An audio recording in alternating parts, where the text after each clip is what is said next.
सभासदों, माननीय सभापति जी,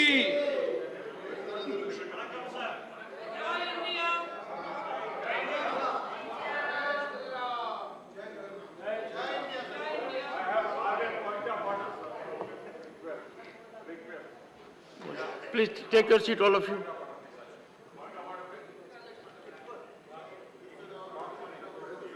Under which rule?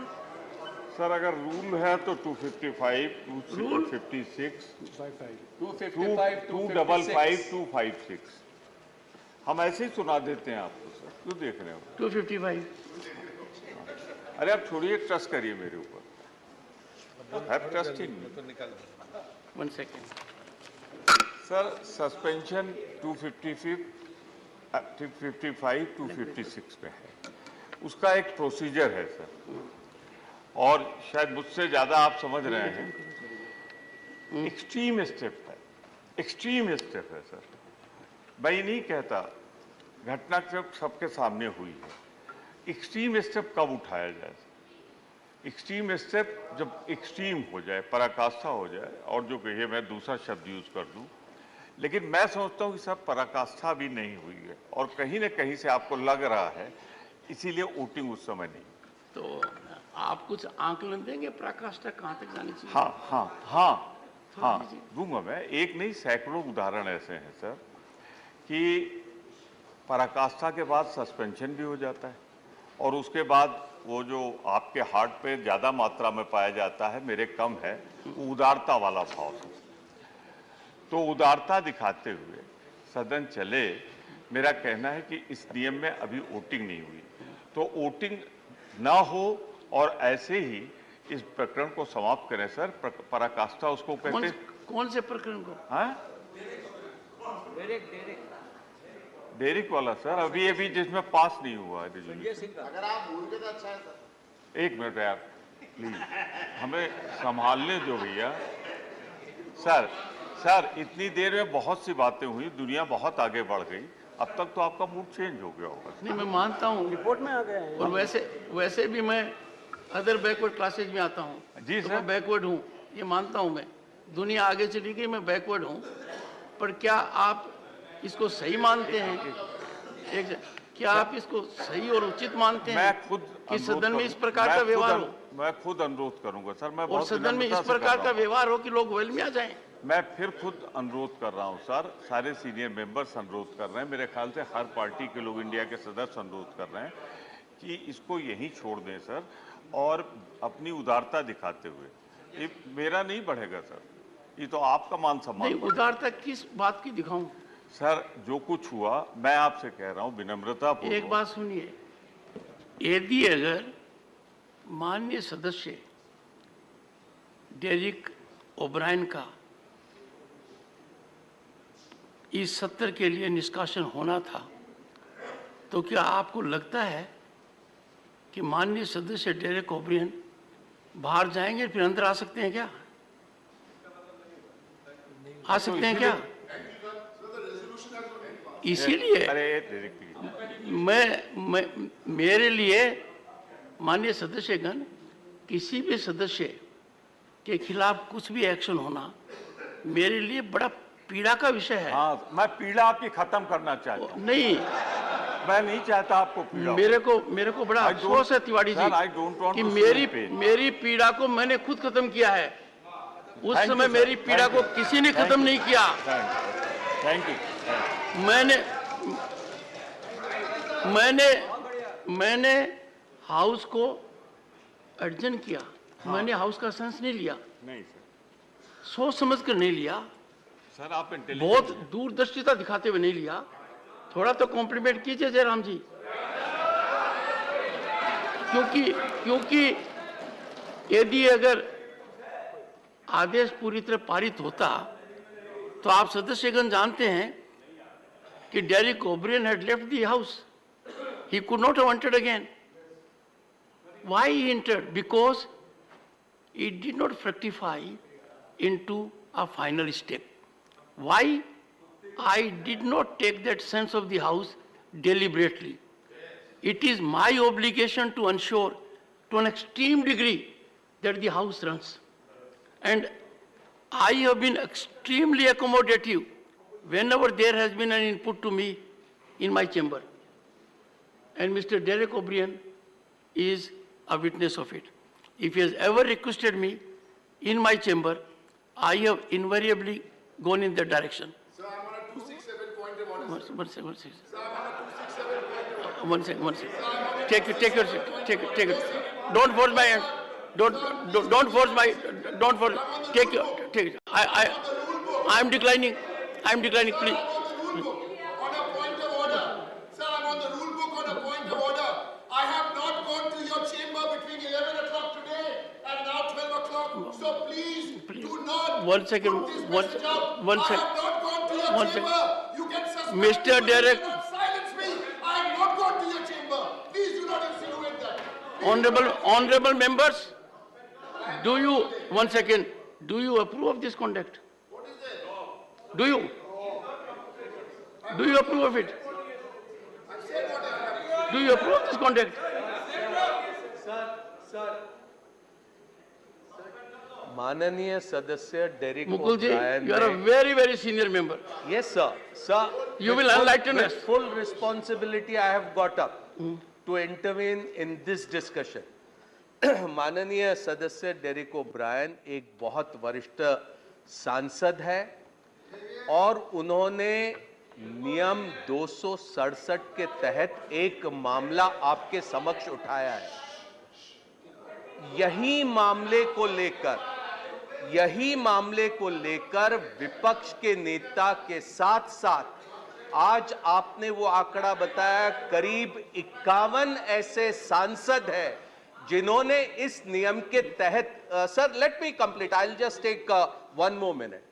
Since the 20th of July, the first day, we have been taking up this issue on continuing violence in Manipur.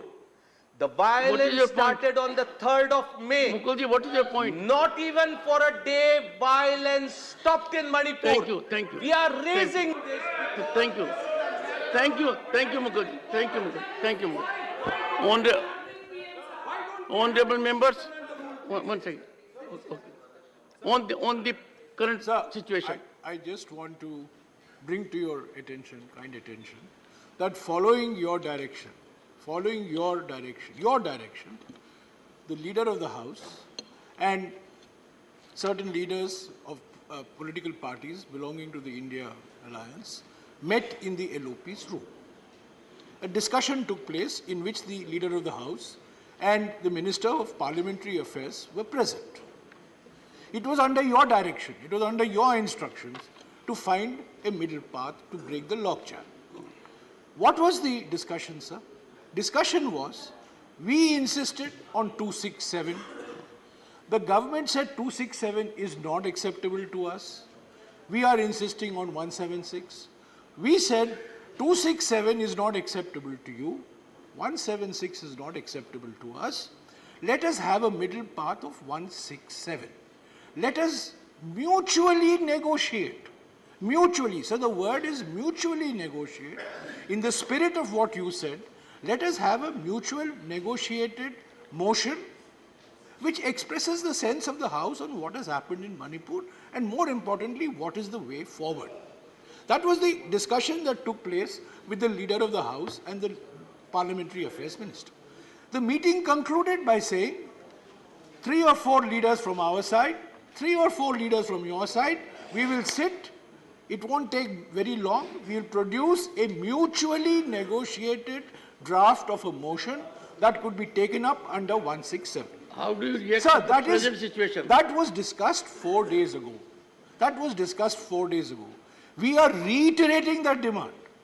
Let us have a mutually negotiated motion on 167 and start the discussion today at 2 o'clock or start the discussion tomorrow at 11 o'clock. That is an offer that was made. Leader of the House was not averse to the idea, but we have not moved forward. I have not said one word which is unparliamentary. I have not said one word which is false. And I have just followed the directions that you gave us. 1 second. I am at the moment on the scenario in the House. You heard distinguished member of parliament a while ago. You heard every word he said, and every word was a challenge to the chair. Every word was outside the realm of decorum. What do you say on that? Sir, I am trying to find a way forward. How long will you take to find a way out? Sir, the ball is in their court. The ball is in their court. It's been in their court for 4 days. Not this way. The leader of the house and You the are- minister of parliamentary you are affairs fine. You were are- supposed to get back to Jairamji, us. Jairamji. And I would request you, they Jairamji. should get back to us directly, not via the media. Jairamji, They should come back to us directly. perhaps you have not Sir, understood. I am available No, 24 one by second. 7. Would you please take your seat now? Please. 1 second. You have not appreciated what I was saying. I am currently on the indecorous scenario in the House. I am on that. You were fully attentive when the honorable member, Mr. Derek O'Brien, said a while ago. Every word of it. I want all of you to reflect and introspect on every word he said. The manner in which he said, the gesture in which he said, the language he employed, the challenge he threw. What have you to say on that? Silenced by members of the treasury benches. Observations have been made against the LOP yesterday, Including Home Minister. including by the Honorable Home Minister. Including by the Home We have kept quiet, sir. What- We raised So, our so, voice. so I should keep quiet. No, we are not saying you should keep quiet. You are the chair. You are the custodian of this One house. second. The Digvijay chair is Singh ji, supreme. please, The help chair us is out of a supreme. situation. Sir, please mark my Let- words. let us the have his chair is wisdom. supreme. But this justice should be As seen a, to be done. as a leader of the House in the state for 10 years, Digvijay Singh ji has handled situations. Please help us.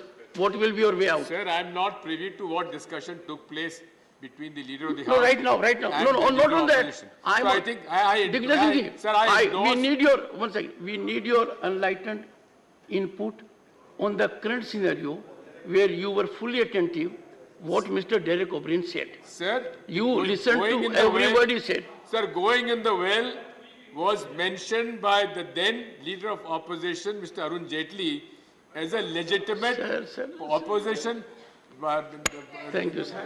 Thank you. strategy. Namaskar. Sir, Namaskar. this has been Sir, I practiced. expect, Sir, this has been the practice in the House. I expect, We I reserve expect the a right of the opposition Digvijay Singh ji, to protest. I expect a leader of your stature Yes, sir. to focus on the limited scene Sir, my we limited- saw 10 minutes ago. Sir. And what have you to say on that? Sir, Do you sanctify, approve such kind of a conduct sir, with the House Sir, at the this occasion? to is see not before- happening for the first time. This has happened earlier also when you were not the chairman of the House. Sir, the So you approve ruling of part, the then ruling party was Thank in the you, sir. opposition Thank you. party. I get your point, And sir. we have seen I get your the point. demonstration of the then opposition party I get it. and the Thank you. statement of Mr. Thank you, Arun Digvijay Jaitley. Singh. Thank Sir, you. This is a legitimate right. Thank you, sir. Thank you. Thank you, sir. Thank you. Yes. Sir, I think I would urge the leader of the House on this scene, only on this. with the entire House has seen, every word used, every gesture indicated, and a challenge to the chair of this kind, please say on this. Sir, I feel And this extremely is, embarrassed. one second, this is too serious a matter for me to be overlooked. I have all the patience in full thoughtfulness after deep immediate deliberation. I did not take the sense of the House earlier. If I had really fructified the process, Mr. Derek O'Brien would have been out of the House. In my wisdom, I thought I must not take it to that conclusion at that point of time. But when I gave him an opportunity here again, the conduct is for all you to see. I need your guidance. Go ahead. Honorable Chairman, sir, I feel extremely embarrassed as leader of this House when I see the continuous disregard and discourteous behavior that is meted out to the chair. Not only today, but over a period of time, we have been seeing this situation in terms of the behavior of several members. And it's a matter of extreme pain. It's a matter of extreme pain for all of us who desire that the House runs in a smooth way, who desire that question hour is held, their questions are responded to, and everybody gets a chance to raise matters of urgent importance. Everybody in this House wishes the House to debate and deliberate as we did yesterday on different bills. Honourable Member of the House, Mr. Derek O'Brien, this is not the first instance that such a behaviour has been seen. It has been requested several times of him that whatever he needs to say, he can say in a more courteous manner, but thumping of desks, talking loudly to the chair, being discourteous to the chair is certainly a behaviour nobody in the House approves of, nobody in the House desires to endorse. I appreciate the magnanimity. I appreciate the magnanimity shown by the chair, that despite my moving the motion, you did not go to the extreme step. And with full respect to the magnanimity that the chair has shown, I would urge the honourable member, through you, sir, I would urge the members that let us all agree to maintain decorum. I think the honourable member, Mr. Derek O'Brien, the least that can be expected of Mr. O'Brien is that he expresses regret to the chair, particularly when the chair has felt hurt on this issue. And we should try to run the House smoothly. Derek, you're my good friend, you're an honourable senior member, you're the leader of the party. I think please show that respect to the chair who has felt hurt, and let us try to move forward in the deliberations in the House. That is the least that we can all do as a mark of courtesy to the chair. On behalf of the whole House, I would like to express our full faith in you, sir. On behalf of the whole House, we have full faith and confidence in you, and I regret any behavior which anybody in the House has done which has hurt you, but I would also urge the concerned members to show that same magnanimity, and with regret, let the House of the proceedings continue. Would you please take your seat? Does it look nice? The whole world is watching us. Please, please, please, please, please, please. Please. Honorable members, please. Leader of the House, control your... Okay. Mr. Venugopal. I seek your... One second. I seek your guidance on a limited issue at the moment. Sir, I'm coming that to run this House, I will never run out of patience. Sir. I will have enough patience. Sir. But at the same time, the situation is being watched not only by us, by everyone. I know a member may have got in a different state of mind. There may be passion for a moment. There may be heated arguments. But you have seen what happened. Would you kindly consider and then respond that out of deliberation, I did not culminate the proceedings by taking sense of the House. Now, after having taken that step, if I again urge the honourable member, he has only improved on the ferocity of behaviour. React to that. Sir, please,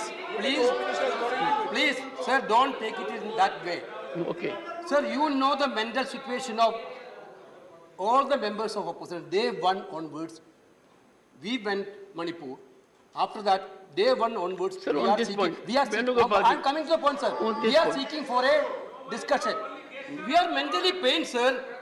Of course, the way in which the leader of the House moved the resolution is exactly indicating a pre-planned move to suspend him. He is totally pained, sir. It is not against you, sir. He is totally pained. They prepared a letter. 1 second. And that letter prepared earlier. And they read it out. 1 second. It was a pre-planned move to suspend. Okay. That makes me pain, sir. You came here. That will make him pain.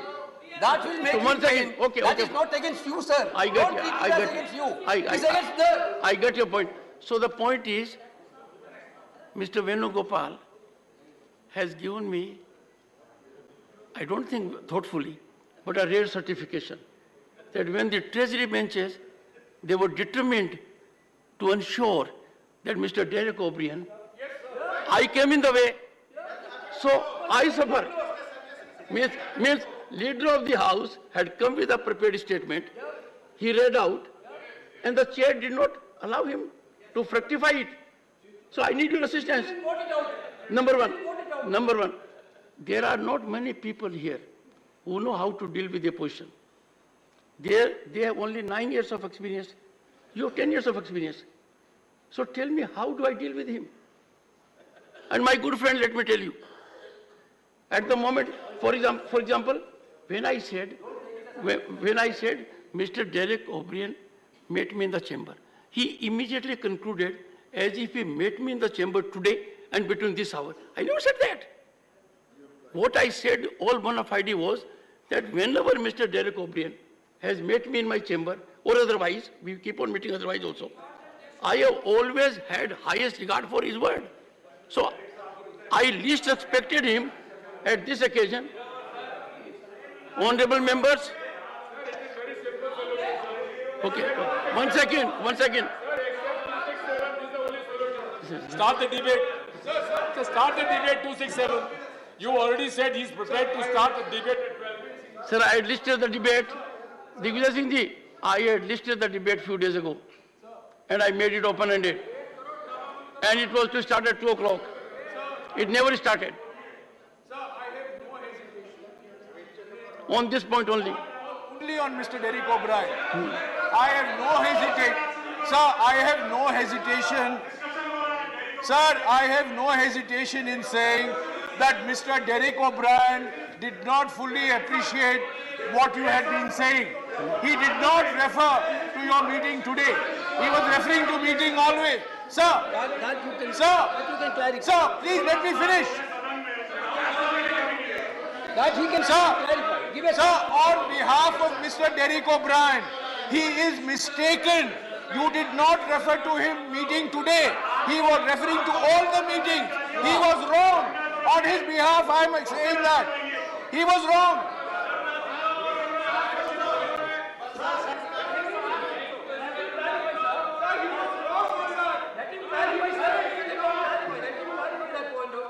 Honorable members, please sit down. One second. No. First, this side. Mr. Sudhanshu Trivedi, please, one second. Listen to serious him. issue. Sir, I want to raise a very serious and important issue. As a very severe thing has appeared in a foreign media. That is, in New York Times, there has been a news that under the investigation in the United States, there are certain things which has come, that which is being used on propaganda against India. And that too from the backhand from the Chinese Communist Party. और यह बात मैं बताना चाहता हूं कि वहां पर यह बात आई है कि मेवाइल रॉय सिंघम नाम के एक अमेरिकन के द्वारा इस प्रकार की बातें आई है और उनके द्वारा ये बात भारत के भी जिन संस्थानों के ऊपर कुछ समय पहले ईडी की रेड हुई थी, आज समाचार पत्रों में आया है कि वो भारत विरोधी शक्तियों के द्वारा उनके पास आर्थिक स्रोत आते थे, जिसके डिटेल और रिपोर्ट भी आए हैं। और मैं जानना चाहता हूं कि न्यूज क्लिक नाम की एक न्यूज एजेंसी जिसके की विषय में यह बात आई है कि उसको अमेरिका से, यानी वहां पे वर्ड निकला है शंघाई से शिकागो होते हुए वो फंडिंग भारत के अंदर आ रही है। और मैं इस विषय में ध्यान आकर्षित करना चाहूंगा कि हमारे विपक्ष के नेता एक नहीं अनेक बार उसी संस्था के बारे में, जिसके बारे में विदेशी फंडिंग की बात आई है, जो चाइनीज प्रोपेगेंडा की बात आई है, उसके बारे में अनेक बार बोल चुके हैं। कांग्रेस पार्टी ने कहा it is important, freedom of press के ऊपर हमला है। ये बहुत ही गंभीर विषय है, ये बड़ा अजीब नाता है, बड़ा अजीब रिश्ता है। कांग्रेस और इनके सब ये घमंडिया जो गठबंधन है, ये घमंडिया गठबंधन सभी चाइनीज मीडिया को सपोर्ट करके भारत के खिलाफ षड्यंत्र कर रहे हैं। ये बड़ा गंभीर मामला है, इसके ऊपर सदन में चर्चा होनी चाहिए। ये सभी घमंडिया गठबंधन एक दूसरे को मदद करते हैं, ये लोग पैसा फंडिंग करते हैं और उस फंडिंग के माध्यम से भारत विरोधी ताकतें भारत के खिलाफ प्रोपेगेंडा करती है। और क्या रिश्ता है राहुल गांधी का, क्या रिश्ता है राहुल गांधी का कम्युनिस्ट पार्टी ऑफ चाइना के साथ, क्या है वो ये साइन किया है, ये सब तथ्य सामने आने चाहिए। देश को पता चलना चाहिए कि इनकी क्या मंशा है, ये भारत के साथ खड़े हैं या चाइना के साथ खड़े हैं। देश को पता चलना चाहिए कि इनके नेताओं की क्या प्रतिबद्धता है भारत के प्रति। ये गठबंधन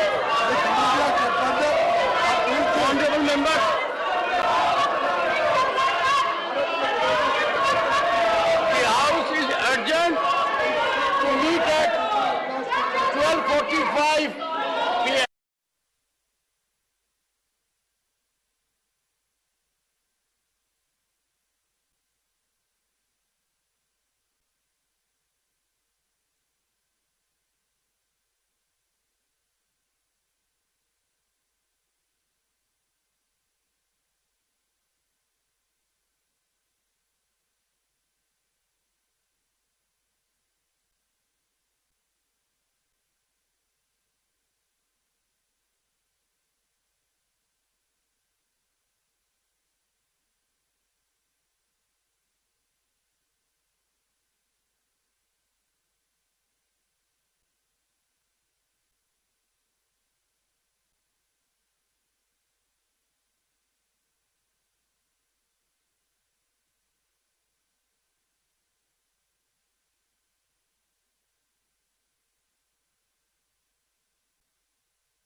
ये असम राइफल्स किसके अनुसार काम करता है?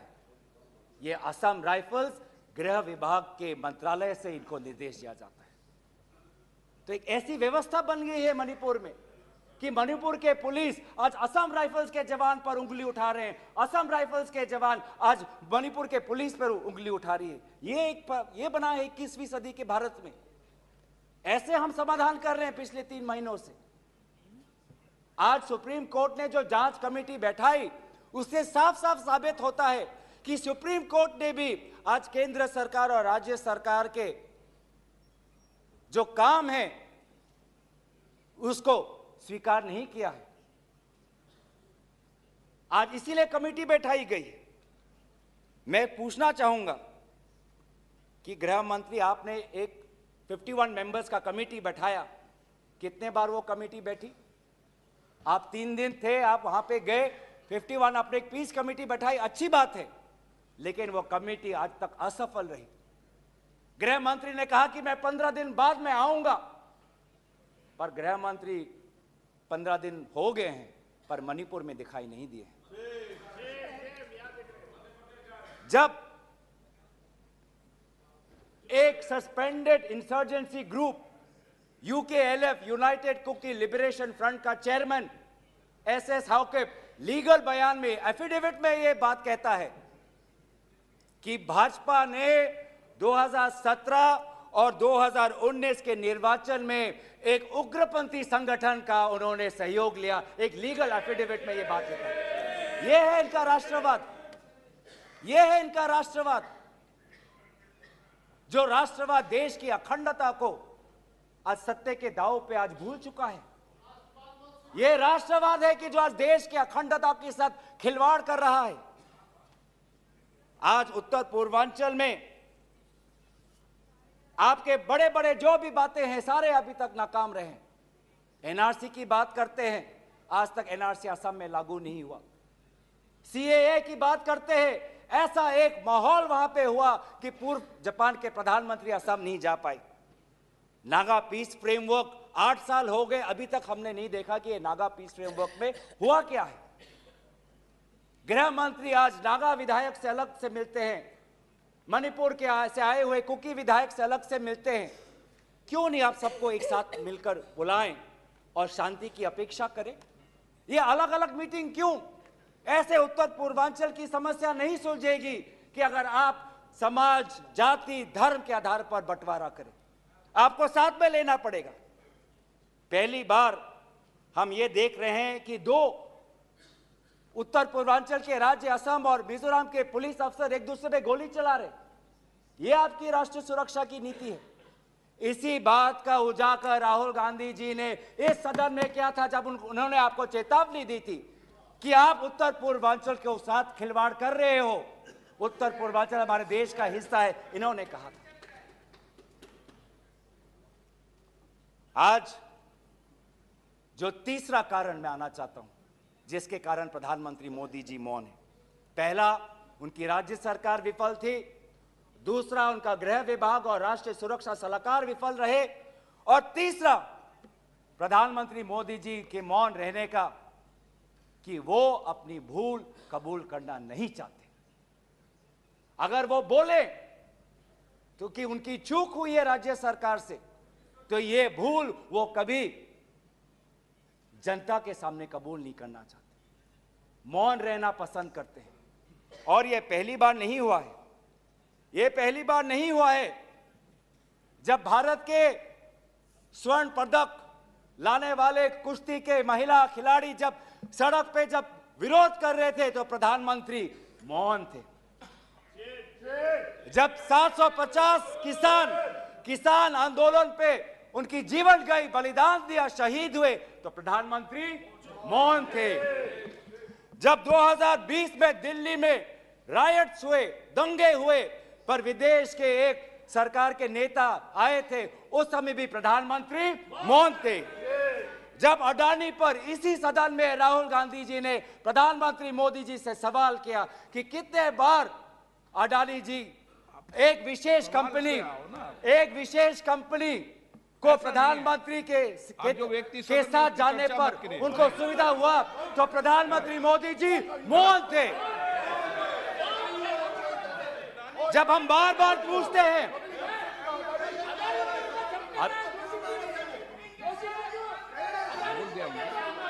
सर बड़ी आश्चर्य की बात है कि सर कि अभी तक मैंने प्रधानमंत्री का नाम लिया, अभी तक मैंने मुख्यमंत्री का नाम लिया, अभी तक मैंने गृह मंत्री का नाम लिया, अभी तक इनकी तरफ से विरोध नहीं आया, लेकिन जब एक विशेष कंपनी के मालिक का नाम लिया तो ये सारे मंत्री और सांसद खड़े हो गए।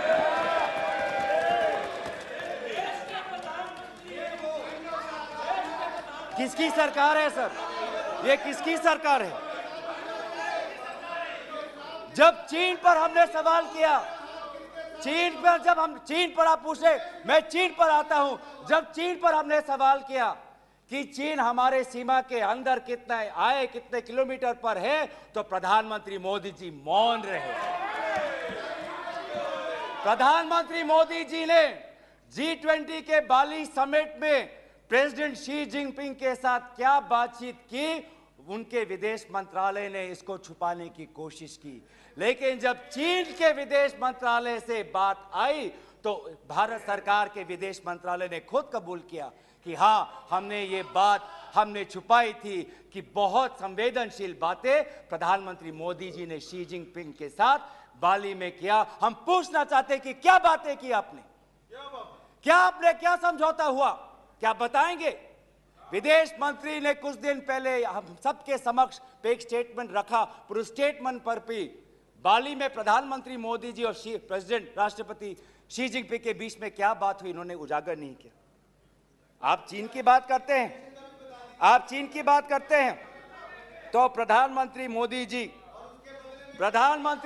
जी जब जम्मू कश्मीर के पूर्व राज्यपाल ने कहा कि उन्होंने प्रधानमंत्री को फोन किया था, तो अब पूर्व ये राज्यपाल ने क्या कहा कि उनको चुप रहने का सलाह उनको मिला। प्रधानमंत्री मोदी जी मौन रहे।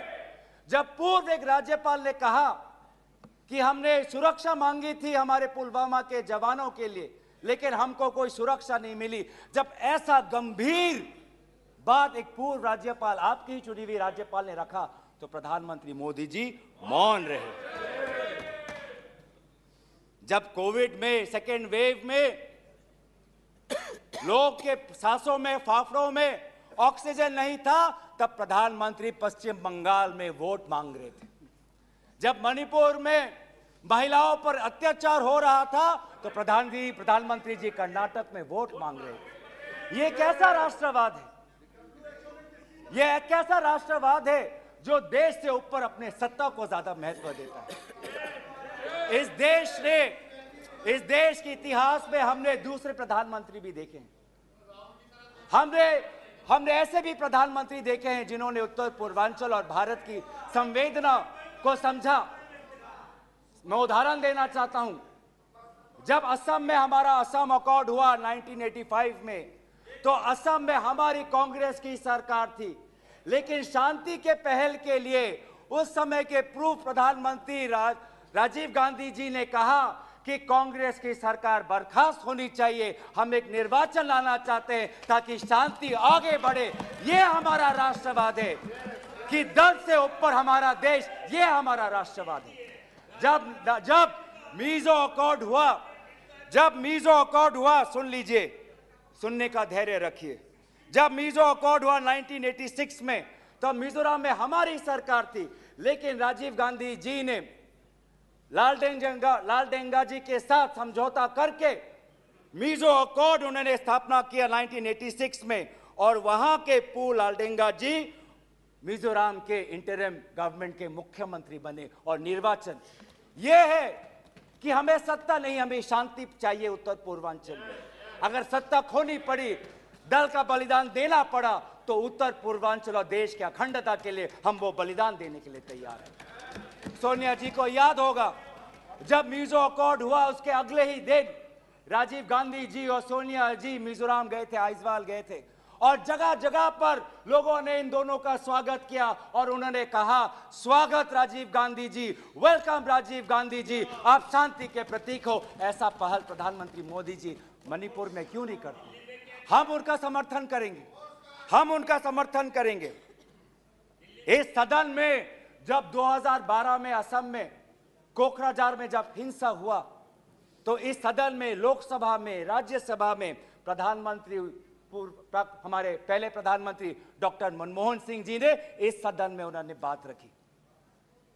जब कोकराझार में जब हिंसा हुआ, तो उसके 7 दिन बाद प्रधानमंत्री मनमोहन सिंह जी वहां पर गए और उन्होंने कहा, क्या कहा?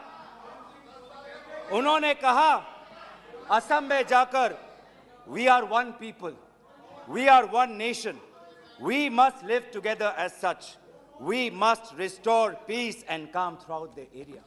ऐसी बातें प्रधानमंत्री मोदी जी क्यों नहीं करते? चलिए मेरे दल का नहीं, मैं आपके दल का उदाहरण देता हूं। जब 2002 में गुजरात में जब दंगे हुए, तो उस समय के प्रधानमंत्री वाजपेयी जी गुजरात गए थे, शाह आलम के वो रेफ्यूजी कैंप में गए थे। तो सीधा सीधा सर मैं प्रधानमंत्री जी से हमारी याचना है, तीन हमारे याचना है। याचना एक कि वो सदन में आकर अपनी बात रखे, लोकसभा में आए और राज्यसभा में भी जाएं, लोकसभा में भी आए और राज्यसभा में भी जाए। हमारी याचना दूसरा कि वो मणिपुर जाए और पूरे पार्टी को लेके जाए। ये बात हमने सदन के प्रारंभ होने से भी पहले कहा था कि अगर प्रधानमंत्री पूरा मणिपुर को में एक ऑल पार्टी डेलीगेशन लेके जाएंगे तो हम सब उसमें शामिल होंगे। और हमारा तीसरा ये याचना है कि मणिपुर के विभिन्न समाज सेवक संगठनों को बुलाकर एक मीटिंग करिए, शांति का एक पहल रखिए। लेकिन प्रधानमंत्री क्या कर रहे हैं? प्रधानमंत्री आज इंडिया अलायंस को बदनाम करने में तुले हैं, देश के नाम को आज बदनाम करने में तुले हैं। अफसोस की बात है, अफसोस की बात है, जब आप पॉपुलर फ्रंट ऑफ इंडिया की बात करते हैं, इंडिया मुजाहिदीन की बात करते हैं, ईस्ट इंडिया कंपनी की बात करते हैं, तो हम इंडियन इंस्टीट्यूट ऑफ टेक्नोलॉजी की बात करते हैं, हम इंडियन स्पेस रिसर्च ऑर्गेनाइजेशन की बात करते हैं, हम इंडियन पुलिस फोर्स की बात करते हैं, हम इंडियन एयरफोर्स की बात करते हैं। आप जब इंडिया को बदनाम करते हैं तो हमें तो भारत का तिरंगा दिखता है, जहां पे गेरुआ है, सफेद है, हरा है और बीच में अशोक का चक्र है। आज नफरत एक हथियार बन चुका है, नफरत एक हथियार बन चुका है वोट जीतने के लिए। वो चाहे मणिपुर में हो, वो चाहे हरियाणा में हो, वो चाहे कर्नाटक में हो, वो चाहे मध्य प्रदेश में हो। आप जितना भी नफरत फैलाएं, आप जितना भी नफरत फैलाएं, हमने राहुल जी के नेतृत्व में भारत जोड़ो यात्रा किया है। आपके नफरत के बाजार में हम जगह जगह पे मोहब्बत का दुकान खोलेंगे। हम संविधान की सुरक्षा करेंगे। Our constitution that talks about equality, liberty, justice, fraternity, हम इस संविधान के आदर्शों की हम सुरक्षा करेंगे। आप पूंजीपतियों का विकास चाहते हैं, सबका विकास कहते हैं, लेकिन करते हैं पूंजीपतियों का विकास, और वो भी सिर्फ 6 पूंजीपतियों का। आज भारत में एक ऐसा हमने व्यवस्था देखा है कि 6 कंपनियों के पास आज 25% पोर्ट है, 45% सीमेंट प्रोडक्शन है, 33% स्टील प्रोडक्शन है, 60% टेलीकॉम प्रोडक्शन है, 45% कोल प्रोडक्शन है। ये है आपका विकास का मॉडल, ये है आपका विकास का मॉडल। मैं उस कंपनी का नाम नहीं लूंगा जिससे आप उत्तेजित हो जाते हैं, लेकिन दूसरे कंपनी को तो नाम ले सकता हूं। ये कैसा प्रक्रिया है सर? ये कैसा कॉम्पिटिटिव इकोनॉमी बना रहे हैं? जब अप्रैल 2030 में श्री सीमेंट संघी इंडस्ट्रीज को खरीदना चाहता है तो जून में ही श्री सीमेंट पर आईटी का डिपार्टमेंट का रेड होता है, और जुलाई 2023 में श्री सीमेंट एक्विजिशन से बाहर निकलता है, और अगस्त में अडानी का अंबुजा सीमेंट संघी इंडस्ट्री को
माननीय सभासदों, माननीय सभापति जी,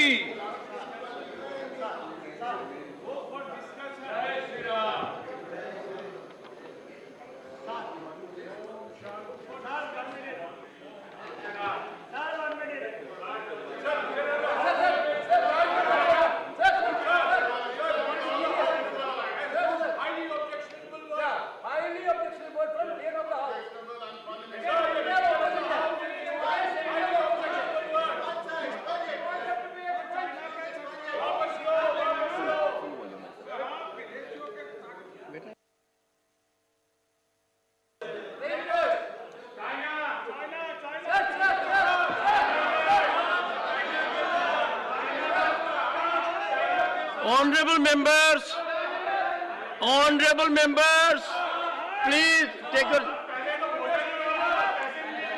honorable members, Shri Jairam Ramesh, one second, honorable members, 1 second, please, take your, आप तो यहाँ जाइए नहीं, you better come here. Done. And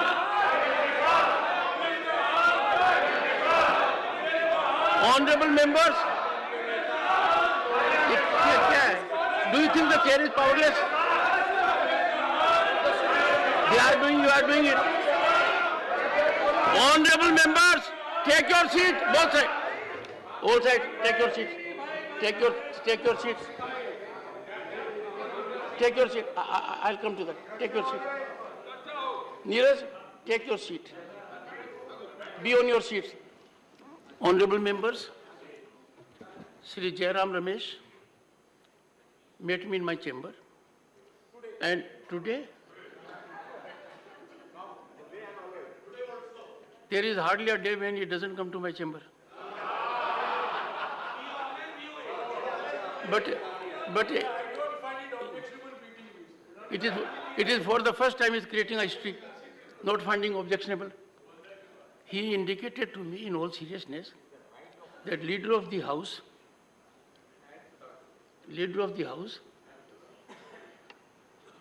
that I'll check up, sir. But he limited it only to leader of the house. Had used a word which according to him was totally inappropriate. I do not give out the word before the house. I will examine it, and if it is that way, it cannot find place in the record. Because one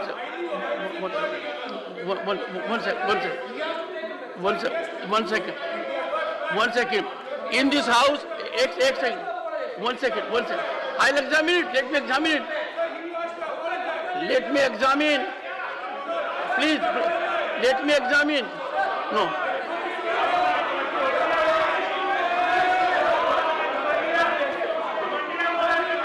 Honorable members, question number 196, Shri Raghav Chadha, not present. Honorable Minister,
don't force my hands. Please. Take your seat. Take your seat. Take your seat. Venugopal ji, take your seat. Take your seat. Please take your seat.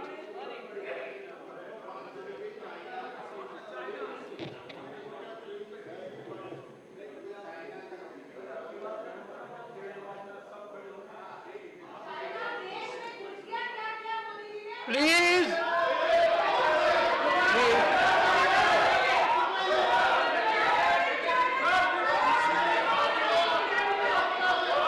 Please, honorable members, please take your seat.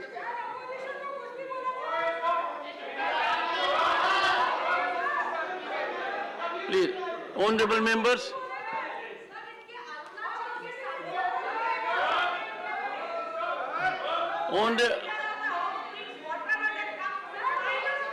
Can you take your seat now?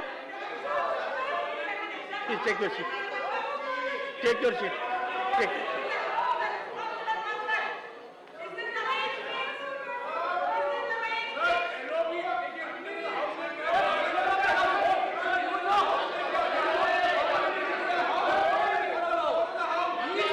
Leader of the House. सुनो sir, अगर मैंने कोई word इस्तेमाल किया है जो unparliamentary है तो कृपया करके उसको एक्सपंज किया जाए। अगर कोई भी वर्ड अनपार्लियामेंट्री है तो उसको एक्सपंज किया जाए। What the leader of the House has said.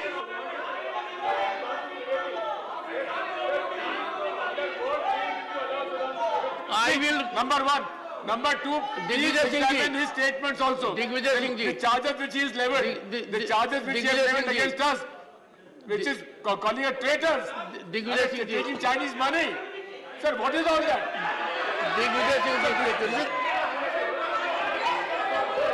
So you don't want to run the House?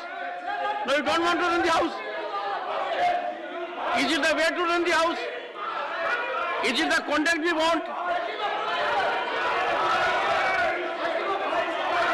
Honorable members, I am yet to conclude on Mr. Derek O'Brien. I have to conclude on him.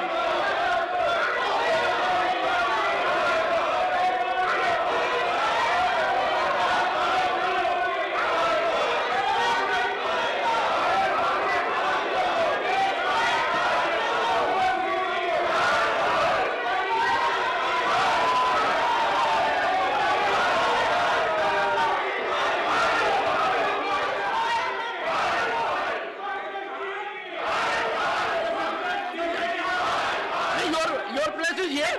You will come here. You must come here.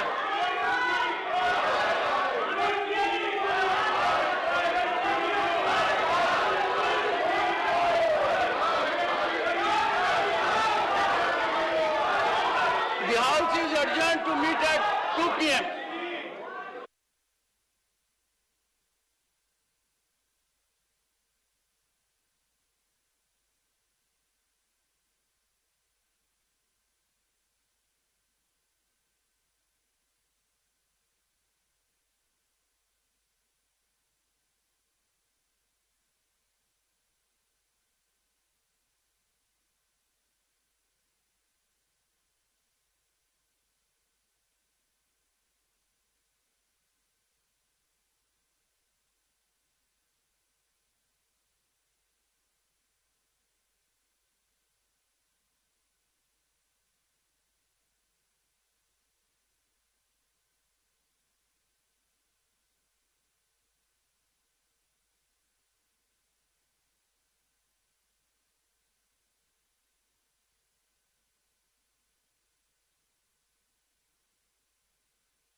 Sir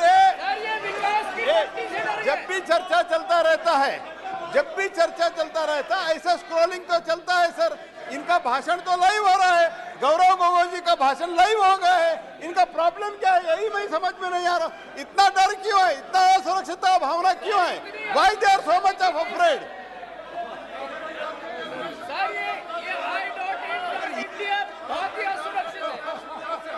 sir ये सोचा था कि राहुल गांधी जी की भाषण होगी और राहुल गांधी को भाषण को छोटा करने के लिए, गुमराह करने के लिए, राहुल गांधी जी टक्कर देने के लिए राहुल गांधी की भाषण नहीं हुई, ये बस गुगली खा गए।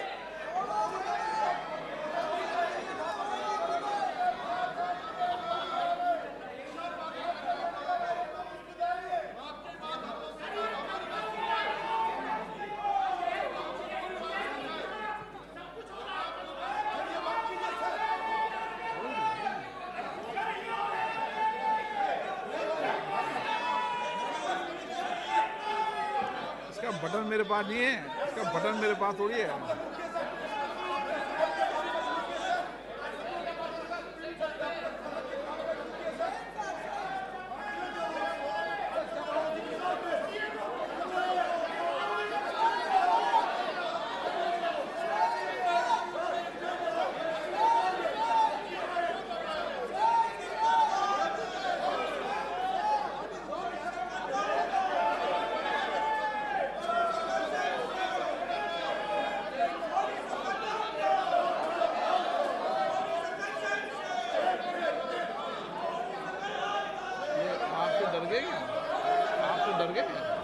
आपसे डर गए योजना है, इसी सदन से पारित हुआ योजना का एक स्क्रॉल चला रहे छोटे से चोर, और इनका जो लाइव भाषण हो ही गया है, गौरव गोगोई का पूरा लाइव दिखाया है। इसमें प्रॉब्लम क्या है? इतना असुरक्षित भावना नहीं रहना चाहिए, इतना असुरक्षित, this type of insecurity feeling should not be there. You should not have so much of insecurity feeling, and whenever there is a discussion, such type of scrollings are always there.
आदरणीय अध्यक्ष जी,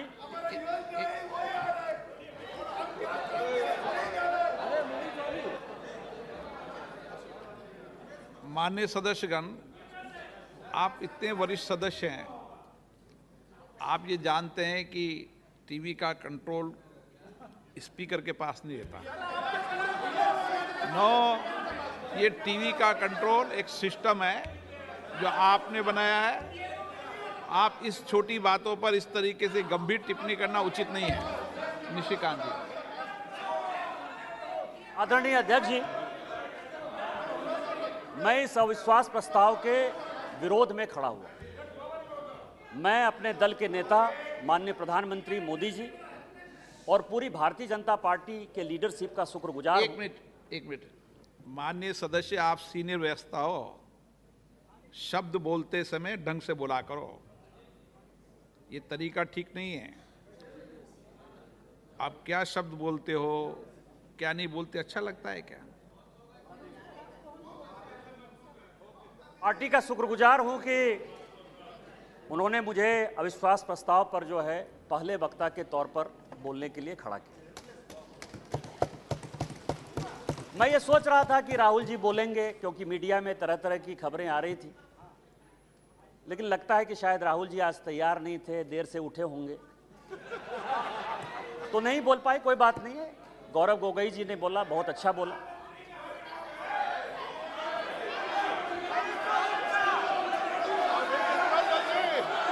speaker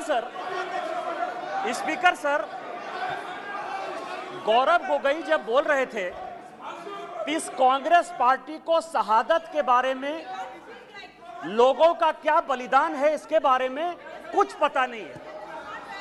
इन्होंने मणिपुर की बात की और पूरे देश को नहीं, पूरे संसद को जो है इन्होंने चैलेंज किया कि आप लोग में से बहुत लोग मणिपुर नहीं गए होंगे, मणिपुर नहीं देखा है आपने।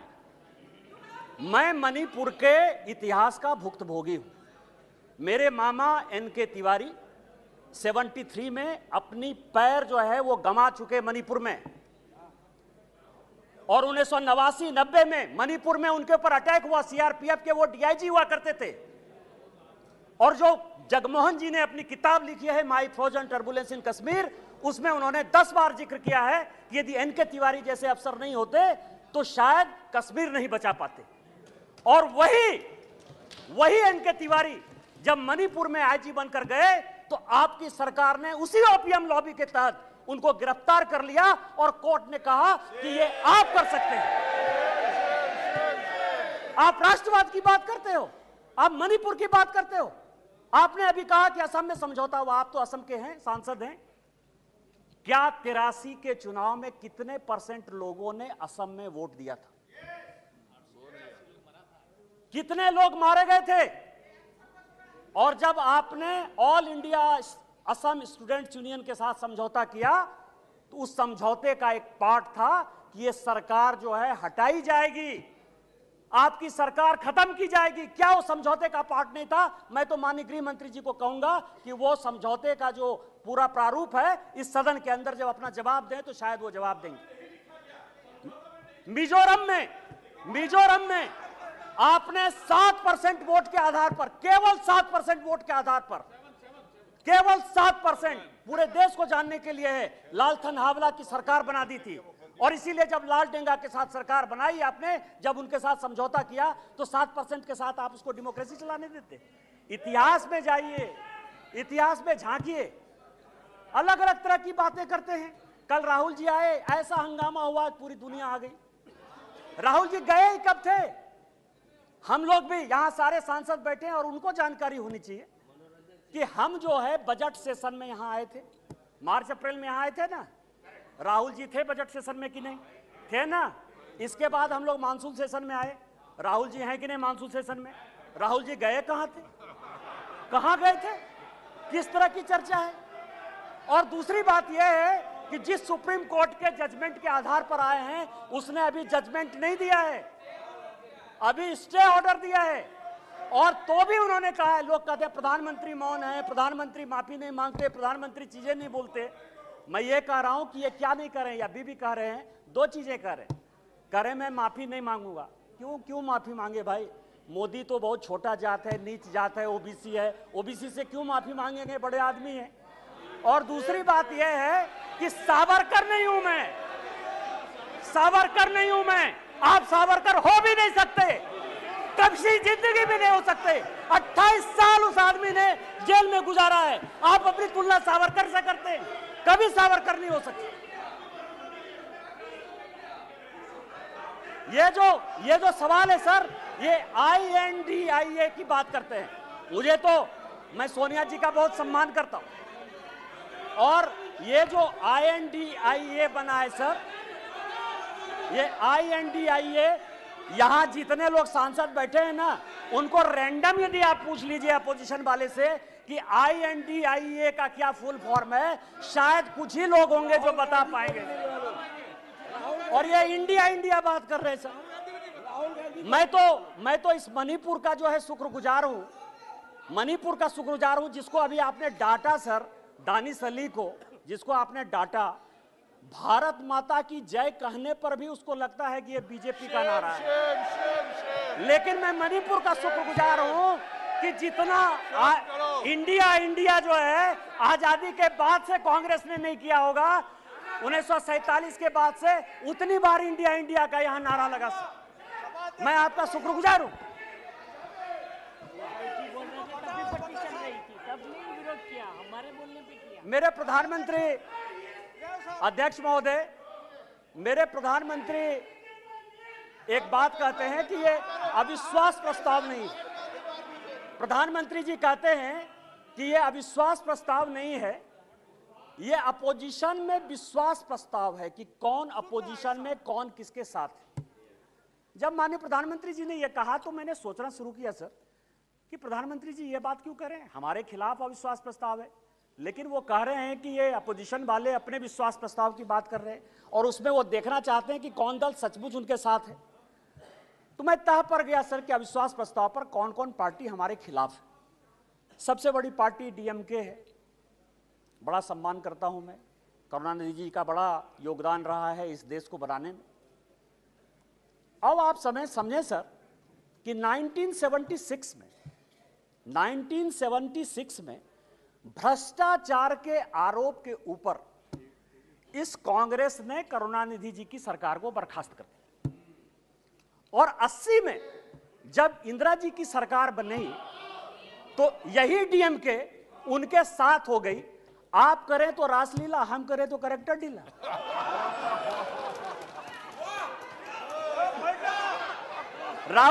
राजीव गांधी का मर्डर हुआ सर, राजीव गांधी का मर्डर हुआ, 2 कमीशन बना, वर्मा कमीशन बना और जैन कमीशन बना, और जैन कमीशन ने कहा कि लिट्टे को सहयोग करुणानिधि जी की पार्टी डीएमके देती थी। क्या जैन कमीशन गलत था? क्योंकि उस कमीशन को आपने उसके बाद भी आपके साथ है। मैं तो बहुत सम्मान करता हूं। आप ये बताएं कि आप भ्रष्टाचार की बात करते हो, आप ईडी, सीबीआई, इनकम टैक्स की बात करते हो, इसी सदन के बड़े इंपॉर्टेंट सदस्य हैं, मैं सम्मान करता हूं, मेरे दोस्त हैं, राजा साहब, कनी जी बैठी हुई हैं, दयानिधि मारन जिनका विभाग बदल गया। हमने आपके ऊपर 2G का केस लगाया, हमने बंद किया। उस गरीब महिला को सर, बेचारी महिला को इन लोगों ने जेल में डाला। आप हमारे खिलाफ हो। हमने क्या किया? हमने क्या किया? हमने आपका विभाग नहीं बदला, हमने आपका विभाग नहीं बदला। आप अपोजिशन का लेके आए हो, आप अपने पोजीशन पार्टी की बात कर रहे हो। दूसरी पार्टी है टीएमसी, दूसरी बड़ी पार्टी है जो प्रधानमंत्री जी ने कहा, उसी को मैं एक्सप्लेन कर रहा हूं सर कि प्रधानमंत्री जी ने, क्योंकि वो हरि अनंत हरि कथा अनंता वाली बात करते हैं, एक शॉर्ट लाइन में बात करते हैं। दूसरी पार्टी है सर टीएमसी। माननीय राजनाथ जी संजोग से बैठे हुए हैं। सिंगूर का बड़ा आंदोलन हुआ, भारतीय जनता पार्टी की सहयोगी थी, हमने साथ दिया टीएमसी का। माननीय राजनाथ सिंह जी पार्टी के अध्यक्ष होते हुए ममता बनर्जी के रैली में शामिल हुए, हमने आंदोलन को साथ दिया। यदि आज आप बंगाल में सरकार बनाए, उसमें हमारा भी कोई योगदान है, लेकिन आपको करप्ट किसने बनाया? नारदा का केस हमने आपके ऊपर नहीं किया, शारदा का केस हमने आपके ऊपर नहीं किया, इस कांग्रेस ने किया। आपका विरोध उस कांग्रेस से होना चाहिए कि हमसे होना चाहिए। तीसरी पार्टी है लालू प्रसाद जी की आरजेडी, ललन सिंह जी यहां बैठे हुए, हमने उनको जेल नहीं भेजा सर। मैं केवल यह कह रहा हूं किस तरह की ये अपोजिशन की यूनिटी है। एक जो गाना है ना सर, ये कैसा सुर मंदिर है जिसमें संगीत नहीं, गीत लिख दी दीवारों पर, गाने की सुर नहीं, गाने की रीत नहीं। मतलब आप ये समझे सर कि ये आंख का अंधा नाम नयन सुख, सब एक दूसरे से लड़ रहे हैं, लेकिन नाम क्या रखा है? इंडिया। लालू प्रसाद जी हैं सर, लालू प्रसाद जी को ललन जी ज्यादा बताएंगे बोलते हुए। यदि इस हाउस में सही बोलेंगे तो, यदि सच बोलें तो आज जो लालू प्रसाद जी के बेटे को जो है उन्होंने, जिसने उप मुख्यमंत्री बनाया है, वही उसके जो है विरोध में खड़े थे सर। और यहां की कांग्रेस सरकार थी 95 में जिसने कि लालू जी को अंदर कर दिया। हमसे किस बात का विरोध? विरोध तो आपको कांग्रेस से होना चाहिए ना। ये ललन जी पिटिशनर थे, यही तो मैं कह रहा हूं सर।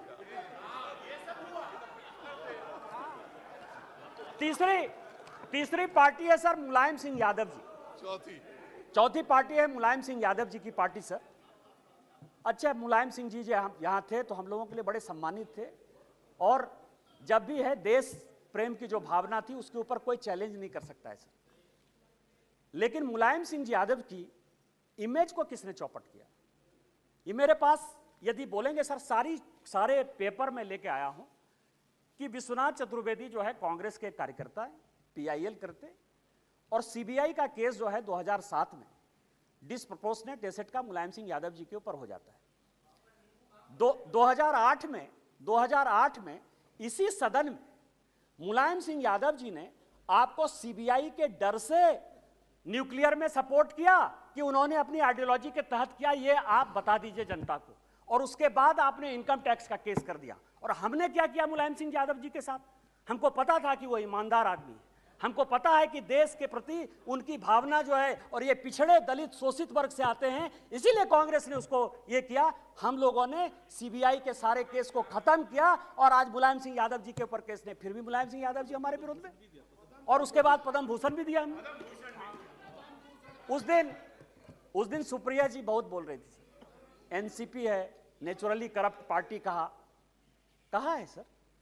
माननीय प्रधानमंत्री जी ने कहा है, बीजेपी कहती है, हम लोग कहते रहते हैं।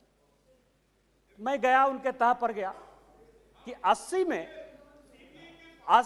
में मैं केवल अपोजिशन यूनिटी की बात कर रहा हूं सर।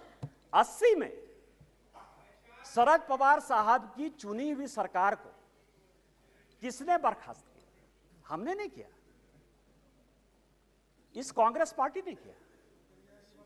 किस आधार पर शरद पवार साहब ने एक अलग एनसीपी बनाई थी? हमने नहीं कहा शरद पवार साहब को बनाने के लिए। किस आधार पर जब हम पहली बार यहां जीत कर आए तो रोज जो है इसी तरह की महंगाई की बात होती थी, एक एक्सचेंज की बात, कमोडिटी एक्सचेंज की बात होती थी, रोज पवार साहब के ऊपर आरोप लगते थे, हमने नहीं लगाया। और फाइनली पवार साहब जैसे सीनियर आदमी को कंज्यूमर अफेयर्स मिनिस्ट्री छोड़ना पड़ा। और उसके बाद मैं कागज देख रहा था सर, 2012 और 13 में जिसके लिए कहा कि 70,000 करोड़, जिसके लिए कि काफी पहले तो अब धीरे से बोलती थी, हंस के बोलती थी तो अच्छा बोलती थी, अभी थोड़ा जोर जोर से बोलती है। अब आप समझिए कि व्हाइट पेपर इसी कांग्रेस के चीफ मिनिस्टर पृथ्वीराज चौहान ने किया। छगन भुजबल जी के ऊपर महाराष्ट्र सदन का केस इसी पृथ्वीराज चौहान ने किया, उन्हीं के एसीबी ने किया। 70,000 करोड़ के इरिगेशन स्कैम का भी केस इसी कांग्रेस ने किया। हमने क्या किया आपके साथ? हमसे क्यों, किस बात की लड़ाई है? हमने आपके साथ क्या किया? आपको तो इस कांग्रेस को देखना चाहिए था। इसके बाद एक पार्टी है सर, फारूक अब्दुल्ला साहब, बड़े सीनियर हैं यहां। 1953 में, याद करिएगा सर, 1953 में शेख अब्दुल्ला साहब को जेल में इसी कांग्रेस पार्टी ने बंद किया। 1975 तक 22 साल वो आदमी जेल में रहा इस कांग्रेस पार्टी के कारण। और उसके बाद समझौता किया, शेख इंदिरा समझौता 1975 में। इनका विरोध उसके साथ होना चाहिए कि हमारे साथ होना चाहिए? यहां ओवैसी साहब बैठे हैं, उस दिन पूछ रहे थे कि मैं इधर रहूं कि उधर रहूं। आप तो मुसलमानों की बात करते हैं, सच्चर कमेटी की रिपोर्ट इसी मनमोहन सिंह जी की सरकार ने लाया। उसने कहा कि पूरे देश में मुसलमानों की हालत खराब है। आपको विरोध इस कांग्रेस से होना चाहिए, हमारे साथ प्यार होना चाहिए कि आप उसके साथ अविश्वास प्रस्ताव पे खड़े हो। और बचे जेडीयू सर, जेडीयू।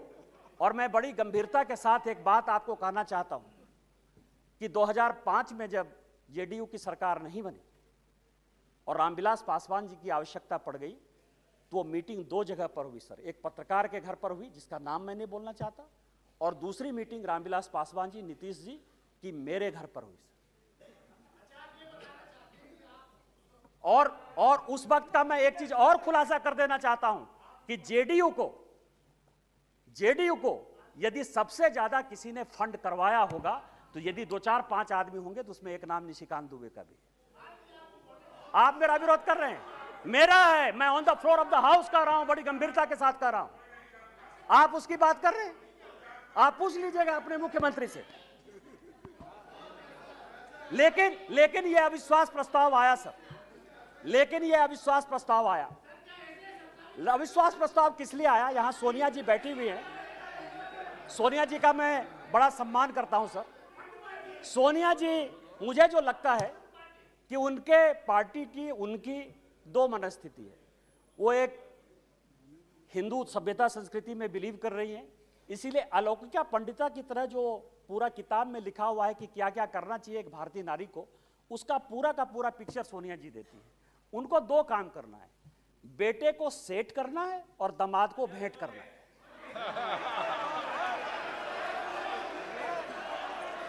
अरे जिसका नेम ले रहा है वो बोले ना, जिसका नेम ले रहा है वो बोले, ये लोग क्यों बोल रहे हैं? अध्यक्ष जी, जिसका नाम लिया जा रहा है वो सदन में मौजूद है, वो ऑब्जेक्शन नहीं कर रही है। दूसरे क्यों कर रहे हैं ऑब्जेक्शन? दूसरे क्यों ऑब्जेक्शन कर रहे हैं? वो खुद सदन में मौजूद है, उनको कोई ऐतराज नहीं है। दूसरे ऐतराज करने वाले कौन होते हैं? जब ऑलरेडी सदन में लोकसभा की माननीय सांसद मौजूद है और वो ऐतराज नहीं कर रही है, तो दूसरे ऐतराज करने वाले कौन होते हैं? अब आप समझिए सर, मैंने दोनों बातें कही कि बेटे को सेट करना है और दामाद को भेंट करना है। मैं अपने बात पर कायम हूं सर। आप ये समझे सर, ये केस है सर, इनकम टैक्स का केस चल रहा है। नेशनल हेराल्ड का इनकम टैक्स का एक केस चल रहा है ट्रिब्यूनल में। मैं जो भी पेपर कहेगी कांग्रेस, मैं on the floor of the house जो है इसको रखने को तैयार हूं। और यदि इसमें एक भी बात गलत होगी तो मुझे आप सदस्यता से उसी दिन निकाल दीजिएगा सर। लेकिन कांग्रेस पार्टी को सुनना चाहिए सर। इनकम टैक्स अथॉरिटी ने कहा कि ये फाउंडेशन के जितने इनके केस है, नेशनल हेराल्ड के जितने केस हैं, उसकी असेसमेंट करें। हाई कोर्ट का आदेश सर, हाई कोर्ट का आदेश आ गया, हाई कोर्ट का आदेश आ गया कि इसको जो है सेंट्रलाइज करना है। ये हाई कोर्ट का आदेश है सर। अभी ये सुप्रीम कोर्ट चले गए। अब आप समझिए कि इनकम टैक्स से बचने के लिए 1 लाख रुपया देके कोई 5,000 करोड़ की कंपनी ले सकता है। ये मैडम सोनिया जी और राहुल जी बता सकते हैं सर, कोई दूसरा नहीं बता सकता। और ये कह रहे हैं कि केवल हमारे ऊपर ये चीजें होती है। यहां जीएम सिद्धेश्वर बैठे हुए सर, हमारे पार्टी के सांसद हैं जीएम सिद्धेश्वर।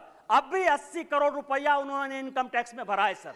यदि मोदी जी आपको चोर कहने की बात करते हैं तो अपने पार्टी के भी लोग जो दोषी हैं उनको भी 80 करोड़ रुपया दिया। मैं ऑन रिकॉर्ड कर रहा हूं सर, जीएम सिद्धेश्वर को 80 करोड़ देना पड़ा। बीजेपी के 4 बार के सांसद हैं और आप इनकम टैक्स के लिए बचाव करने के लिए सुप्रीम कोर्ट जाने की बात करते हो। ईडी की रेड होती है सर। और मैं आपको बताऊं कि एक भाग गया है, भंडारी है, मैं उसका पूरा नाम नहीं लूंगा क्योंकि भंडारी कोई भी हो सकता है सर। किसी भी दिन वो यूके से लौट कर आ जाएगा। मैंने इसी हाउस में कहा था कि किसी आदमी का जो है, दामाद जी का जो है मकान है लंदन में, ये कोर्ट का ऑर्डर है सर। एक आदमी जो भागा उसका नाम है सीसी थम्पी।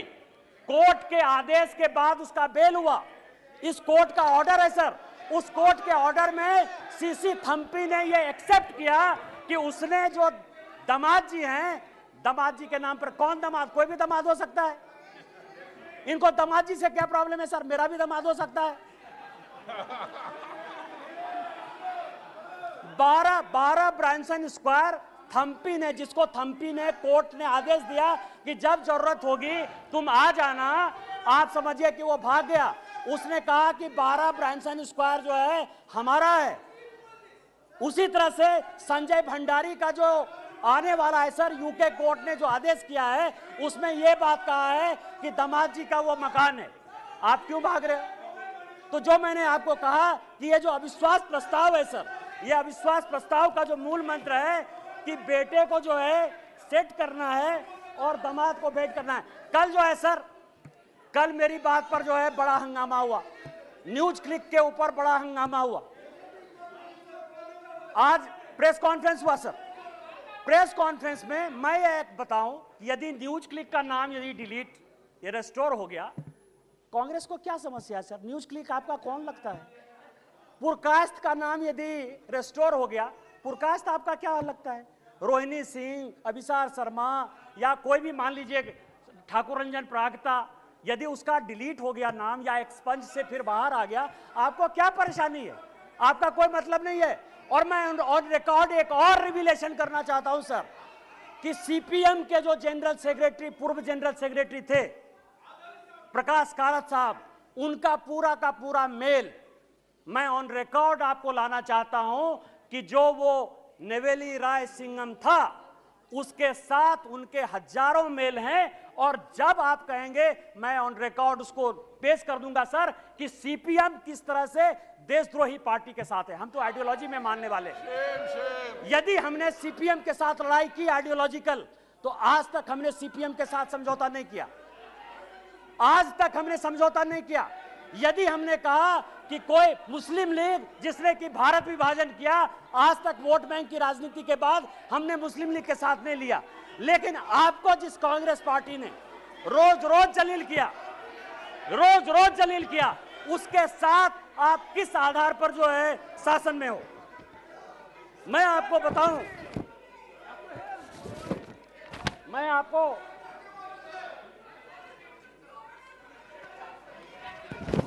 अध्यक्ष जी,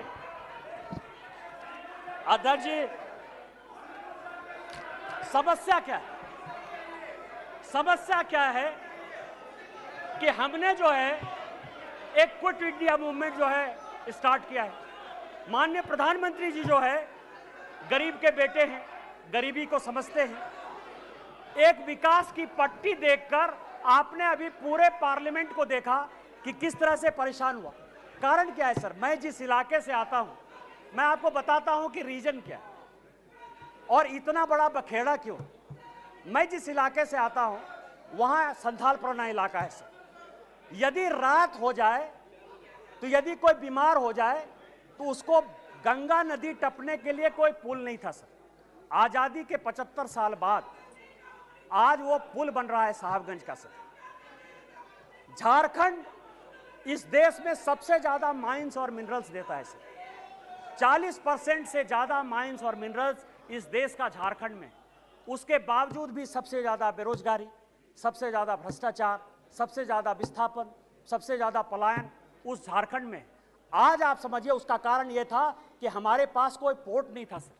आज माननीय प्रधानमंत्री जी के कारण मल्टी मॉडल हब पोर्ट जो है साहबगंज में गंगा नदी में बना है।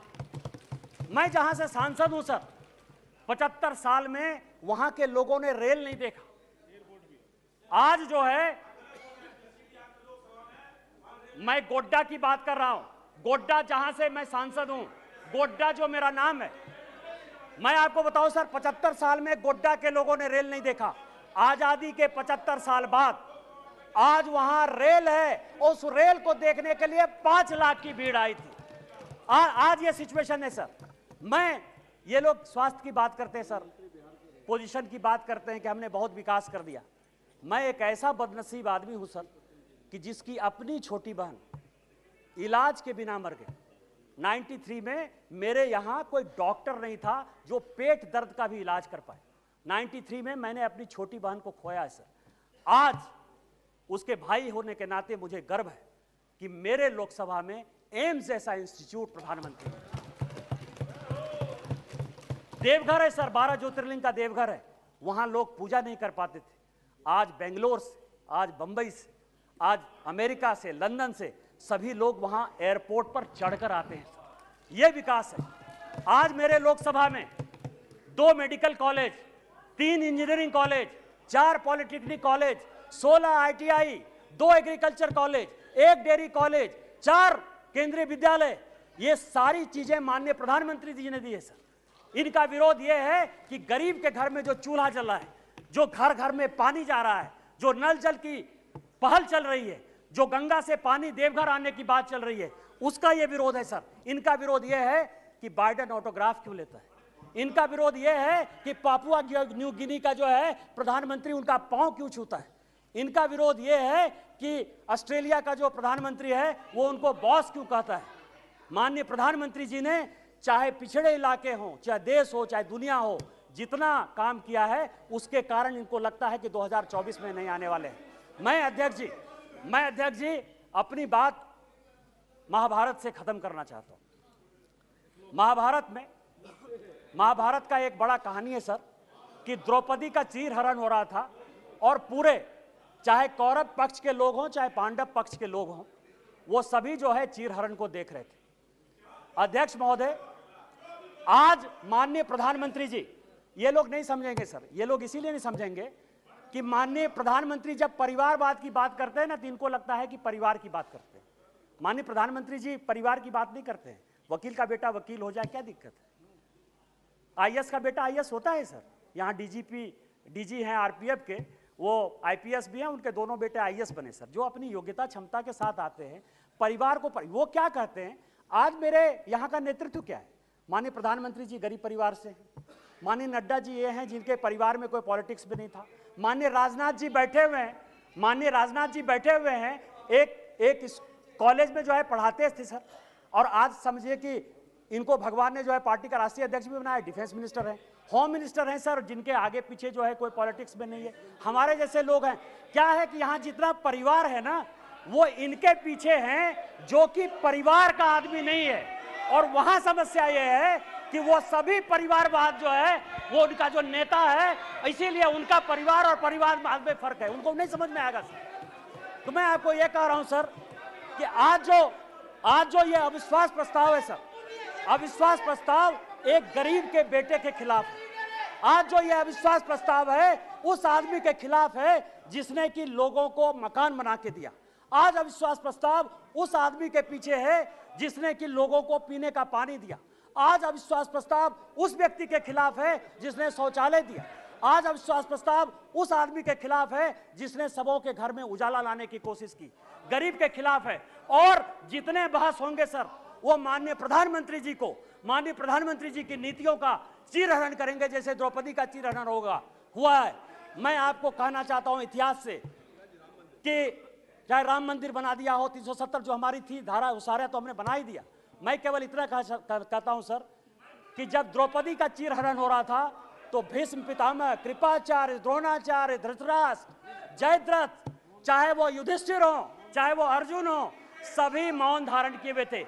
आज यदि माननीय प्रधानमंत्री जी का गांव गरीब किसान के हितैषी का आप चीरहरण करेंगे तो जिस तरह से न धृतराष्ट्र बचा, न दुर्योधन बचा, न भीष्म पितामह बचे, न अर्जुन बचा, न युधिष्ठिर बचा, आप में से कोई नहीं बचिएगा। 2024 में आप लोग कोई वापस नहीं आइएगा, हम 400 सीट के साथ वापस आएंगे। इन्हीं शब्दों के साथ जय हिंद, जय Bharat.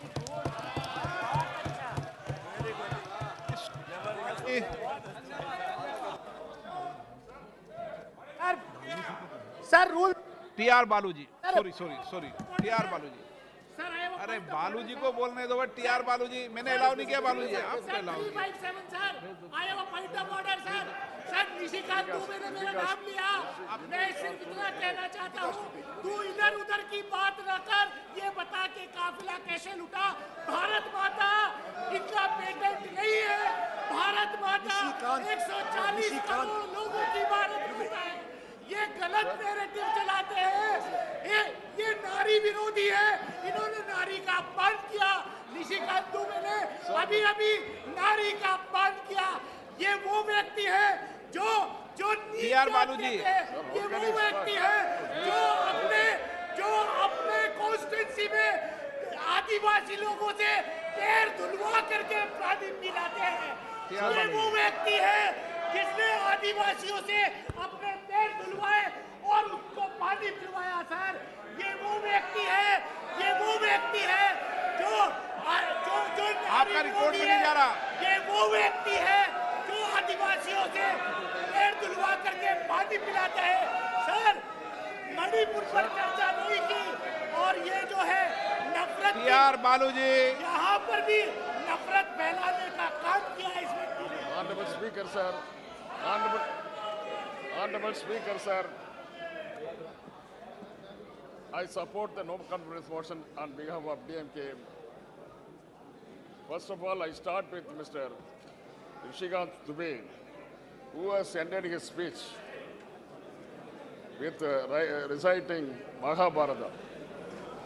I am also reminded of a particular episode wherein Krishna has advises Arjun to throw their aims his bow towards his grandfather, kith and kin, friends and everybody. That was a story in the epics. But what is the end result of the Mahabharata? Finally, they lost it, and King Arjun Dharma and other people won the case. He has recited about Draupadi and other people. So what has happened, finally, that is the end result, that is most important as far as that epic is concerned. I am also not willing to oppose my old friends. They are all very close friends, especially my friend, the leader of the House, Mr. Narendra Modi, and other friends also. They are the first friend, everywhere they are my friends, prevailing over the ruling party. I am rather hesitating to oppose them because of the only reason it was led by the late lamented leader Vajpayee ji. That was the only reason. And at the same time, now I am opposing. Now I am supporting the no confidence motion means because we want to kill the evils. Krishna advised Arjun, you are not going to kill your kith and kin and friends. You are going to kill the evils only. The same thing I am doing, sir. There is no other way for this, sir. Sir, moving the motion, no confidence motion against the brutally majority government, it is not fair on our part. It is not all fair. And moreover, it is at the fag end of the parliament, sir, this parliament. It is not fair on the part of the opposition to bring the no confidence motion, sir. But there is no other way, sir, because Prime Minister is not coming. Prime Minister has been elected member of Parliament and nation's Prime Minister to attend the government, Parliament only. He has not come so far. That is why there is no other way to bring the Prime Minister to this House. That is why the no confidence motion has been filed by the India opposition.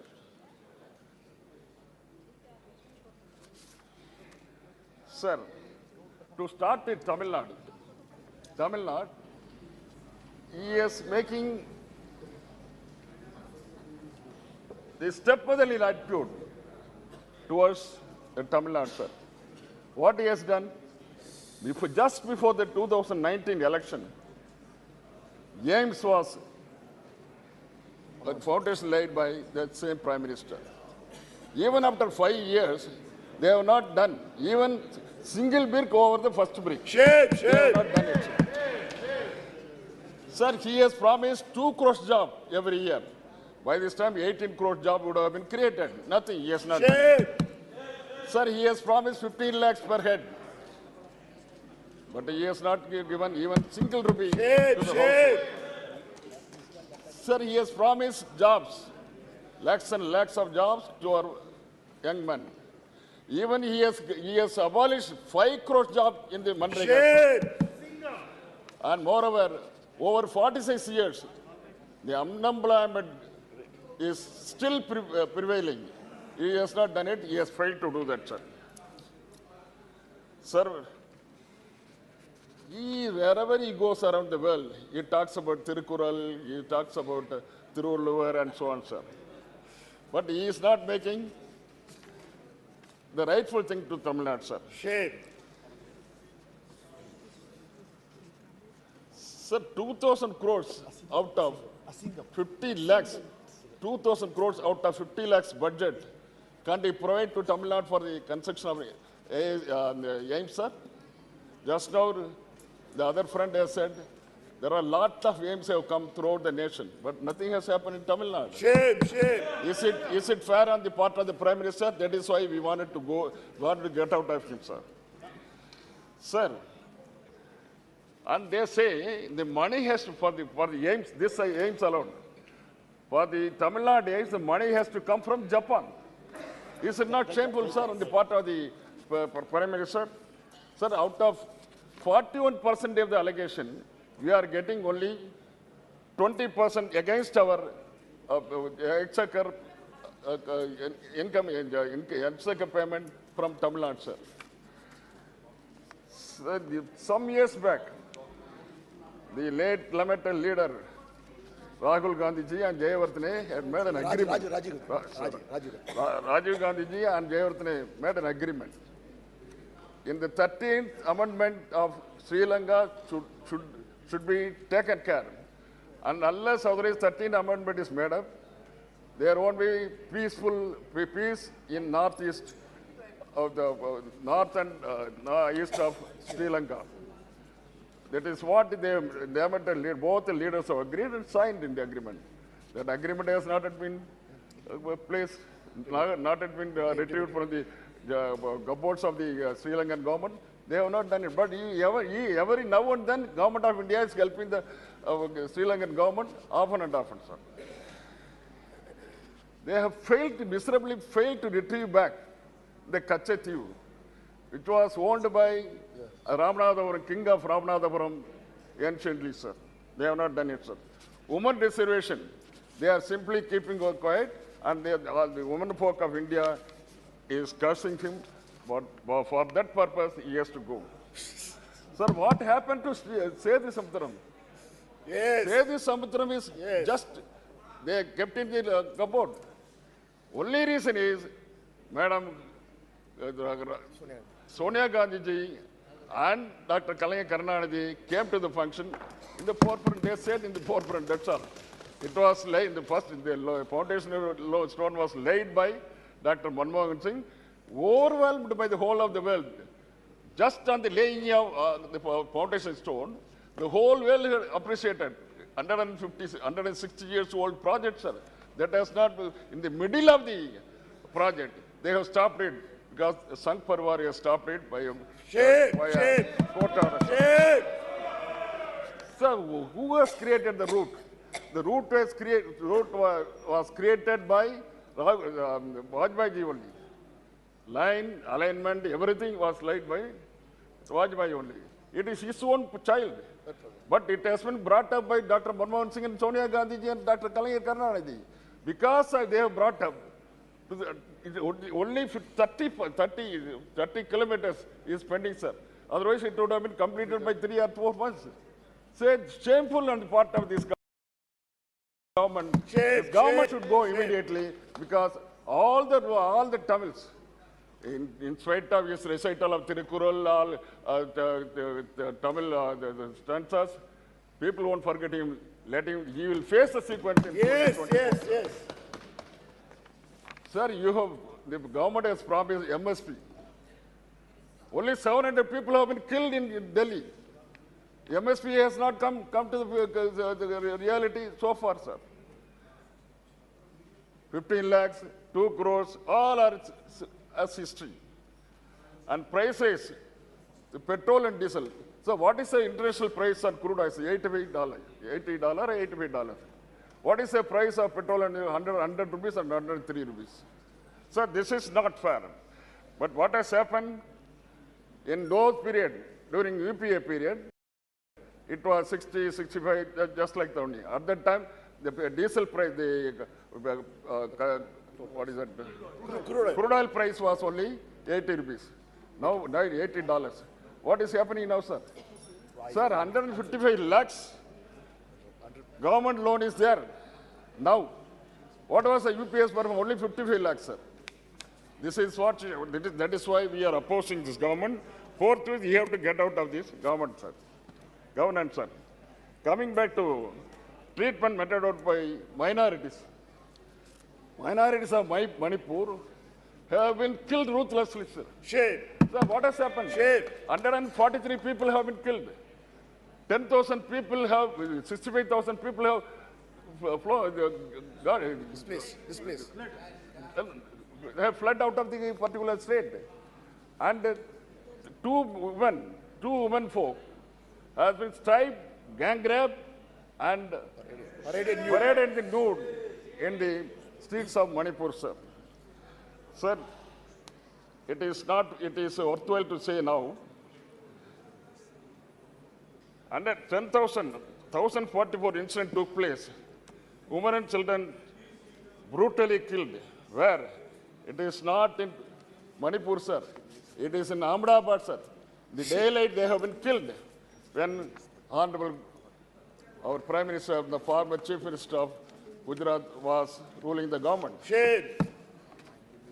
2,500 people were missing. Majority are belonging to minority community. Shame. The whole civilized world was up in anger and condemned the Gujarat's drama in strong terms.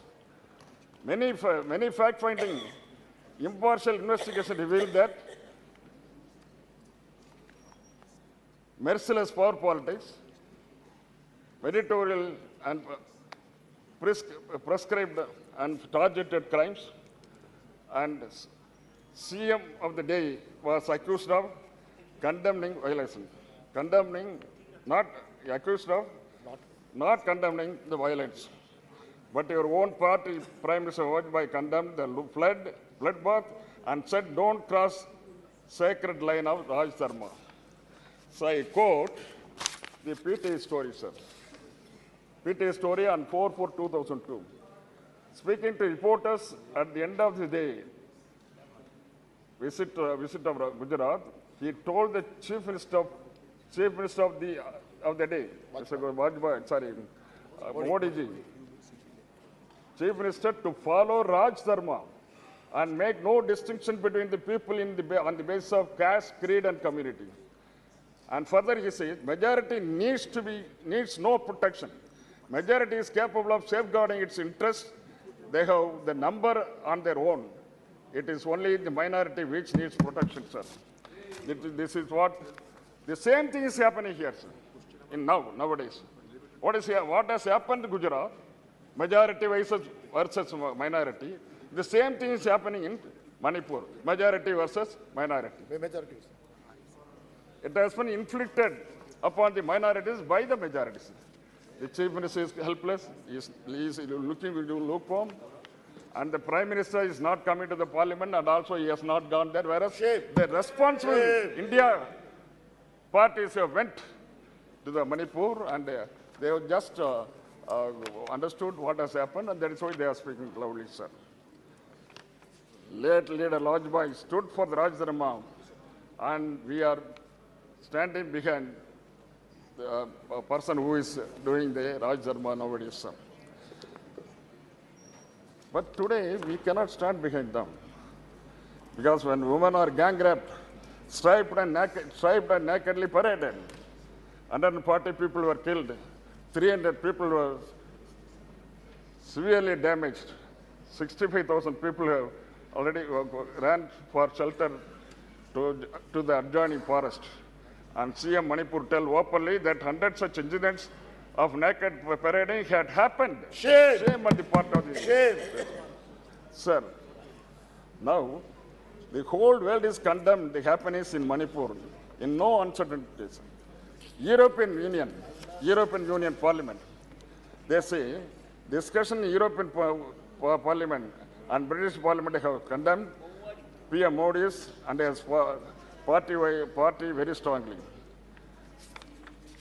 In the EU Parliament, six parliamentary group has appealed the European Parliament. They say in their plea, whereas violence in India's Manipur state has erupted along ethnic and religious lines between the mainly Hindu Meitei community and Christian Kuki community, leading to a cycle of violence with over 100 people killed, over 40,000 displaced, and the destruction of the property and places, and so on, sir. Whereas in the latest round of violence, human rights groups have accused the BJP-led government in Manipur and nationally of implementing divisive ethno-nationalistic policies which opposes in particular religious minorities. Modi visit to USA has castigated, US visit has castigated 75 Democrats MPs for human rights violations in India. That is in US, sir. Sir, lastly, I want to quote Narendra Datta, sir. Narendra Datta's speech. I quote, sir. Datta addressed the gathering as brothers and sisters. He has mentioned brothers and sisters, not ladies and gentlemen. The brothers and sisters has got more homely than ladies and gentlemen. He says I quote the speech, sectarianism bigotry and its horrible descendant, fanatism, have long possessed this beautiful earth. They have filled this earth with violence, drenched it often and often with human blood, destroyed civilization, and sent whole nation to despair. This is what the great man Narendra Datta said to the world. The man who introduced Hinduism to the world said these words, warning the world from disaster. He also quoted, I again quote, I am proud to belong to a religion which has taught me and world both tolerance and universal acceptance. We believe not only in universal toleration, but we accept all religions as true. I am proud to belong to a nation which has sheltered the persecuted and refugees of all religions and all nations of the earth. That is what he has told, sir. Finally, he says, it is now I say, it is Narendra Modi famed Hindutva which the world witnessing today. This is nothing but Hinduism, where religious tolerance has no place. Your schemes of things has sent agendas like Citizenship Act amendment to drive away minorities and uniform civil code, etc. Sir. I quote, finally I quote, Thirukural 474. அமைந்து ஆங்கு ஒழுகான் அளவறியான் தன்னை வியந்தான் விரைந்து கெடும். He who defies righteous order, oversteps limit, and enjoys self-aggrandizement gets lost fast. This is what I want to tell my close friend Narendra Modi ji. So the whole world has warned him against the peril he is going to meet, and also the Indian parliamentarians in this house, sir. Moreover, he is very aggressive and atrocious also. During how come he is not attending the parliament, sir? Yes. How come? Yes. What right he, sir? Public has elected him to come to parliament, yes. And moreover, he is holding the position of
Mark Antony said in Julius Caesar, you blocks, I'll paraphrase it and say, you blocks, you stones, you worse than senseless things. Oh, you hard hearts, cruel men of BJP. You have no compassion. That's why you have not gone to Manipur as all the opposition parties have gone. Sir, let me say a few words about Manipur. My young friend, Mr. Gaurav Gogoi, has very ably summed up the situation in Manipur. Manipur ethnic clashes between Meiteis and Kukis started on 3rd May 2023 and are still continuing. On 5th August, 5 people, 3 Meiteis and 2 Kukis were killed in Manipur in escalation of hostilities. So far, over 150 people have been killed. At least 100 women were raped, and over 70,000 people have been displaced, and 350 relief camps have been set up. The delegation from India which went met people in relief camps in Imphal and Churachandpur. Nishikant did not mention a single word about Manipur. This government wants to forget. Sir, the actual count may be higher. And now, these incidents in Manipur remind one of the riots in Rwanda between Hutus and Tutsis some years ago. The worst incident in Manipur came to light on 19th July when a video went viral showing 2 Kuki women being stripped, paraded naked on the streets and sexually assaulted by apparently Meitei men. Sir, are we living in a civilized country that this happens to our sisters? This is unimaginable. No action was taken by the police for more than 2 months until the video emerged. This was due to internet shutdown in Manipur, which, as Gaurav mentioned, is still continuing. The Prime Minister opened his mouth after 80 days since the start of violence, saying that his heart is full of pain and anger. But he has not visited Manipur till date. Now the Supreme Court has belatedly set up a 3-judge committee consisting of women judges. This is good because when the government fails, the highest court of the land has to take up the matter. Sir, till today, mobs of Meiteis are attacking Kuki villages who are retaliating with SLRs, AK-47, etc. Much of the arms are coming from abroad across a porous border and is funded by mainly poppy money, opium money. Police armories are looted. The government led by BJP Chief Minister Biren Singh, who is a Meitei, has failed to maintain law and order. I demand that he should be immediately dismissed and President's rule imposed on the state. Sir, one interesting thing, you are a doctor from Ahmedabad, you will realize that what was the Prime Minister doing from May to July this year when Manipur was burning. He visited 7 countries, in which USA from 20 to 23rd June, Hiroshima, Japan, 20th May, Australia, May 24, France, July 13 to 14, UAE, July 15, Egypt, to see the pyramids, 24 to 25 June, Papua New Guinea, 24 to 25 July 2023. And he was very proud that Joe and Jill Biden gave a private dinner at White House in his honor. हम कहते हैं ना साहब लोग पीठ ठोक दिया तो साहब लोग उसको प्राइवेट डिनर दिया बहुत खुश हो गया और हमारे बहन लोग उधर उनको इज्जत छीना जा रहा है. This is our Prime Minister. Sir, is our Prime Minister a roving ambassador or a traveling salesman? Because he even went to Sikar in Rajasthan to campaign in the midst of all this. Now, the Prime Minister has to reply why he was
माननीय सभासदों, माननीय सभापति जी,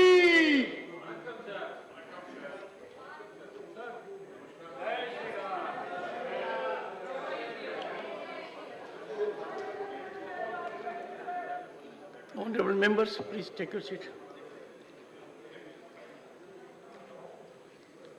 Honorable members, what we were discussing in the prelim session, I have had interaction with some of the honorable members and leaders, and also with Mr. Derek O'Brien. There is quite as to the issue. We will move ahead, indicating our full commitment that our productivity must be known to the people at large, and we exemplify our conduct by best traditions of the House. Sir, thank you very much, sir. You're very large-hearted. The Inter-Services Organizations Command, Control and Discipline Bill 2023, Shri Rajnath Singh to move a motion for consideration of the Inter-Services Organizations Command, Control and Discipline Bill 2023. Let me tell you, a second. Honorable Defense Minister, one second. Honorable Defense Minister is known all over the world and in India as Defense Minister of Bharat. Therefore, he comes from UP is fine, sir, but people in Rajasthan, including me, love and respect you as much as others do. Okay. अनुरोध कर रहे हैं, एक तो आपकी सुगमता के लिए धन्यवाद, मिस्टर प्रमोद तिवारी, लेकिन आज आप पक्षपात कर रहे हैं। जयराम रमेश जी ने जिस आग्रह को किया आपने स्वीकार कर लिया, और हम सब पूरा सदन प्रयास कर रहा है कि मणिपुर जल रहा है, उस पर आप चर्चा हो जाए। आप तो शायद चाहते ये नहीं चाहते जयराम जी की बात ही मणिपुर के नीचे तो बात बोलिए सर, अगर मणिपुर पे चर्चा हो जाए तो बड़ी कृपा होगी, अन्यथा फिर हम सब मिलकर वॉकआउट करते हैं। धन्यवाद। सर, आप मणिपुर पर चर्चा नहीं होने दे रहे हैं, sir. Nothing will go on record. Nothing will. आप मणिपुर पर चर्चा नहीं होने दे रहे हैं, इसीलिए आप वॉकआउट कर रहे हैं। श्री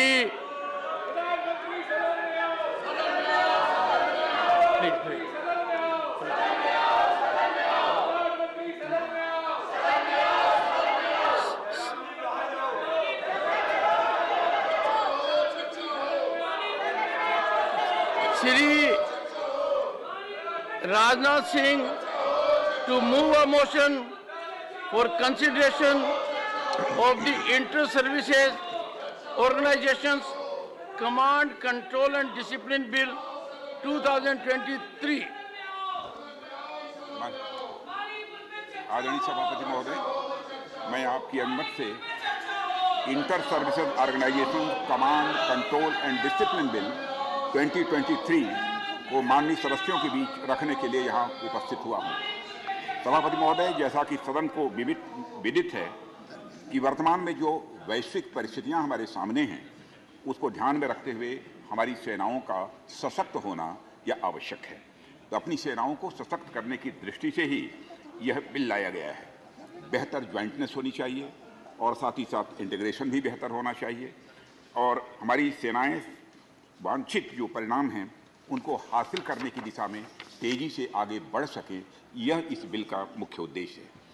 इसलिए सेनाओं के बीच बेहतर तालमेल व इंटीग्रेटेड स्ट्रक्चर को सुदृढ़ करने के उद्देश्य से ही यह बिल लाया गया है। लोकसभा द्वारा इस बिल को विचार करने के बाद पारित किया गया है और माननीय सभापति महोदय, जब भी कोई राष्ट्र प्रगति के पथ पर आगे बढ़ता है तो समय की मांग के अनुसार उसे अपने अंदर बहुत सारे बदलाव भी करने की जरूरत होती है। कानूनों के संबंध में भी मैं यह मानता हूं कि यही बात पूरी तरह से लागू होती है और हमारे माननीय प्रधानमंत्री के नेतृत्व में हमारी सरकार ने देश की प्रगति में बाधा डाल रहे बहुत सारे पुराने कानूनों को रद्द किया है और कुछ ऐसे कानून हैं जिन कानूनों में उन्होंने संशोधन किया है। लोकसभा में पारित होने के बाद राज्यसभा में पेश किया गया यह inter services organisation command control and discipline bill 2023 भी उन्हीं प्रयासों का एक अहम हिस्सा है और इस बिल का उद्देश्य हमारे सैन्य बलों में निहित अनुशासन की महान परंपरा को और मजबूती देना है और यह अनुशासन ही है जो हमारे सैनिकों के अंदर न सिर्फ एक आत्मविश्वास ही पैदा करता है बल्कि एक यूनिट या इस्टेब्लिशमेंट के रूप में उनके अंदर एकता की भावना को भी मजबूत करता है। इसलिए यदि अनुशासनहीनता का कोई प्रकरण आता है तो उसका त्वरित निराकरण होना चाहिए और त्वरित निराकरण होना यह अत्यंत आवश्यक भी होता है। Inter services organisation command control and discipline bill 2023 का यह प्रोविजन करता है कि इंटर सर्विसेज ऑर्गेनाइजेशन में डिसिप्लिन बनाए रखने के लिए त्वरित कार्रवाई की जा सके। सभापति महोदय, यह बिल एक ऐसा इन्वायरमेंट क्रिएट करने में निश्चित रूप से मदद करेगा जो हमारे इंटर सर्विसेज ऑर्गेनाइजेशंस में अनुशासन को स्वाभाविक रूप से मजबूत करेगा। महोदय, वर्तमान में जो व्यवस्था है उनके अनुसार चाहे भारतीय सेना हो, नौसेना हो, वायु सेना हो, सभी अपने रेस्पेक्टिव एक्ट के द्वारा ही गवर्न होते हैं। जैसे हमारा आर्मी एक्ट है 1950 का, एयरफोर्स एक्ट है 1950 का और इंडियन नेवी एक्ट है ये 57 का। इसी के तहत बनाए गए जो रूल्स और रेगुलेशंस हैं उन्हीं के अनुसार सारी चीज़ें गवर्न होती हैं।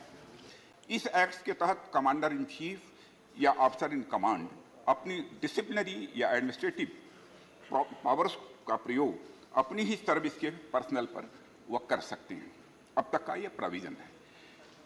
उन्हें दूसरी सर्विसेज से संबंधित पर्सनल जो उनके संगठन में कार्य कर रहे हैं पर डिसिप्लिनरी या एडमिनिस्ट्रेटिव पावर्स का प्रयोग करने का अभी तक अधिकार सभापति महोदय प्राप्त नहीं है। ऐसे प्रोविजन से इंटर सर्विसेज ऑर्गेनाइजेशंस में स्वाभाविक रूप से कई बार समस्याएं खड़ी होती हैं, खासकर तब जब किसी इंसिडेंट में विभिन्न सर्विसेज के पर्सनल इन्वॉल्व होते हैं और उन पर डिसिप्लिनरी या एडमिनिस्ट्रेटिव एक्शन के लिए इंटर सर्विसेज ऑर्गेनाइजेशंस में कार्यरत पर्सनल को उनके पेरेंट सर्विस यूनिट्स में वापस भेजने की आवश्यकता पड़ती है। यदि कार्रवाई करनी है तो फिर उनको अपने पेरेंट ऑर्गेनाइजेशन में भेजना पड़ता है। ऐसी स्थिति में पूरा प्रोसेस न केवल टाइम कंज्यूमिंग होता है बल्कि इसमें पर्सनल की आवाजाही के कारण अधिक धन का भी व्यय होता है। इसके अतिरिक्त यह भी समस्या आती है कि कई बार एक ही ऑफेंस के लिए अलग अलग जगहों की अथॉरिटीज जो होती हैं उनके द्वारा अलग अलग निर्णय लिए जाते हैं। क्वांटम ऑफ पनिशमेंट किसी को अधिक किसी को कम यह स्वाभाविक रूप से होता है, जिसके परिणाम स्वरूप विसंगतियां पैदा होती हैं। सभापति महोदय, इसलिए सभी इंटर सर्विसेज ऑर्गेनाइजेशंस के कमांडर इन चीफ या ऑफिसर्स इन कमांड के लिए उनके ऑर्गेनाइजेशंस में डिसिप्लिन को बनाए रखने के लिए एक इनेबलिंग एक्ट बनाया जा रहा है। अतः आर्मी, नेवी और एयरफोर्स से इनपुट्स लेकर ministry of law and justice के परामर्श से inter services organisations command, control and discipline bill 2023 को ड्राफ्ट किया गया है। यह बिल हमारी सेना के अंदर प्रॉपर इंटीग्रेशन एंड ज्वाइंटनेस को प्रमोट करेगा। इसके साथ ही सभापति महोदय, यह बिल इंटर सर्विसेज ऑर्गेनाइजेशंस के चीफ्स को बेहतर डिसिप्लिनरी और एडमिनिस्ट्रेटिव पावर्स भी प्रदान करता है, जिससे वे अपने ऑर्गेनाइजेशंस में प्रभावी कमांड, कंट्रोल और डिसिप्लिन ला सकेंगे और हमारे सुरक्षा ढांचे को और मजबूत व बना सकेंगे। मैं सदन को यह विश्वास दिलाना चाहता हूं कि यह बिल भारत के सैन्य सुधारों की दिशा में एक मील का पत्थर साबित होगा। माननीय सभापति महोदय, मैं आपकी अनुमति से मैं inter services organisations command, control and discipline bill 2023 विधेयक पर विचार करने का प्रस्ताव करता हूं। धन्यवाद। Motion moved. I now call upon the members whose names have been received for participation in the discussion. Dr. Sashmit Patra. Sir, actually, Mr. Sujit Kumar would be speaking, sir. He's the number 2. He'll take all the time, sir. It's given a correction slip also. Sujit Kumar. Thank you, sir. Thank you. Thank you for your indulgence. Sir, this is an extremely important bill as far as our security is concerned and our territorial integrity is concerned. And Biju Janata Dal has always been with the government when it comes to India's security, so we support this bill. Sir, the Honorable Minister has already explained what is the rationale behind the bill. Sir, currently, personnel of the three services, namely Army, Navy and Air Force, are governed by their respective service acts. The Army personnel are governed by the Army Act 1950, Naval personnel are governed by the Naval Act 1957, Air Force personnel are governed by the Air Force Act of 1950. Sir, when these three acts came into force, personnel of these three organizations were largely serving in their respective organizations. But sir, of late, we have seen many inter-service organizations like the Andaman Nicobar Island Command, like the Training Institutes, National Defense College, National Defense Academy, or the Strategic Forces Command, or the Defense Space Agency. Now, sir, only an officer of the same service can initiate disciplinary proceedings over a personnel of that service. This, sir, directly impacts the command, control, and discipline of the personnel serving in the three services, in the inter-service organizations, shortly ISO. Because, sir, the commander-in-chief or the officer in command has no disciplinary authority over any personnel of the other two organizations, irrespective of whether they are serving in the ISO or not. So, sir, there is a lack of disciplinary authority, and anyone accused of a crime has to be sent back to the original organization from which that personnel belongs to for any disciplinary action or any administrative proceedings. Now, sir, this is time consuming. This has financial implications for our nation. And, sir, if the circumstances, if the facts are such that, there are multiple accused belonging to different organizations, namely Army, Navy, and Air Force, for the same set of offenses, then it becomes even more complicated, then because everyone has to be sent to their respective organization for disciplinary proceeding.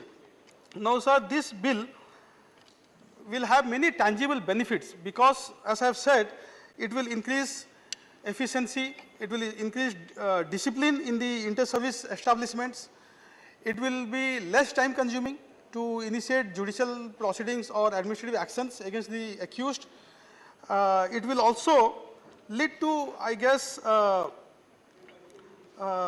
expeditious disposal of cases, because now they don't have to be sent back to their parent organization. They can be tried by the commander-in-chief or the officer in command of the ISO. So since they don't have to be sent to their parent organization,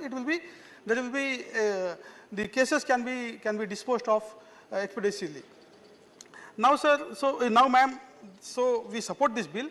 While I'm speaking on this bill, I would also like to request Honorable Minister to speak during his remarks on the theaterization plan, which has been on the table for a while now. And the idea of the theaterization plan is to integrate the capabilities of our three services. Now, what is a theater? A theater will have units from all the three services, and they will be operating under a commander. And the idea is that this unified body will be better able to address the security of our country in a particular geography. Now, sir, many military personnels have compared the move to theater command, the move towards our theaterization, without any comprehensive security strategy, as putting the cart before the horse. These are not my words. I just did some research and found this to be the view of many military professionals. Some others are of the view that India is geographically not suited towards theaterization, and resources can be easily moved even without the theater command plan. And finally, ma'am, since we already have a tri-service command in Andaman Nicobar Islands, not much is known about the outcome of this, or not much analysis or report is available as to the performance or the complexities of this tri-service command. So I would request Honorable Minister, if it is in the national interest, if it is confidential, I can totally understand, he may not share it, but if it is not in the, if it is not confidential and he is willing to share it, then I would love to hear the views of the Minister. Thank you, ma'am. Thank you. Honorable Sri Ayodhya Rami Reddy Allah. Thank you, Madam, for giving me the opportunity to speak on the Inter-Services Organization Command, Control and Discipline Bill 2023. Today, we gather here to deliberate upon a momentous piece of legislation that holds the promise of transforming our armed forces and fortifying our nation's security. The Inter-Services Organizations Bill 2023 is not just a piece of legislation, it is a testament to the power of unity and jointmanship among our armed forces. As we stand at the cusp of establishing integrated or joint commands, this bill emerges as a guiding light, illuminating the path towards a more coordinated, agile and efficient armed forces. Let us take a moment to recognize the dedication and sacrifice of our brave soldiers, sailors, and airmen who safeguarded our borders day and night, undeterred by the challenges they faced. The few of the positives of this bill: this empowers the commander-in-chief or officer in command to exercise disciplinary and administrative control over the service personnel under their command, regardless of their service. This empowerment is just not a symbolic gesture, it is a strategic move towards forging a cohesive force that operates seamlessly and cohesively. In extension, this bill seeks to recognize and strengthen the existing inter-services organizations, such as the Andaman and Nicobar Command, the Defence Space Agency, and the NDA, by providing them with the constitutional backing and the authority to ensure effective and command control over the personnel serving in or attached to them. Furthermore, the central government is empowered to constitute the new inter-services organizations, each comprising personnel from at least two of the three services, the Army, the Navy, and the Air Force. This opens up avenues for greater cooperation, coordination, and synergy among our armed forces, ensuring that they operate as a unified entity, responding swiftly and effectively to any threat that may arise. This bill is the provision, there is a provision in the bill for joint services commands, which will operate under the command of a commander-in-chief. This is a significant stride towards the theaterization plan of our armed forces. enabling integrated planning and joint operations. Madam, as we witness nations around the world adapting to the changing nature of warfare, this move signifies our commitment to remain at the forefront of military excellence. So, few suggestions, Madam, as we lend our support to the ISO Command, Control and Discipline Bill 2023, we have few suggestions to offer to the Union Government to consider. These suggestions aim to further strengthen our defense capabilities and enhance the security of our nation. The integration of entire marine system. As we recognize the importance of the maritime response to neighboring nations, it is crucial to integrate all aspects of the marine system. This includes not only naval support, but also marine merchants, fisheries and trade capacities. A coordinating body at the apex level can assist in seamless integration and cooperation among these sectors, fostering a holistic and comprehensive approach to maritime security. Also, in an era of evolving threats, it is imperative that our armed forces adapt to the changed nature of warfare. Modern-day wars demand simultaneous operations across land, sea, and air, requiring a well-coordinated, multi-pronged strategy. The incorporation of net-centric operations, information warfare, cyber attacks, and the consideration of nuclear overhang is vital to address contemporary security challenges effectively. In conclusion, I stand before you to lend my wholehearted support to this transformative legislation bill. Thank you.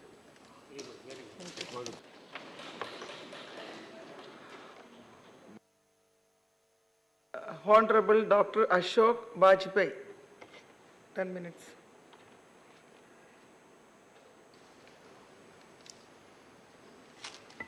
माननीय उपसभापति जी, ये अंतर सेवा संगठन विधेयक 2023 इस पर बोलने का आपने अवसर दिया, उसके लिए आपका बहुत बहुत आभार।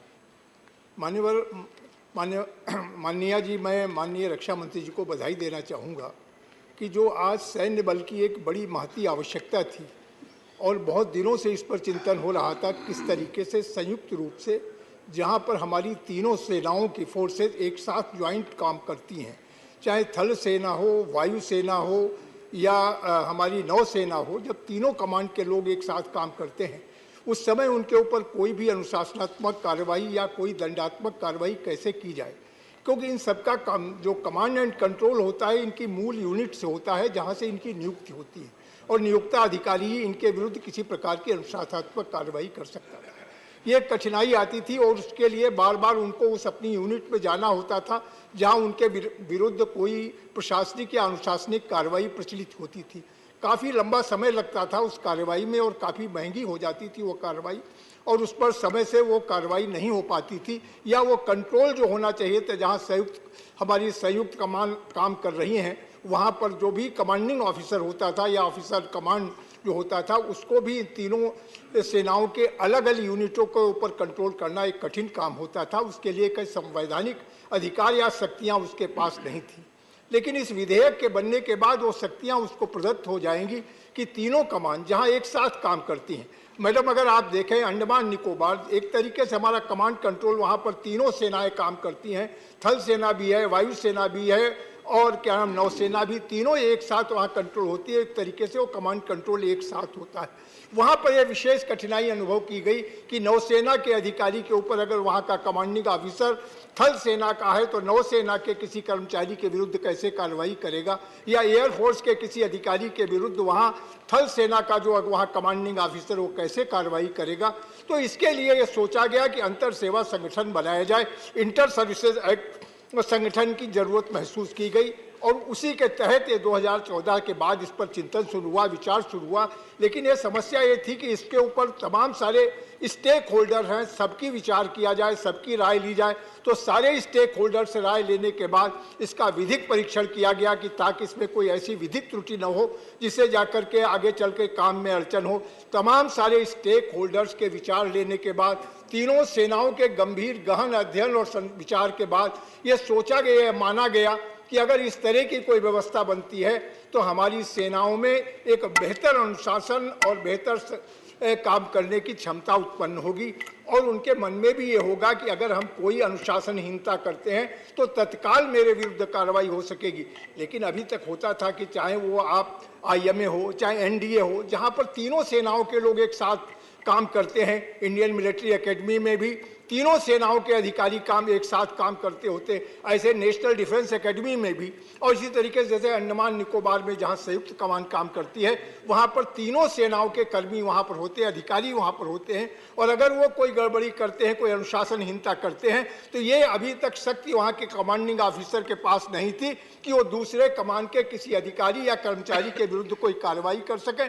और उसके लिए वो उनकी कमान को लिखते थे या उन फोर्सेस को लिखते थे जहां से वो आए हैं, और उसके बाद वो लंबी प्रक्रिया चलती थी जिसके चलते इस सारे काम में बड़ा विलंब होता था। इसलिए एक बहुत सुविचारित एक निर्णय लिया गया कि इस तरीके का इंटर स्टेट कोई संगठन बने, इंटर सर्विसेज संगठन बने, और उसी दृष्टि में ये 2023 में ये विधेयक सदन में लाया गया है। और मैं समझता हूँ इससे सेना की सक्रियता में, गतिविधियों में भी तेजी आएगी, अनुशासन अच्छा होगा, काफ़ी समय भी बच सकेगा और बाकी काफ़ी जनधन दोनों की हानि से भी काफ़ी बचत होगी अगर इस अधिविधेयक को पारित होने के बाद। हम चाहते हैं कि हमारी सेनाएं आज दुनिया की सबसे समृद्ध सेनाओं में मानी जाती हैं। उनकी दक्षता, उनकी योग्यता, उनकी सामरिक शक्ति आज दुनिया उसका लोहा मानती है। तो हमारा कमांड कंट्रोल भी उतना ही अच्छा हो और हमारी जो भी यूनिट है रक्षा संबंधी उनमें एक अच्छी व्यवस्था हो जो दूसरी सेवाओं के लिए भी एक आदर्श उत्पन्न कर सके। इसलिए इस विधेयक की मैडम आवश्यकता पड़ी। ये बहुत सारे लोग ये भी कह सकते हैं ये थिएटर कमांड बनाने की दिशा में कोई ज्वाइंट थिएटर कमांड बनाने की दिशा में कोई कदम हो सकता है। मैडम कोई मंशा नहीं है, लेकिन ये ज्वाइंट जहां ऑपरेशन तीनों सेनाओं को एक साथ मिलकर जहां ऑपरेट करती हैं, एक साथ काम करती हैं, वहां के कर्मियों पर कैसे उन पर अनुशासन कायम किया जा सके, उनकी बेहतर सेवाएं कैसे उस संस्था को मिल सके, इसके लिए इस विधेयक की आवश्यकता पड़ी। इसका ज्वाइंट थिएटर कमांड से कोई और संबंध नहीं। हालांकि अंडमान निकोबार एक तरीके से वहां तीनों सेनाएं एक साथ काम करती हैं और एक ही कमांडिंग ऑफिसर होता है और वो कमांडिंग ऑफिसर तीनों सेनाओं के अधिकारियों कर्मचारियों को कंट्रोल करता है। तो एक तरीके से वही ज्वाइंट कमांड उसकी होती है जो थिएटर कमांड की कल्पना है। लेकिन ये बिल्कुल उससे अलग है मैम, जिसको कि हम लोग इस विधेयक के रूप में यहाँ लाए हैं।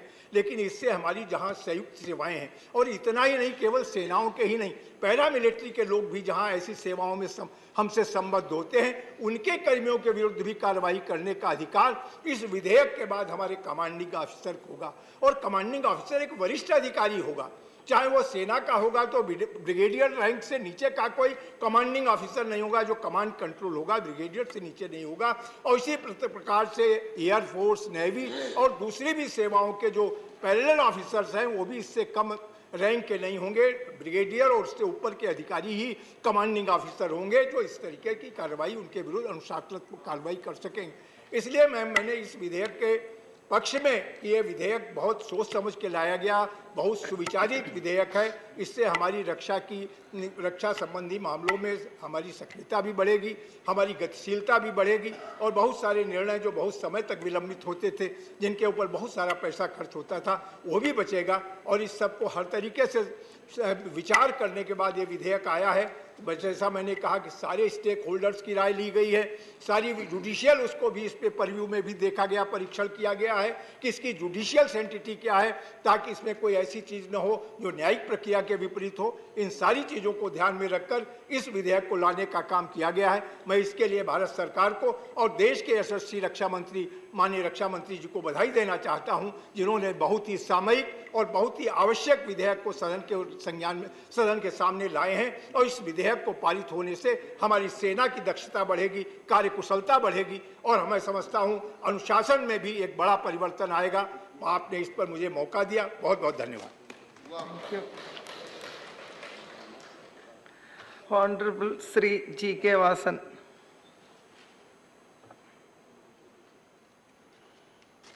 Very important bill brought by our Honorable Defence Minister at the right needed time, Madam. I congratulate the Honorable respected Minister for this bill. This particular bill empowers our army for a better coordination and cooperation to achieve their final goal. Many laws in this bill have been amended. Many laws have been taken away, which is not necessary. Working together as a unit is very important in the three forces which this bill has achieved. Madam, this bill seeks to empower the Commander-in-Chief or Officer in Command of Inter-Services Organization to exercise disciplinary or administrative control over the service personnel under their command. There are 3-4 important aspects in this. One is inter-service organization. 2, control of inter-service organization. 3, other forces under central government. 4, Commander-in-Chief.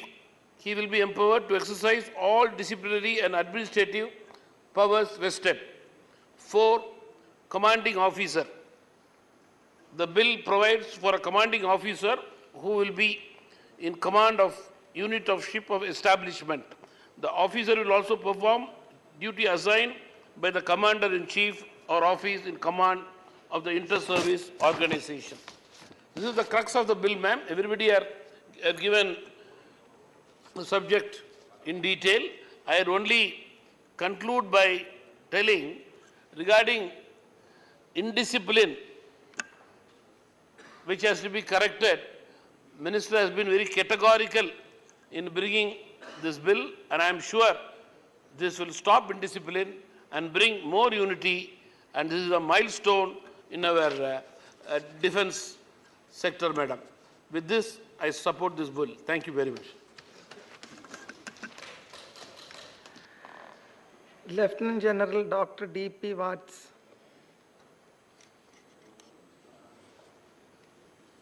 Thank you very much, Sabhapati ji, for permitting me to speak on such an important bill. First, I thank the Honorable Defence Minister and our यशस्वी प्रधानमंत्री कि वो ना तो समस्या को टालते और ना उसको पालते. ये बहुत पुरानी नीड ऑफ द आवर थी. आई विश के सुनने के लिए हमारे अपोजिशन के ऑनरेबल एमपीज भी होते यहाँ पे, क्योंकि समस्या बहुत पुरानी है. इसका मैं बाद में जिक्र करूँगा.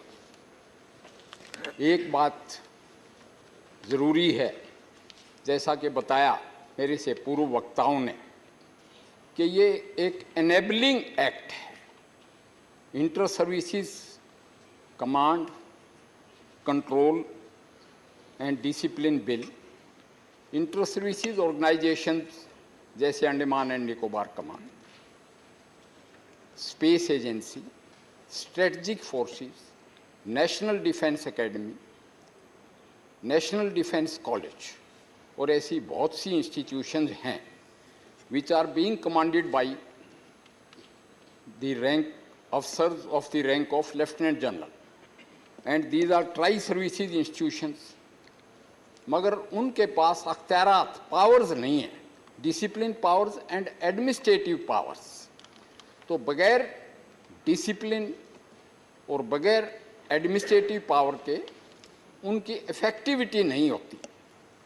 नेवी, आर्मी, एयरफोर्स, नेवी और आर्मी एक्ट 1950 के हैं, सॉरी एयरफोर्स और आर्मी एक्ट 1950 के हैं और नेवल एक्ट 57 का है. अब किसी नेवल पर्सनल को जो पोस्टेड है ट्राई करने के लिए for any offence, he has to be attached to a naval unit and there is a provision कि officer can not be punished by the other services officers और organisations. And personnel have to be moved out to naval units or air force units or army units for disciplinary purposes, which consumes time. जो उनकी ability है, यानी वो काम भी आ सकते हैं उस स्टेशन में रह के, वो वर्क आवर्स भी लॉस होते हैं और साथ में इकोनॉमिक लॉस भी होता है. कमांडर्स को एनेबल करने के लिए उनको ये अख्तियारात दे दिए गए हैं इस बिल के द्वारा. इस बिल को पूरी मैच्योरली डेलिब्रेट किया गया है, इसको फ्रेम किया गया चीफ ऑफ स्टाफ्स कमेटी को इसका प्रेजेंटेशन किया गया, डिफेंस स्टैंडिंग कमेटी को इसका प्रेजेंटेशन, जो हमारे डिफेंस फोर्सेस के जज एडवोकेट जनरल्स यानी air force, navy and army के जज एडवोकेट जनरल्स जो हमारे लीगल ल्यूमिनरीज हैं, फिर इसको लीगल ल्यूमिनरीज को भी रेफर किया गया और फाइनली इसकी framing of the language and all legal aspects were done under the supervision of Ministry of Law and Justice. So now एक ये परिपक्व बिल है। रही बात कमांड, यानी सुजीत कुमार जी ने कहा within constants I will like to say कि is there a need for theatre commands. Theatre commands basically world war II में भी थे। अमेरिका तो ग्लोबल पॉलिसिंग का काम करते हैं, उनके पास मैनी 4-स्टार generals commanding the theatre commands and even 5-स्टार जनरल्स भी हैं, और वो पैसिफिक कमांड है, अफ्रीका कमांड है, यूरोपियन कमांड है, यानी पूरे वर्ल्ड पे उनका ग्लोबल पॉलिसिंग का एक्शन है and their economy permits them to move the forces all over the world. Threat perception ऐसी है कि चाइना ने भी थिएटर कमांड्स बनाए हैं, 5 उनके पास भी हैं, और उनका वेस्टर्न कमांड इज फेसिंग अस। जहाँ तक हमारा सवाल है, अभी तक तो हमारा डिफेंसिव ही स्ट्रेटजी है कि to defend the territories of India, मगर जैसे हम दुनिया की 5वीं इकोनॉमिक पावर हैं और मोदी जी की कमांड में जितनी तेज़ी से हम आगे बढ़ रहे हैं, तो 2030 तक या 2027 तक हम तीसरी सबसे बड़ी इकोनॉमी हो जाएंगे। We have a very big sea line to defend. Asia Pacific we have a role, we are members of Quad also. Under these situations we may also have to follow the steps what superpowers have. Therefore, we should not look in a very limited way towards our territories also. It has also been brought out that government with specific notifications, though we are not creating a command, means theatre command just now, but it is enabling, it is certainly a platform for the constitution, because it will be a decision of the Ministry of Finance, standing committee means a cabinet committee on security, and if they notify it, certainly a theatre command can be constituted. Same way other paramilitary forces, standing orders are there. When war comes, then BSF, CRPF, Coast Guards, they will come under the command of respective forces, armed forces. As far as the discipline is concerned, central government can very well notify, and with this notification, they become the part of theatre command also. So in totality, it is a enabling act, and as I was mentioning, कि अगर हम fully prepared होते, तो 1962 में China के हाथों हमारा bitter experience नहीं होता। अब हमारी फोर्सेस हिमालय की चोटियों पे खड़ी हैं, उनके प्लेटू को ओवरलुक कर रही है, और बहुत अच्छे अच्छे रास्ते बना लिए गए हैं बॉर्डर रोड्स द्वारा, यानी कि we are fully prepared, we are a nuclear powered nation and we need to grow. For that growth we need to strategise, prior proper planning, and then we have to exert our might, or you can say our policy of a velvet glove with an iron fist. If we are not strong, then people will not acknowledge our might. Though we want peace in the world, वसुंधराय कुटुंबकम मोदी जी का नारा है, मगर उसके लिए हमें ताकतवर होना पड़ेगा, और उस ताकत के लिए एनेबलिंग बिल्स की बहुत ज़रूरत है कि ये एक्ट बन के वजूद में आएँ और फोर्सेस का डिसिप्लिन चुस्त दुरुस्त और मजबूत हो। Thank you very much for giving me time. I support this bill. Honorable Sri V. Vijay Reddy. Thank you, Vice Chairperson, Madam.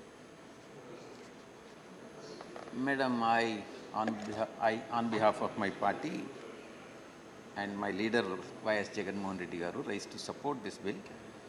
And we support this bill. This bill seeks to rectify the crucial blockages in inter-service organization, and hence we support this bill, Madam. I would like to make three suggestions to the Honorable Defence Minister on the overall military reforms in this regard. Madam, the first point number one is low defence spending. India was the third largest spender in absolute terms, absolute monetary terms, when compared to USA and China, after USA and China. Madam, because China's economy is very large economy, and it implies that it spent 3.5 times over India. When it comes to the absolute terms, while India spends about $77 billion, and when it works out in terms of percentage of GDP, it works out to 2.66%, whereas percentage of China spending on GDP is only 1.74. However, in terms of in absolute monetary terms, it is $293 billion, whereas 293, whereas 77. So the comparative figures may give a different indication. However, there is a necessity to increase the military spending, which I request the Honourable Minister to kindly look into the issue, sir. Sir, Madam, the Ministry has a share of central government. Share of central government in 2016 and 17, it was 17.8% of the total central government expenditure, and which has declined to 13.2% in 2023-24. In fact, a suggestion has been made by the committee and on Ministry of Defence. The Ministry of Defence should be allocated at least a minimum of 3% of GDP to ensure adequate preparedness of the armed forces. Madam, I request the Honourable Defence Minister to kindly look at the issue and ensure that the minimum amount of 3% of GDP is allocated to the ministry in the interest of the nation. The second point which I would like to bring to the notice of the Honourable Defence Minister is a high number of vacancies. Madam, as per the government data available with me, there are about 1.55 lakh unified positions across the three forces. Madam, the Army accounts for the maximum of 1.36 lakhs vacancies, followed by Navy of 12,500 vacancies and Air Force 7,000 vacancies. I request the Honourable Defence Minister to kindly look into the vacancy position and address the issue to give a renewed thrust to the recruitment in mission mode, Madam. The third point which I would like to bring to the notice of Honourable Defence Minister is absence of national security strategy, which has long impeded tri-service integration. This is very important issue, Madam. Most of the global players, be it US, China, UK, France, all developed countries, including Japan, have the formal national security strategy or policy. I request the Honourable Defence Minister to clarify the status of NSS in the country and steps being taken towards it. Thank you very much, Madam. We support with this bill in this regard. Thank you very much. Dr. M. Tampiture. Thank you very much, Chairman. I support the bill introduced by Honorable Defence Minister Rajnath Singh Ji. In the introduction, he said about the policy of the present government, especially under the leadership of Honorable Prime Minister Modi Ji and also Rajnath Singh Ji. How they are strengthening our army and modernizing At the same time, what are the reforms required? In that respect only, he has brought in the Inter-Services Organization Command, Control and Discipline Bill 2023, 6, Empowerment of Commander-in-Chief and Officer-in Command of the Inter-Service Organization with all disciplinary and administrative powers in respect of personnel servicing in or attached to such organization. This is a very important thing he has brought in. First of all, Madam, when we are discussing about the Defense Department, security also is what we are discussing. So our Indian security, not only the army is also strengthening, it's a border security also more important. For example, if you take Tamil Nadu, there are Kachetiv issues there. As our already member, one honorable colleague said, when marine security at that point, when the fisherman is going, how the navies are protecting, and also other navy, that Sri Lanka Navy, how they are treating our fishermen. In that, because of Kachetiv is part of our Indian territory, still it is under control of Sri Lanka. Because at that time, Indira Gandhi period, she unceremoniously, it is given to the Sri Lanka. But it is not passed and approved by the parliament. Any territory, if you are giving to any other country, it has to be approved by parliament. Still, it is not yet approved. In this regard, our Honorable former Chief Minister, Madam Jayalalitha ji, went to the Supreme Court and put a case that this Kachetiv is the part of our Indian territory, which because of that, Navy can also use that area and save our Tamil Nadu fishermen. That kind of way to secure give the protection, and not only the country and our fishermen community, Tamil Nadu fishermen, the defense minister has come forward to see that somehow the Kachetiv is still once again to come to our thing. That has to be done. We are requesting that. For a long time, they are demanding this issue. This is very, very important to solve the Tamil Nadu fishermen issue. And also Tamil Nadu fishermen, they are taking with the Sri Lankan Navy.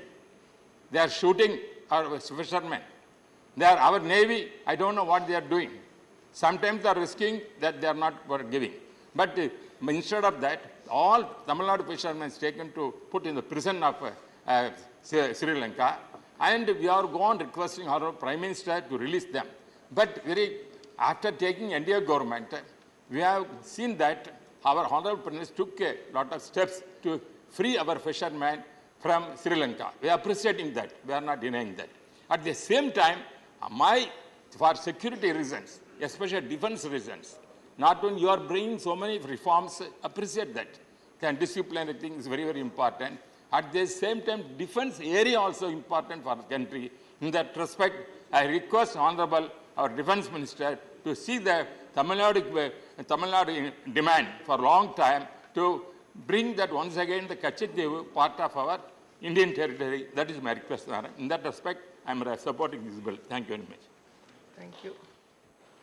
Honorable Sri Kanaka Medala Ravindra Kumar.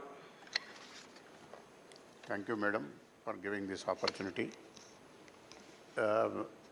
The Inter-Service Organization Command, Control and Discipline Bill 2023, the government intended to bring the officers belonging to various service of defense establishment, that is Air Force, Navy and Army, but who are serving in an interest service organization under Commander-in-Chief of the, or the Commander, Officer-in-Commander under a single act, so that while serving under a Commander-in-Chief or the Officer-in-Command, any disciplinary issues that can be dealt accordingly without referring the matter to the respective services for taking appropriate action under relevant act, that is Air Force Act 1950, Army Act 1950 or Navy Act 1957. This bill is basically enabling legislation which empowers the heads of the inter-service organizations to service effective command, control and discipline on all personnel of regular Air Force, Army and Navy and to persons of other forces as notified by the central government who are serving in or attached in inter-service organization without amending the respective acts. Sir, over the period of time, military operations become more complex and interdependent because the global security landscape has evolved in such a manner. The emergence of symmetric threats, cyber warfare, and the need for joint operations demanded greater coordination, communication, and seamless integration among the different branches of armed forces. The Inter-Service Organization Command, Control and Discipline Bill 2023 is essential under these circumstances. What happened during the Mumbai terror attack, everybody knows, due to this systematic coordination between varied security forces, the threat was handled in such a coordinated manner that the perpetrators were forced to run for shelter, and they took shelter in neighboring countries. This bill acknowledged the requirement for a unified approach to command, control, and discipline within the armed forces by establishing a precise and uniform mechanism across all ISOs. By granting Commander-in-Chief and Officer in Command of ISO authority to exercise disciplinary and administrative powers, regardless of the specific services of personnel belong to, the bill fosters a sense of unity and collective responsibility. This bill would have direct impact on command, control, and discipline of inter-service organizations like Andaman and Nicobar Command or Defense Space Agency, and joint training establishment like National Defense Academy or National Defense College, as the Commander-in-Chief or Officer in Command of such inter-service organizations are not empowered to exercise disciplinary or administrative powers over the personnel belonging to other services. In view of this, this bill is very much needed. I congratulate the Honorable Defense Minister. In view of this, I welcome and support the bill. Thank you, Chairman. Shri Sujit Kumar, he wants to make... Thank you for allowing me another 30 seconds, though I have already spoken on this bill. Sir, मैं दो बातों के लिए सरकार को बधाई देना चाहता हूँ. Sir, the entire nation knows about the aggression of China in the Indo-Tibet border. The Indo-Tibet border, sir, not India-China border. Sir, लेकिन सर पहली बार 1962 के बाद हम लोग मुंह तोड़ जवाब दे पाए चाइना को और आंख से आंख मिला के आज चाइना के साथ हम लोग खड़े हैं. So this definitely deserves compliments and commendation on behalf of the House to the Honorable Defense Minister. और सर दूसरी बात, sir, I would like to salute the work of Border Roads Organization (BRO). Sir, I have interest in strategic issues, and I have been to Pangong Lake, DBO Daulatabad Oldie, and Bumla Pass near Tawang in Arunachal. Sir, the kind of roads we have today in our border areas is, sir, to be seen, to be believed. 10 साल पहले sir हम लोग बहुत पीछे थे China के sir infrastructure के सामने. आज sir really the BRO has done such a stupendous and stellar work. For this also I would like to commend Honorable Defense Minister. Honorable members, I happen to be from Sainik School Chittorgarh, and I keep on meeting several 3-star generals, admirals. There is upbeat mood.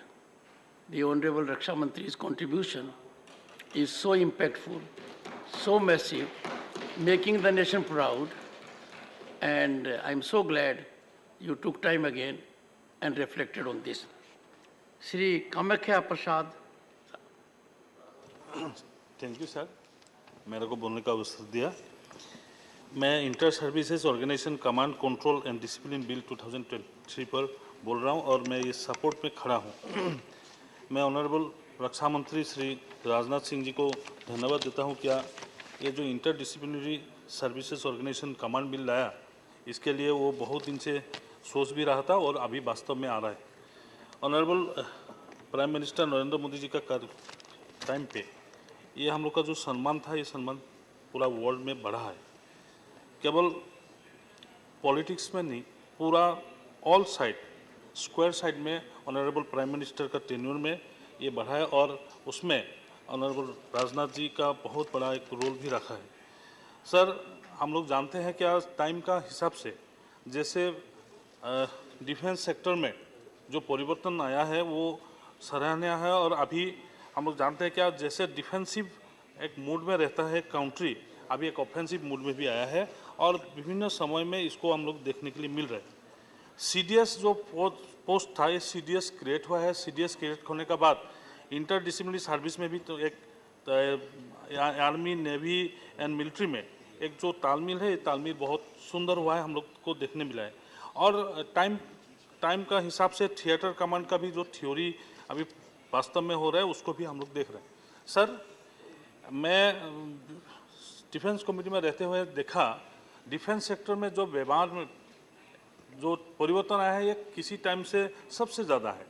ये आत्मनिर्भर भारत बनाने का जो theory है, ये आत्मनिर्भर Bharat theory को वास्तव में रूपायित करते हुए मिसाइल हो या बंदूकें हो या तोपें हो, इसमें जो चेंजेस लाया है और तीनों सर्विस में, एयरफोर्स, नेवी और मिलिट्री में जो तालमेल, आपसी तालमेल है, इसको जितने बढ़ाने का काम किया है, मैं रक्षा मंत्री जी को इसके लिए धन्यवाद देता हूं। और देख रहा हूं क्या तीनों सेना, तीनों फोर्सेस में एक अच्छा सा तालमेल होने के बाद ये ऑफेंसिव से डिफेंसिव से ऑफेंसिव, जैसे रक्षा मंत्री जी विभिन्न मीटिंग में सेमिनार में भी बोलते हैं, इसमें बोला है, इसको वास्तव में कार्यान्वित हुआ है।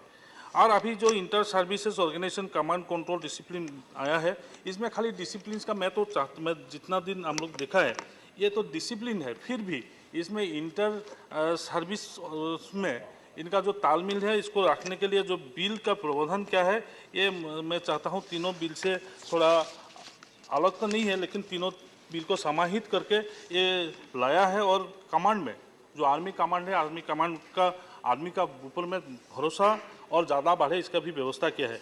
ऐसे उनका रिमार्क्स, ओपनिंग रिमार्क्स में ऑनरेबल रक्षा मंत्री ने पूरा बोल ही दिया है। मैं चाहता हूँ क्या इन फ्यूचर जैसे आत्मनिर्भर भारत क्या है, डिफेंस में हो या एयरफोर्स में हो या मिलिट्री में, डिफेंस सेक्टर में जो किया है, ये सबसे अच्छा लगा, क्योंकि अब भारत का भी जो सामान वह इंडिया में ही बन रहा है। जो अलग है, जो नहीं मिलता है वो बात अलग है, लेकिन आत्मनिर्भर भारत का जो कॉन्सेप्ट ऑनरेबल प्राइम मिनिस्टर ने सोचा था, वो डिफेंस मिनिस्टर ने लाया। और यंग ऑफिसर्स के बीच में इनका जो कॉन्फिडेंस है, मैं देख रहा हूँ और चाहता हूँ कि सैनिक स्कूल बढ़ाने का भी व्यवस्था किया है। ये स्कूलिंग टाइम से सैनिक स्कूल का जो चिंतन है और इसका स्टेज में और ज़्यादा बढ़ाने का जो व्यवस्था किया है, मैं रक्षा मंत्री को धन्यवाद देता हूँ। क्या फ्रॉम वेरी अर्ली स्टेज आदमी को इसमें इसका ऊपर में भरोसा भी होगा। और जो अभी विभिन्न हम लोग का स्टेट्स में हो या में जो फोकस कर रहे हैं आर्मी का ऊपर में, ये भी अच्छा है। इंटर सर्विस ऑर्गेनाइजेशन में पूरा बिल में इसका विस्तृत विवरण है, इसलिए मैं बिल पे नहीं जा रहा हूँ। इसका थीम में स्टेटमेंट्स ऑफ ऑब्जेक्शन रीजन्स, और इसमें रक्षा मंत्री जी ने बोला है। सर, ये बात है क्या आर्मी का मन में जो आर्मी का फोर्स का ऊपर में जो भरोसा था, वो भरोसा बढ़ा है। और इंटर सर्विस इसमें इनका इंटर सर्विस तीनों फोर्स में जैसा इनका मानसिकता है, इसको चेंज हो जाएगा और फ्यूचर में एक सबसे बड़ा, सबसे विश्वगुरु जैसे बन रहा है, सबसे बड़ा मिलिट्री फोर्स में रूपांतर होगा, विश्वास रखता हूँ। Thank you sir. Shri Rajnath Singh to reply the discussion. सभापति महोदय, सबसे पहले तो मैं धन्यवाद देना चाहता हूं इस सदन के सम्मानित सदस्य श्री सुजीत कुमार जी का, अयोध्या रामाराव जी रेड्डी का और श्री अशोक जी वाजपेयी का, जी.के. वासन जी का, लेफ्टिनेंट जनरल डॉक्टर बी.पी. वत्स का और डॉक्टर वी.के. साई रेड्डी जी और एम. थम्बेदुरई जी और कामाख्या प्रसाद जी का। इसलिए बधाई देना चाहता हूं कि इन लोगों ने इस बिल का यहाँ समर्थन किया है, वहीं पर जो कुछ भी सुझाव आवश्यक थे वह सुझाव भी उन्होंने दिया है। मैं अपनी बात रखने के पहले जो बातें सुजीत कुमार जी के द्वारा की गई हैं उस संबंध में कुछ बातें रखना चाहूँगा। थिएटराइजेशन के संबंध में इन्होंने हमारे विचार जानना चाहा है। मैं समझता हूँ कि थिएटराइजेशन एक अलग सब्जेक्ट है और इस संबंध में अभी कुछ कहना या प्रीमेच्योर होगा, लेकिन इतना मैं जरूर आश्वस्त करना चाहता हूँ कि यदि थिएटराइजेशन होता है तो यह हमारा जो एक्ट है, तो एक सामान्य नोटिफिकेशन के द्वारा, एक सामान्य अधिसूचना के द्वारा यह जो है हमारा जो थिएटर कमांड होगा उस पर भी यह प्रभावी होगा, यह मैं जानकारी देना चाहता हूँ। और हमारे रामा रेड्डी जी ने मैरीटाइम सिस्टम और एजेंसी के क्लोज कोऑर्डिनेशन की बात उन्होंने कही है। मैं इतना आश्वस्त करना चाहता हूँ सदन को, सभापति महोदय आपके माध्यम से, कि हमारा मैरीटाइम इंटरेस्ट पूरी तरह से प्रोटेक्टेड है। इस सदन को उसकी चिंता करने की कोई आवश्यकता नहीं है। और यह भी मैं आश्वस्त करना चाहता हूं कि हर प्रकार के वारफेयर के लिए हम पूरी तरह से तैयार हैं। और यह तैयारी का सिलसिला लगातार आगे बढ़ता ही जा रहा है। यहाँ पर हमारे रेड्डी साहब ने कुछ और बातें कही हैं। वह कही है उन्होंने जनरली सपोर्टेड लो डिफेंस स्पेंडिंग के बारे में कहा है और वैकेंसीज इन आर्म्ड फोर्सेस के बारे में कहा है और नेशनल सिक्योरिटी स्ट्रेटजी के बारे में कहा है। मैं पहले भी कह चुका हूं सभापति महोदय और फिर से मैं अपनी बात को यहाँ पर दोहराना भी चाहता हूं कि भारत की सुरक्षा और आत्मसम्मान की रक्षा के लिए वित्तीय संसाधनों की हम किसी भी प्रकार की कोई कमी नहीं आने देंगे और यहाँ पर बल्कि मैं कहना चाहता हूँ जितने वित्तीय संसाधन उपलब्ध हैं उसके अंतर्गत हमारा जो टारगेट है उस टारगेट को अचीव करने के लिए इन्हीं संसाधनों के अंतर्गत ही हम लगातार काम कर रहे हैं। 3 to 4% ऑफ जीडीपी की जो बात कही जा रही है, मैं समझता हूं कि इसकी कोई आवश्यकता नहीं है। 3 to 4% ऑफ जीडीपी ही क्यों, आवश्यकता पड़ी तो 5%, 6% ऑफ जीडीपी भी इस देश की सिक्योरिटी के लिए और हमारी डिफेंस के लिए खर्च किया जा सकता है। वैकेंसीज को भरा जाना एक कंटिन्यूअस प्रोसेस है और लगातार इस समय भर्ती चल रही है और नेशनल सिक्योरिटी स्ट्रेटजी का जहां तक सवाल है, मैं सदन को आश्वस्त करना चाहता हूं कि नेशनल सिक्योरिटी स्ट्रेटजी के संबंध में भी एप्रोप्रिएट लेवल पर इस समय हमारे यहाँ काम हो रहा है। अभी तक यह स्ट्रेटजी बन नहीं पाई थी, एक कंप्रहेंसिव स्ट्रेटजी जो होनी चाहिए नहीं बन पाई थी, लेकिन उस पर फिलहाल काम चल रहा है। थम्बी दुरई जी ने कुछ चीज़ें जानना चाहा है। एक तो सपोर्ट किया है इन्होंने इस बिल का, इसके लिए मैं धन्यवाद देना चाहता हूं और ये उन्होंने एक तो फिशरमैन की बात उठाई है और island handed over to Sri Lanka should be brought back की बात कही है और Tamil Nadu system being start by Sri Lankan ने भी या कुछ ऐसा कही है। मैं इस संबंध में माननीय सदस्य को यह मैं बतलाना चाहूँगा कि इंडियन नेवी भारतीय फिशरमैन की सुरक्षा और हितों की रक्षा के लिए सदैव मुस्तैद है और हमारी फोर्स, हमारी नेवी उस दृष्टि से काम कर रही है। सभापति महोदय, जहाँ तक वारफेयर का प्रश्न है, वारफेयर का स्वरूप बदलता रहता है समय समय के अनुसार। अब क्योंकि वारफेयर अब कन्वेंशनल नहीं रह गया है, ये हम सभी जानते हैं, बल्कि वारफेयर टेक्नोलॉजी व नेटवर्क सेंट्रिक यह होता जा रहा है। अतः यह आवश्यकता है कि जो हमारे नए चैलेंजेस हम लोगों के सामने आ रहे हैं उनका सामना करने के लिए हमारी सेनाएं, चाहे वो आर्मी हो, नेवी हो, एयरफोर्स हो, उनके अंदर की बेहतर कोऑर्डिनेशन होना चाहिए, बेहतर तालमेल होना चाहिए। इसी बात को ध्यान में रखकर ही यह बिल सदन में लाया गया है। तीनों सेनाओं के पर्सनल्स आपस में एक साथ मिलकर काम करें और तीनों सेनाओं के मिलने से ही इंटर सर्विसेज ऑर्गेनाइजेशन बनता है और मैं समझता हूं कि यह ऑर्गेनाइजेशन बन जाने के बाद, यह एक्ट पास हो जाने के बाद हमारी ये जो इंटीग्रेटेड होकर हमारी ये इंटर सर्विसेज ऑर्गेनाइजेशन है और बेहतर तरीके से ये काम कर सकेंगी, ऐसा मेरा विश्वास है।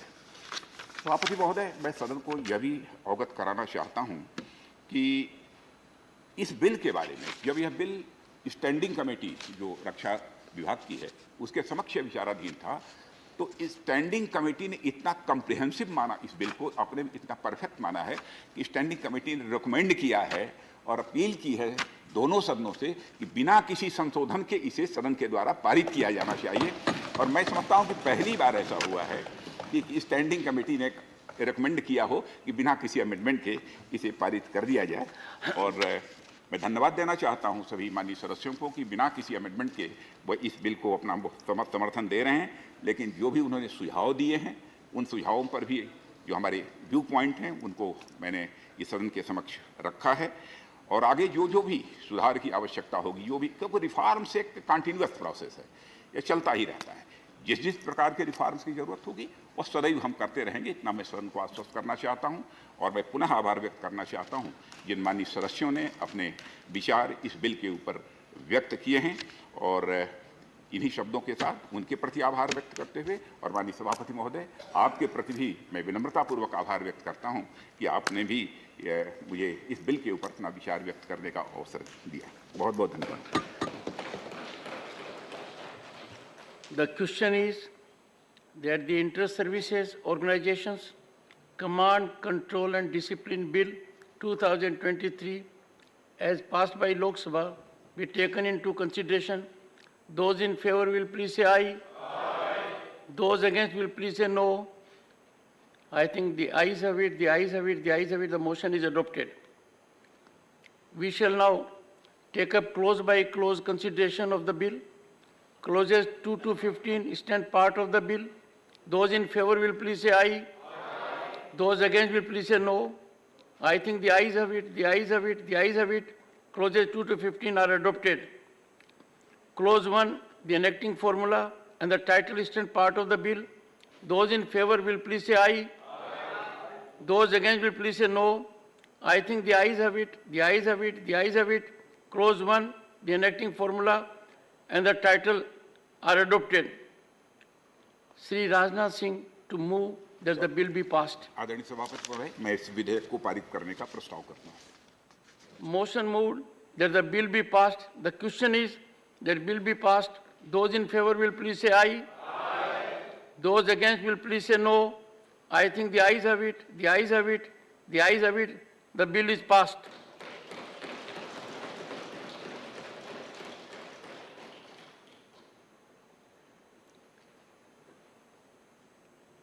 Sri Dharmendra Pradhan to move a motion for consideration of the Indian Institutes of Management Amendment Bill 2023. Honorable Chairman, sir, with your kind permission, I rise to move that the bill further to amend the Indian Institute of Management Act 2017 as passed by Lok Sabha on 4th August 2023, listed in today's revised list of business or serial number 7B to be taken into consideration. Motion moved.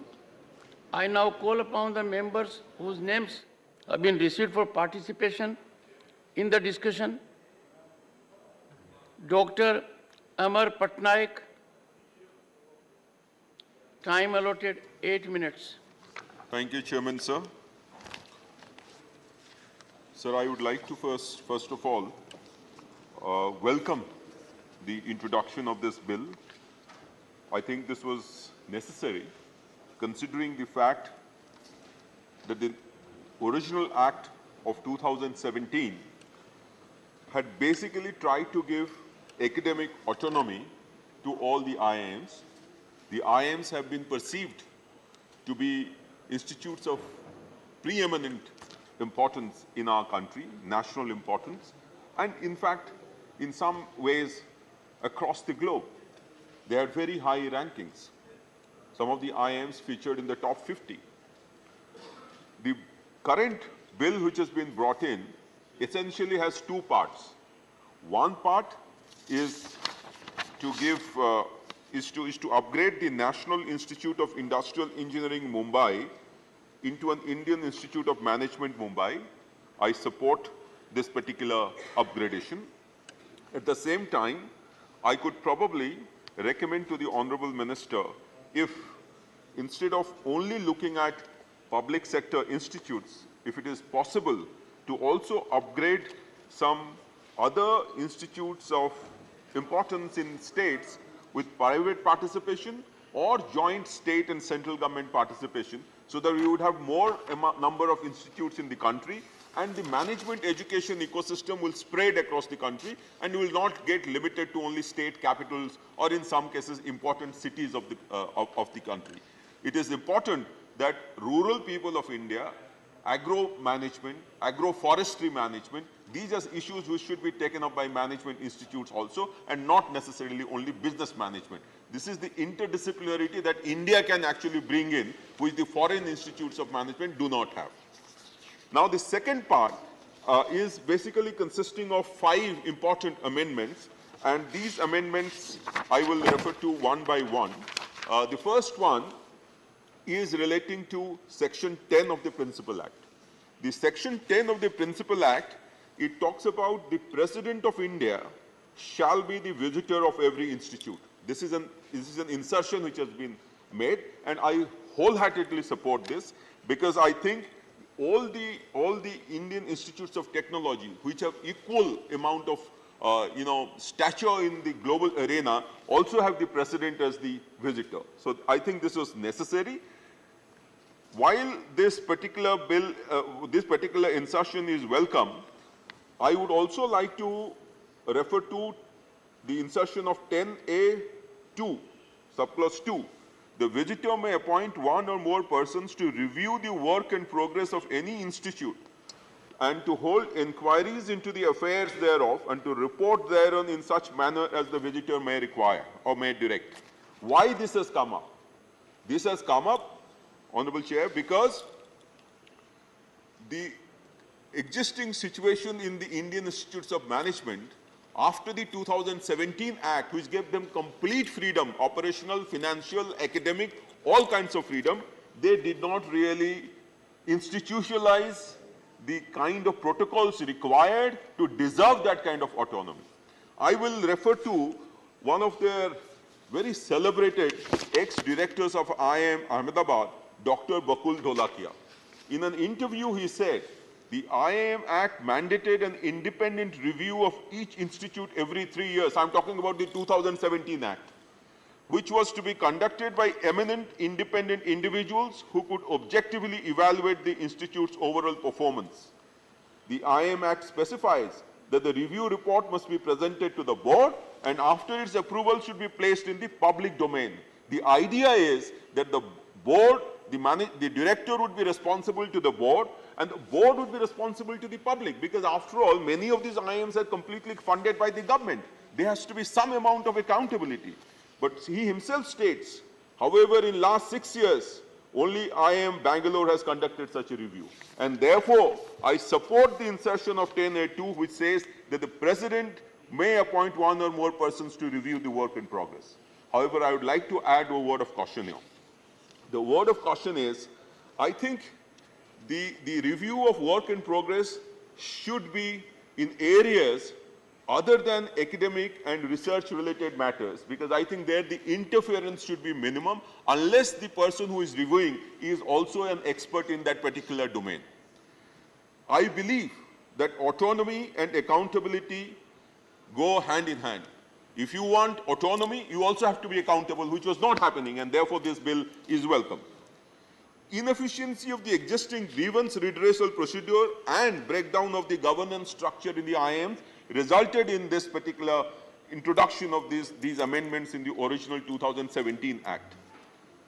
However, as I said, while under-regulation is bad, over-regulation, which might lead to interference, is worse, far worse. So I think we have to be careful about this. The history has, however, revealed, and this is what Dr. Dholakia says, that government intervention in the IIM affairs has been very minimal. And this is really welcome. I hope this particular trend will continue despite the new introduction of a visitor and a committee to look after the affairs in terms of reviewing their performance from time to time. Then I'll come to the next section, section 16 of the Principal Act, which has been amended at subsection 3. It says that the director shall be appointed out of a panel of names recommended by a search-cum-selection committee to be constituted by the board consisting of XYZ. Now, the point here is, what has happened was that such a procedure already existed, but there was completely, it's a kind of inbreeding that was happening. There was nobody from outside. Now the president will be able to appoint somebody into the search and selection committee, which is welcome. I could again give a suggestion to the Honorable Minister here, since he is present here, that this process should not, however, be longer than the previous system.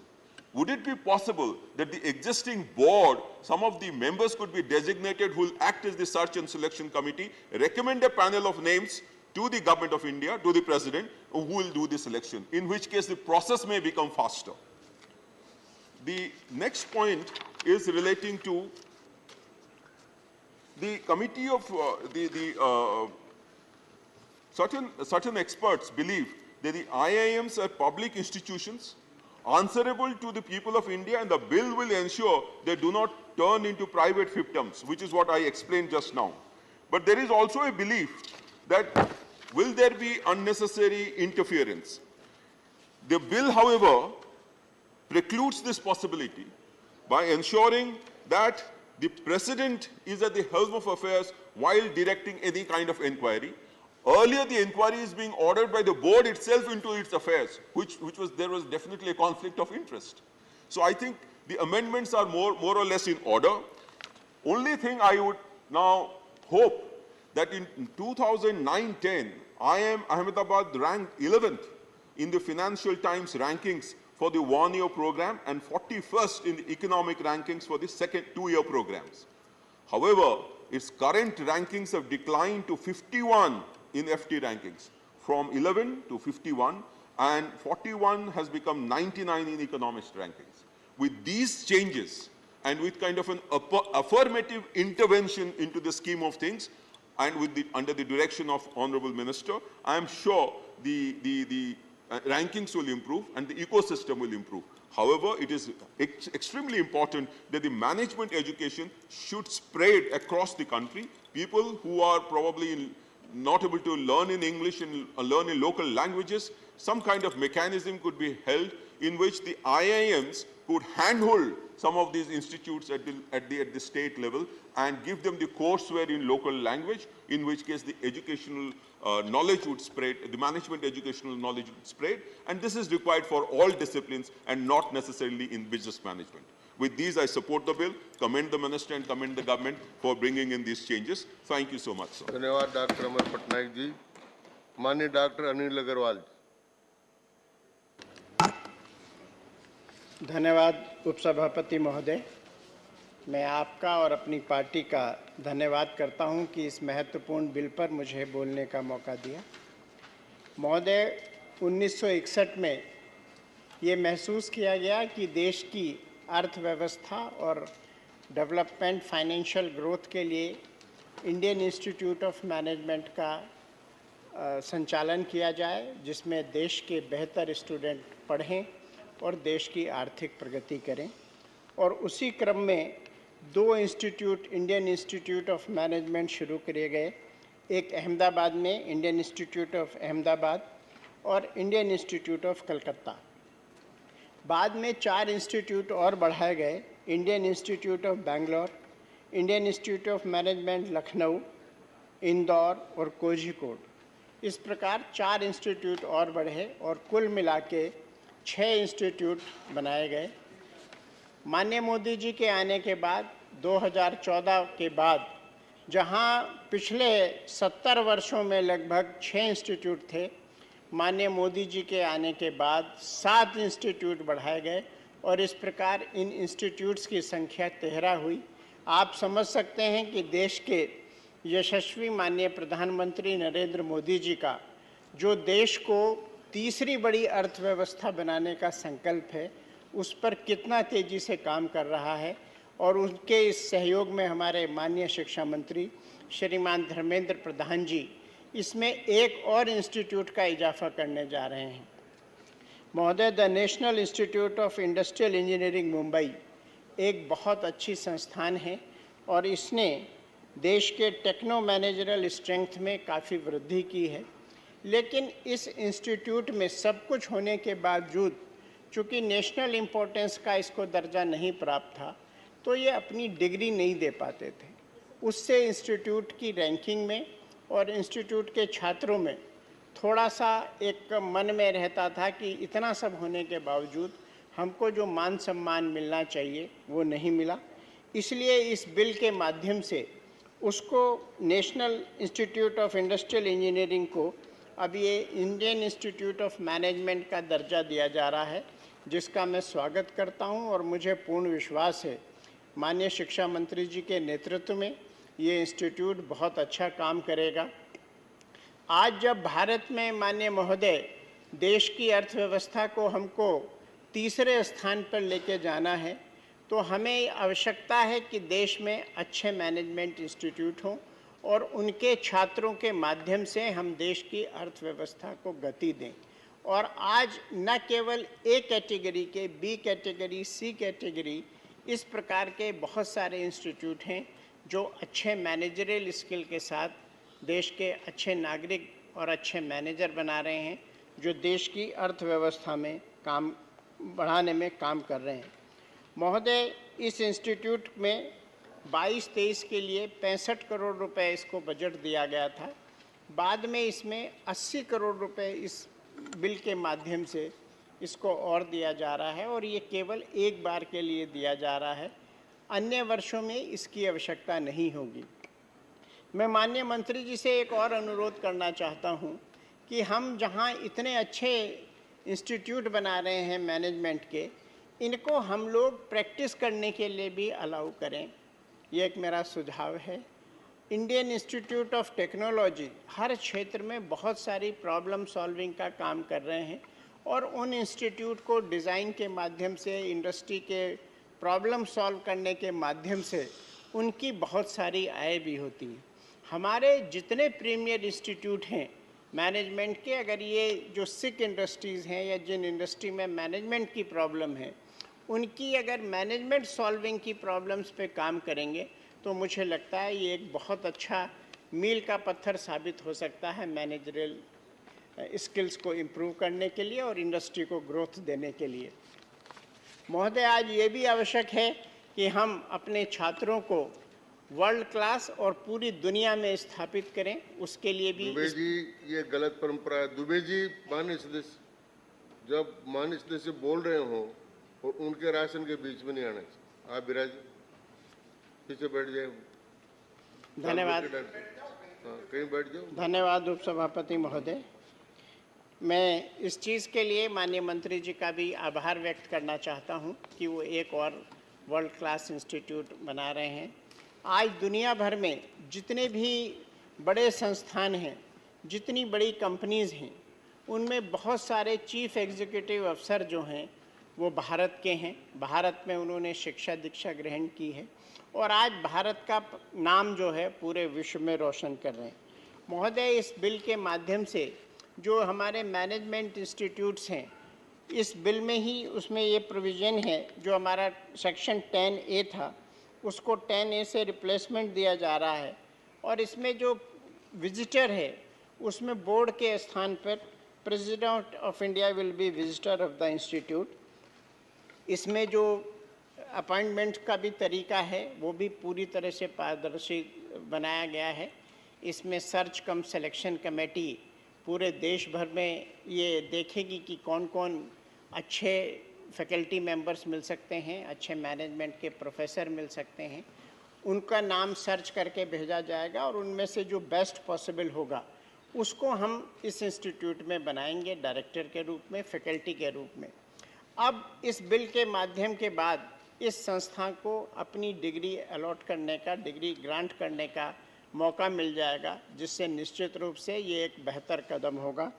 माननीय महोदय, आज जैसा कि मेरे मित्र अमर पटनायक जी ने भी बताया कि ग्लोबल रैंकिंग में हम लोग थोड़ा पिछड़ रहे हैं। मैं माननीय मंत्री जी से अनुरोध करूंगा कि एक बार उनकी मीटिंग करें, उनकी समस्याओं पर विचार करें और जो भी इसके लिए हो सकता है। आज आवश्यक है कि हम हिंदुस्तान में अपने जो इंस्टीट्यूट्स हैं उनकी रैंकिंग को इम्प्रूव करें।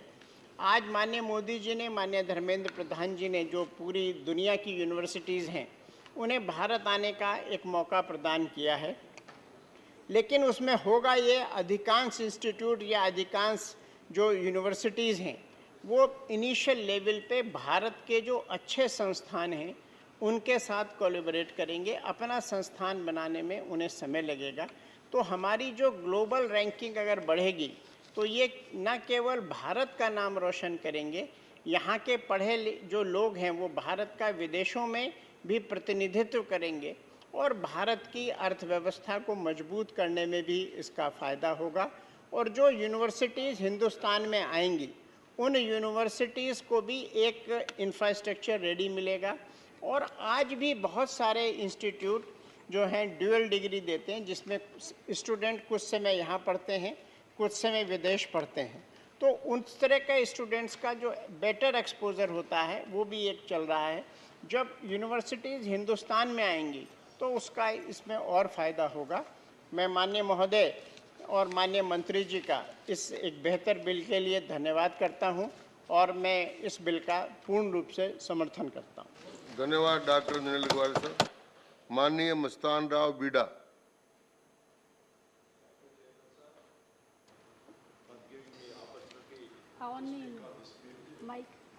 It's on. The Indian Institutes of Management, IIMs, are management education and research institutes in India. They primarily provide postgraduate, doctorate, and executive education programs, as well as certain other courses. Following the enactment of the Indian Institutes Management Act in 2017, the IIMs were designated as institutes of national importance. The Indian Institutes of Management Amendment Bill 2023 comes 6 years after the IIM Act of 2017. The amendment upgrades the National Institute of Industrial Engineering, Mumbai, to the Indian Institute of Management, IIM, including it in the IIM network. NITIE has encountered several hurdles as a result of its absence from any act of parliament. With this amendment, there shall be further seats available for management aspirant, which is positive message for them. Honorable President of India is designated as the visitor of each institute under the amendment. The presence of the visitor shall give further strength to the system and also a centralized system of designating persons to examine an institute's work, undertaking investigations into its operations, and take necessary action depending on the results. However, there are certain pressing issues regarding the bill which I would like to highlight. As per Section 10(2)(a) of the amendment, the President of India would be appointed as the visitor of all IIMs. The visitor is also endowed with the power to appoint one or two persons to assess the working and functioning of IIMs and provide a report on the same. Can the Minister please state the reasons and the need for appointing a visitor to IIMs, given it directly leads to curtailing of autonomy of such institutes? Can the Honorable Minister also be state as to why the visitor's prior approval is required in appointing or nominating people for the said positions? Why has the autonomy of the IIMs being taken away? We should look at the top B schools and how they function to ensure that out IIMs are able to compete at the global stage. Institutions such as Harvard, Cambridge, Oxford or Berkeley are being partially or sometimes fully funded by the government depending on the course, yet they exercise a greater degree of autonomy. Management is a course that needs specialist and institutional freedom. On the first reading, it looks like that the bill is taking back what the 2017 amendment had given to them. The bill makes no mention of the exorbitantly high fees charged by the premier institutes. The quality of education offered by the IIMs remains unmatched, but it's still a dream for students from low-income households to get enrolled in such courses. The IIM MBA fees for top IIMs such as IIM Ahmedabad, IIM Bangalore, and IIM Calcutta are the highest, ranging from 23 to 25 lakhs. While there are provisions for scholarship offered by the governments and different IIMs, many students don't have the right guidance and coaching facilities in order to land on the merit list. Can the Honorable Minister clarify if any provisions would be made regarding fees waivers for financially weaker strata of the society? If the Ministry plans on the initiating coaching facilities aimed at preparing students for CATs from the weaker sections of the society. The provisions of IIM Act of 2017 enabled the board to launch an investigation into institute if it failed to operate in compliance with the Act. Such investigations were to be carried out by a retired High Court judge. However, the bill repeals all these provisions and proposes a new inquiry mechanism. It grants the visitor the ability to inquire. can the minister state the reasons for doing away with the section 17 of the Act? Can the minister also be pleased to explain the plan of action undertaken by the visitor while investigating such cases? Also, as per the institutional position, the presence of visitor equates to the presence of the Education Ministry in the process. How does the presence of government in such process benefit the IIMs or its 1 minute, sir? While the move to include NITIE Mumbai under the ambit of IIMS has been widely appreciated, a few sections of bill tend to undermine the functioning of IIMs, thereby having a negative impact on their performances. I sincerely urge the Honourable Minister of Education to address the concerns raised above and provide explanation for them. With this, I support the bill on behalf of YSR Congress Party and our Honourable Chief Minister Sri Jagan Mohan Reddy Garu. Thank you, sir. Thank you for being here. Mr. Rao ji. Manya Sri G.K. Vasan ji. Sir, I congratulate the Minister, sir, for bringing this bill at an appropriate time. IIMs are proof that the Indian education system is par with the top business schools around the world, sir. But still, sir, we understand our ranking has to be improved, and I'm sure this particular bill will give more importance for bringing our rank in the world level, sir. Today, sir, we are proud that our country caters the need of lakhs and lakhs of students, not only in India, but around the world for higher education, sir. This particular bill, the Act declares Indian Institute of Management as institutes of national importance and regularizing their functioning, sir. Especially, sir, the bill designates the President of India as visitor of every institute covered by the Act. This is very respectable, not only for the country, sir, for students who are going to study from all over the world, sir. Appointment and removal of IIM directors, sir, merit, discipline, transparency is in the bill, no doubt, sir. At the same time, appointment of chairman, chairperson of the board and governors. For this, the bill amendment to provide the chairperson of the board will be nominated by the visitor is a proper gesture, sir. Dissolution of the board, I would like to ask the Honorable Minister, dissolution of the board is very important in that the visitor is not involved. There should not be any controversy in the dissolution of the board. If it comes to the knowledge of the visitor, then it may be respectable. Coordination forum, incorporation of institute, for all this, sir, this bill gives a proper answer, sir. To conclude, sir, the need of the top uncompromised education is the future for the well-being and growth of our next generation, sir. This bill, I am sure, will further enhance the position of IIMs in the global ranking table. Thank you, sir. धन्यवाद मासन साहब. माननीय श्री सकलदीप राजभर जी.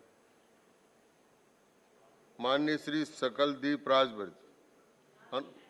अनुपस्थित Shri V Vijay Sai Reddy.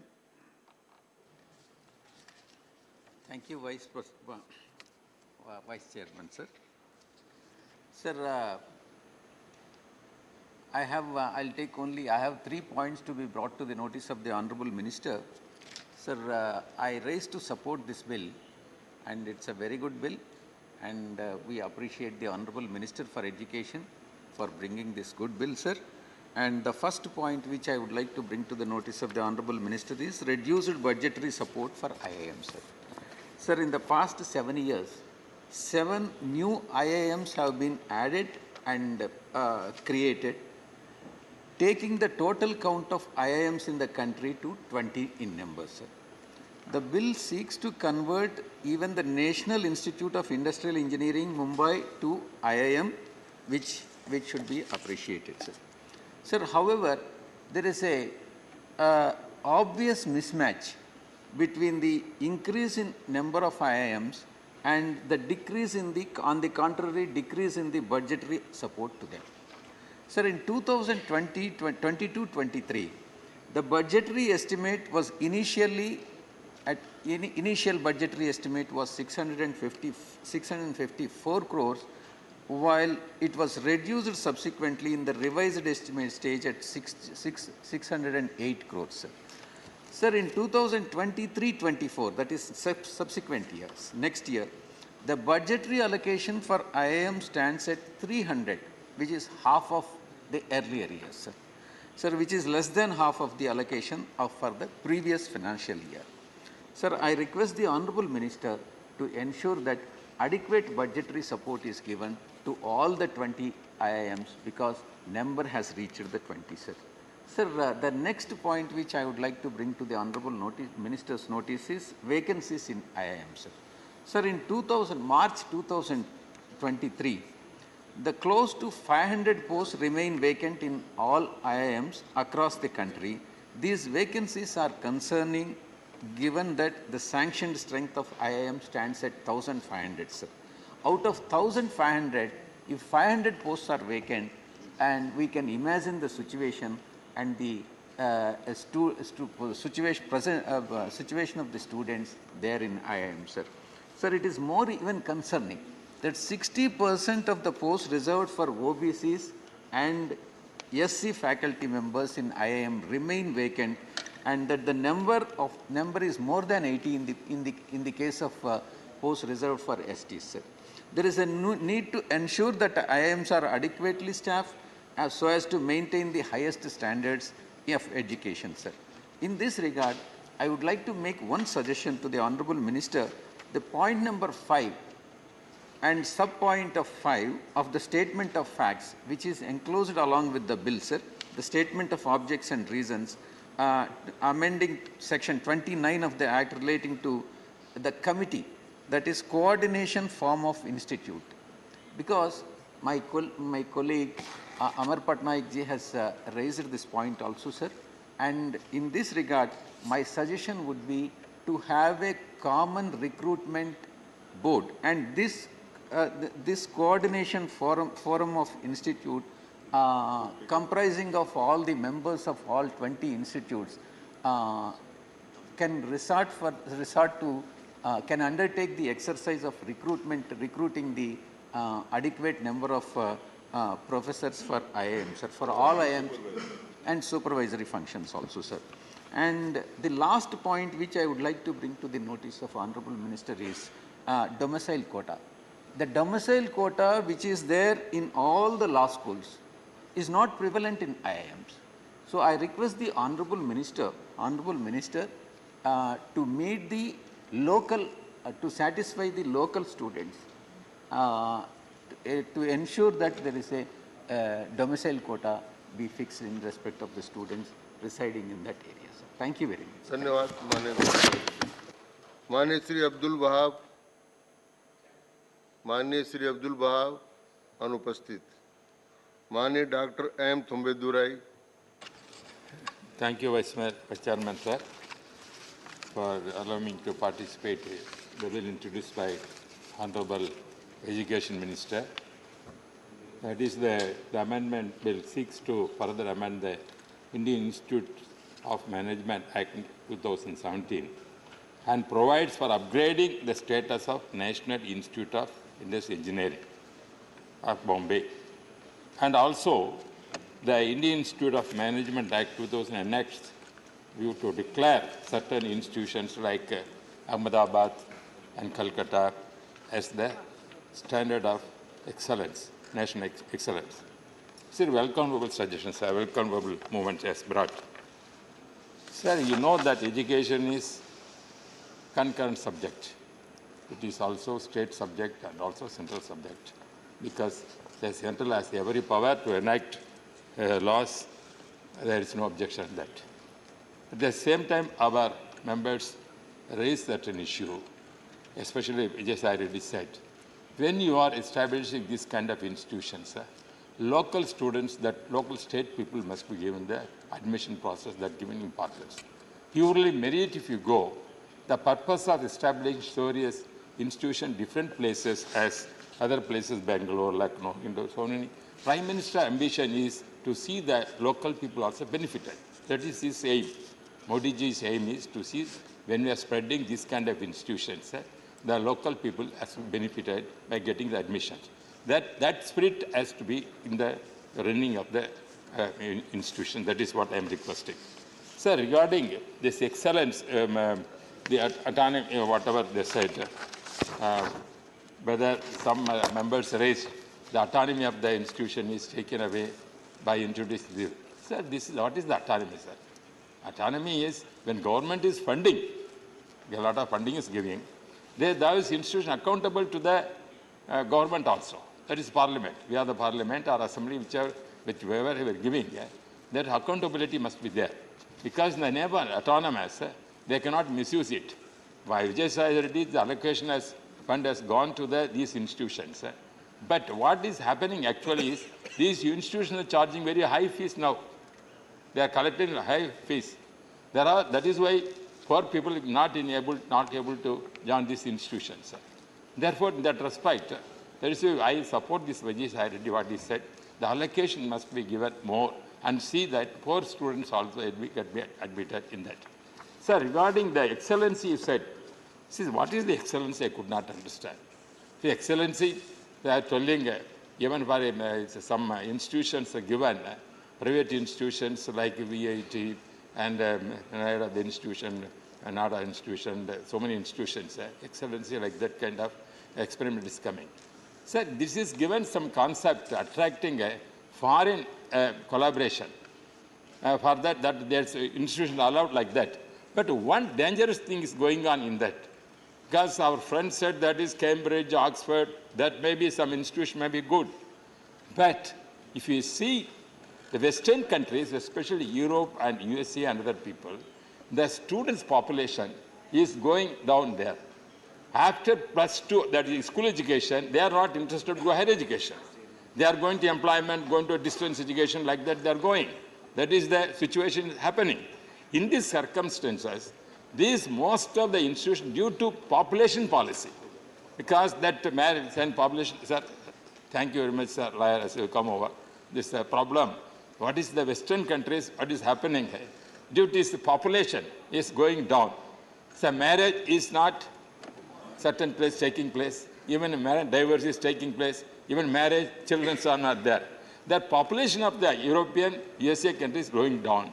Because those institutions, except a few institutions, those institutions have no students there. Where they are getting, our Asian people are going.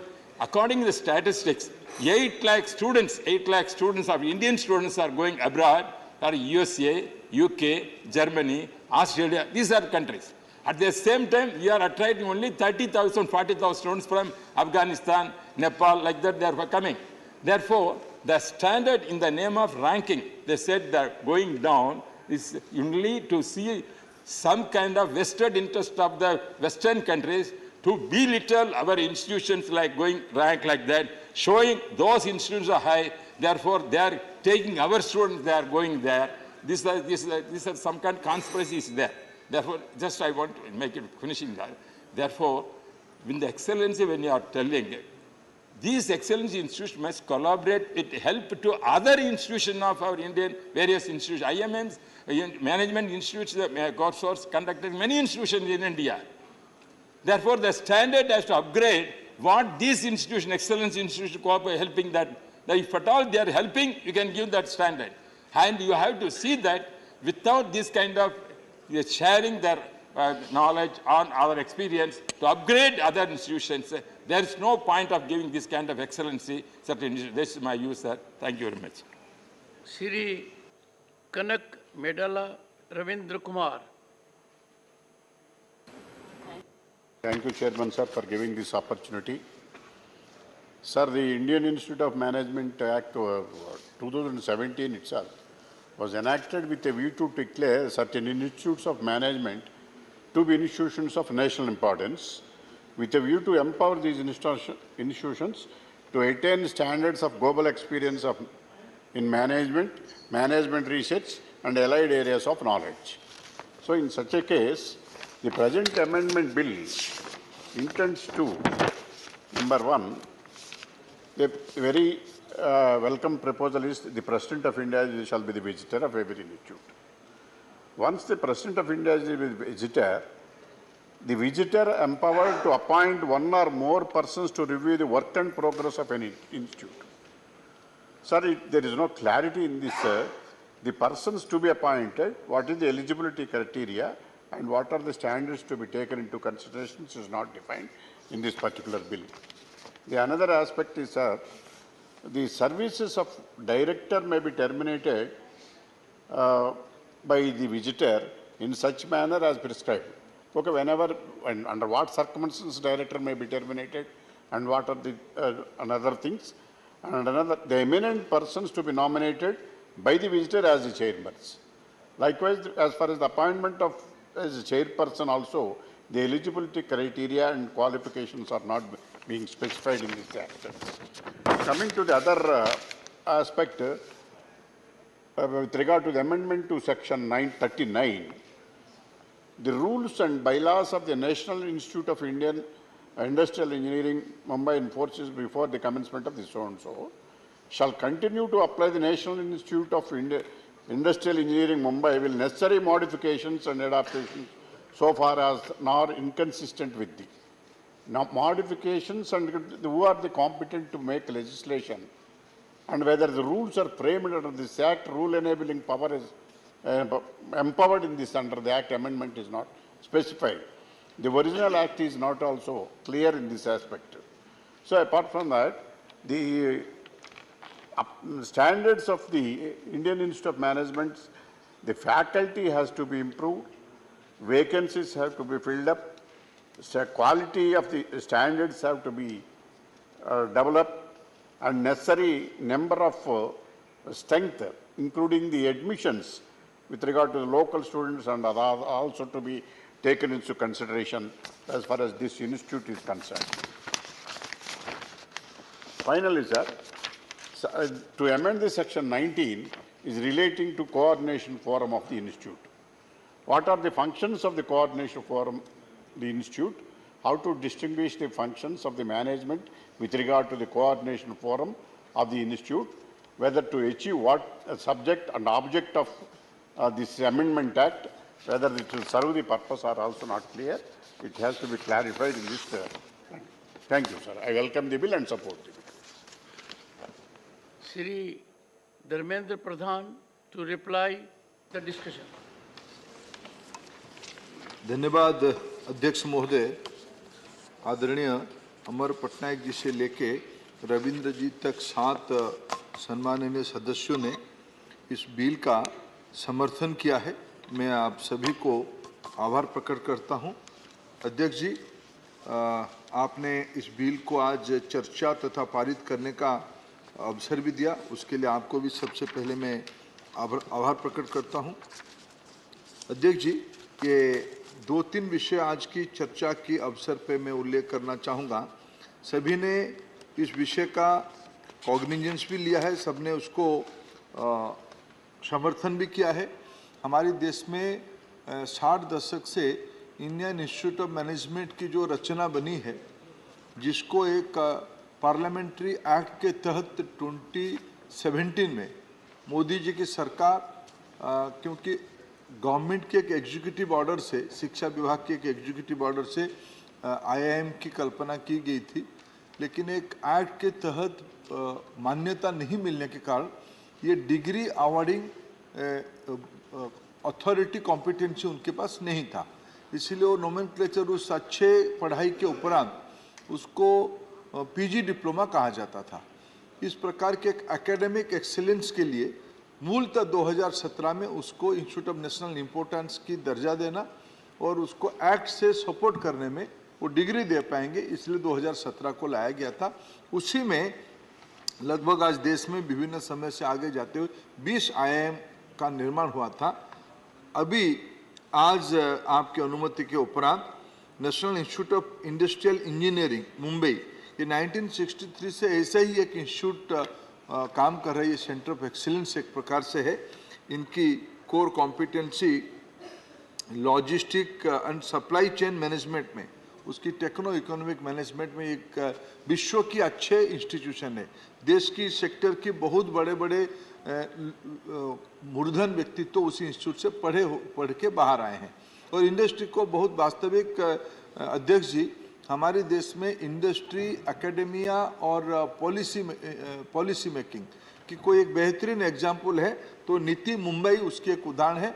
आज आपकी अनुमति के उपरांत भारत सरकार की जो ये पहल है, नीति भी IIM का एक कैटेगरी में आ जाएगा और हमारी सरकार मुंबई को भारत की अर्थनैतिक राजधानी, फिनेंशियल कैपिटल मुंबई में आज से, जब आपकी अनुमति के उपरांत महामहिम राष्ट्रपति जी का मोहर लग जाएगा, तब हमें एक सौभाग्य मिलेगा, अवसर मिलेगा, मुंबई में भी एक IIM है ऐसे कहने का। और फिर आप शीघ्र ही आप जाएंगे वहाँ की कन्वोकेशन में, और आपने अनुमति दिया तो कन्वोकेशन में भी आपको बुलाएंगे, निश्चित रूप में आपका मार्गदर्शन को मिलेगा।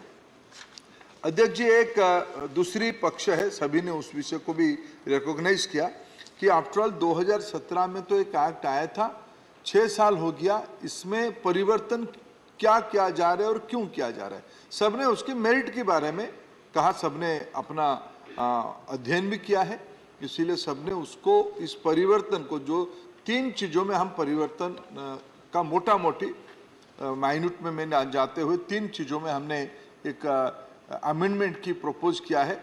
उसमें एक, इसको हमारे देश में, जैसे अमर पटनायक जी ने कहा कि IIT भी उतनी ही बड़े ब्रांड है, IIM तो है ही, IIT भी उसकी इक्विवेलेंट, उससे बड़ा ब्रांड भी कहने से गलती नहीं होगी। IIT के गवर्नेंस स्ट्रक्चर है, हमारे देश में NIT के गवर्नेंस स्ट्रक्चर है, हमारे देश में स्टेम एजुकेशन बढ़ाने के लिए आइजर की कल्पना की गई है, 7 आइजर है, उसकी एक गवर्नेंस स्ट्रक्चर है। 2017 IIM एक्ट थोड़ा उसे भिन्न था। ये सारे की प्रमुख विजिटर होते हैं। हमने इस अमेंडमेंट में प्रपोज किया है IIM का भी प्रमुख विजिटर होंगे, यानी महामहिम राष्ट्रपति महोदया ही होंगे। उनकी दूसरा अमेंडमेंट यह मांग रहे हैं कि पहले जैसे सभी मित्रों ने कहा कि इसकी जो डायरेक्टर की नियुक्ति, उसके ऊपर उसकी जो बोर्ड ऑफ गवर्नेंस बनती थी, बोर्ड जो बनती थी, बोर्ड की मुखिया की नियुक्ति, chairman of the board, board की मेंबर और डायरेक्टर, ये सब सरकारी संस्था होने के उपरांत इनकी अकाउंटेबिलिटी सरकार के साथ नहीं है। इसीलिए IIT में जैसे बोर्ड की गठन, बोर्ड की चेयरमैन की नियुक्ति और डायरेक्टर की नियुक्ति की प्रक्रिया, उसकी एक सेटल प्रक्रिया सारे सेंट्रली फंडेड इंस्टीट्यूशंस की है और सब ऑटोनॉमी के साथ है, सब ऑटोनोमस है, सब एकेडमिक एक्सीलेंस उनकी रहे, इस पैरामीटर्स के साथ है।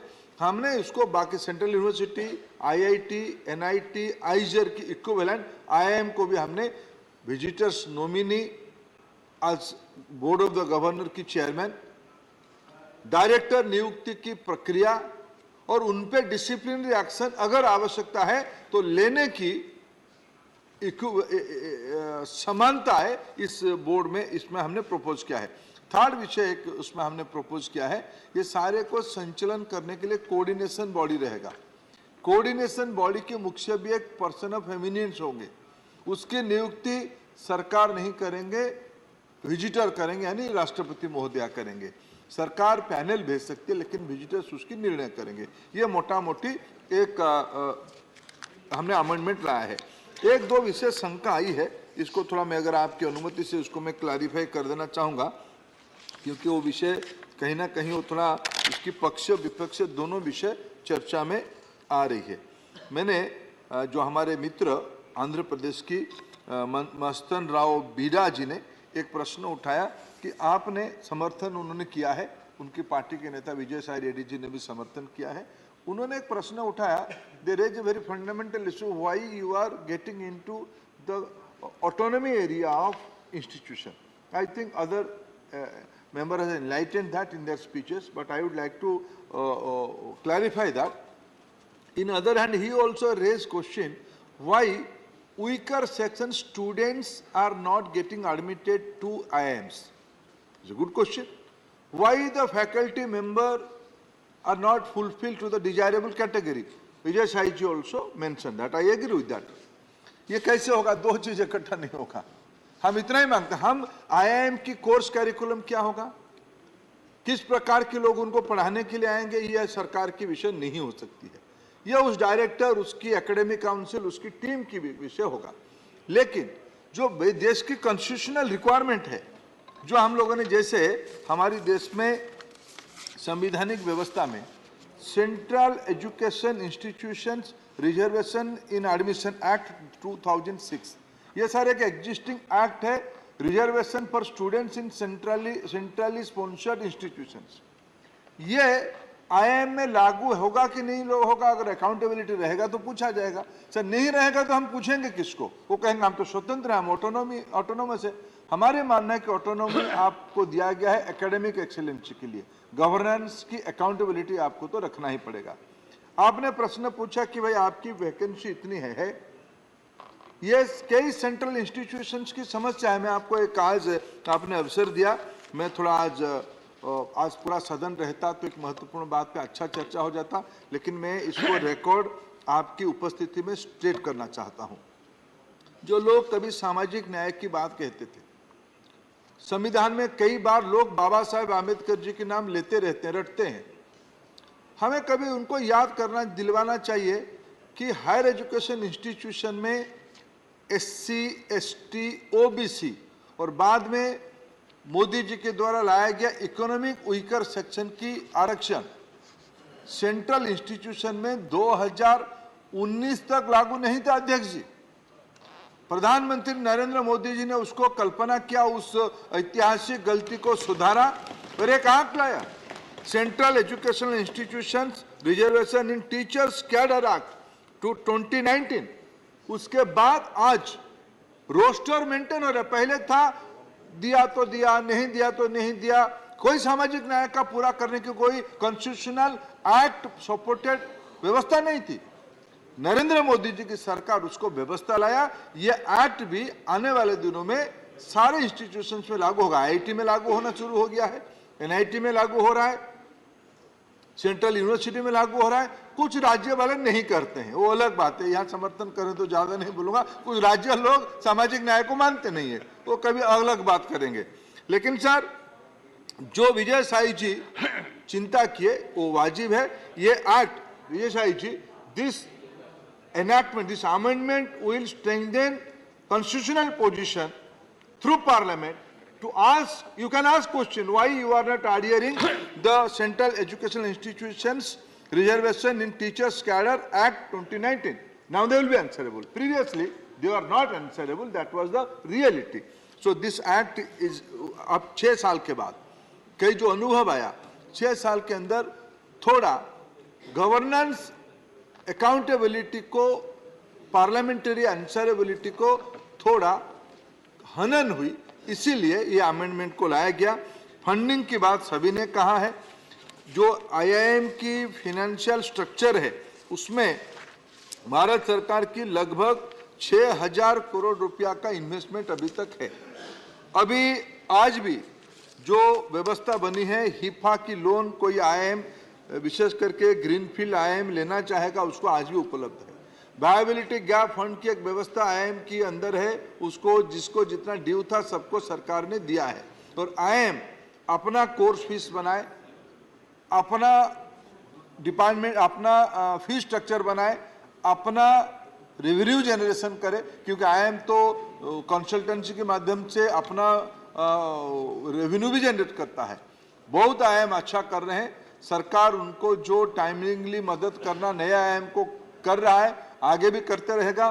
फंड की कोई इश्यू नहीं है।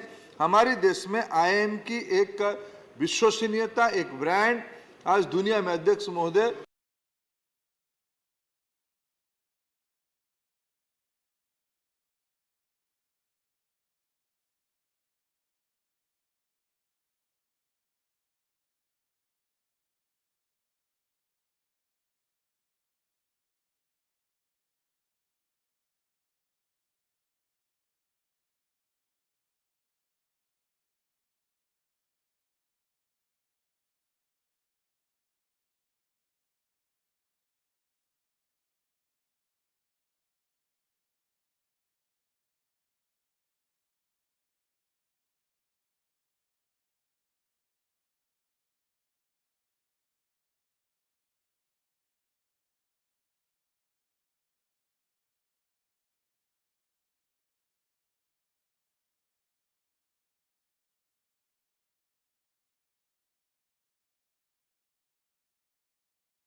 Commission bill is coming.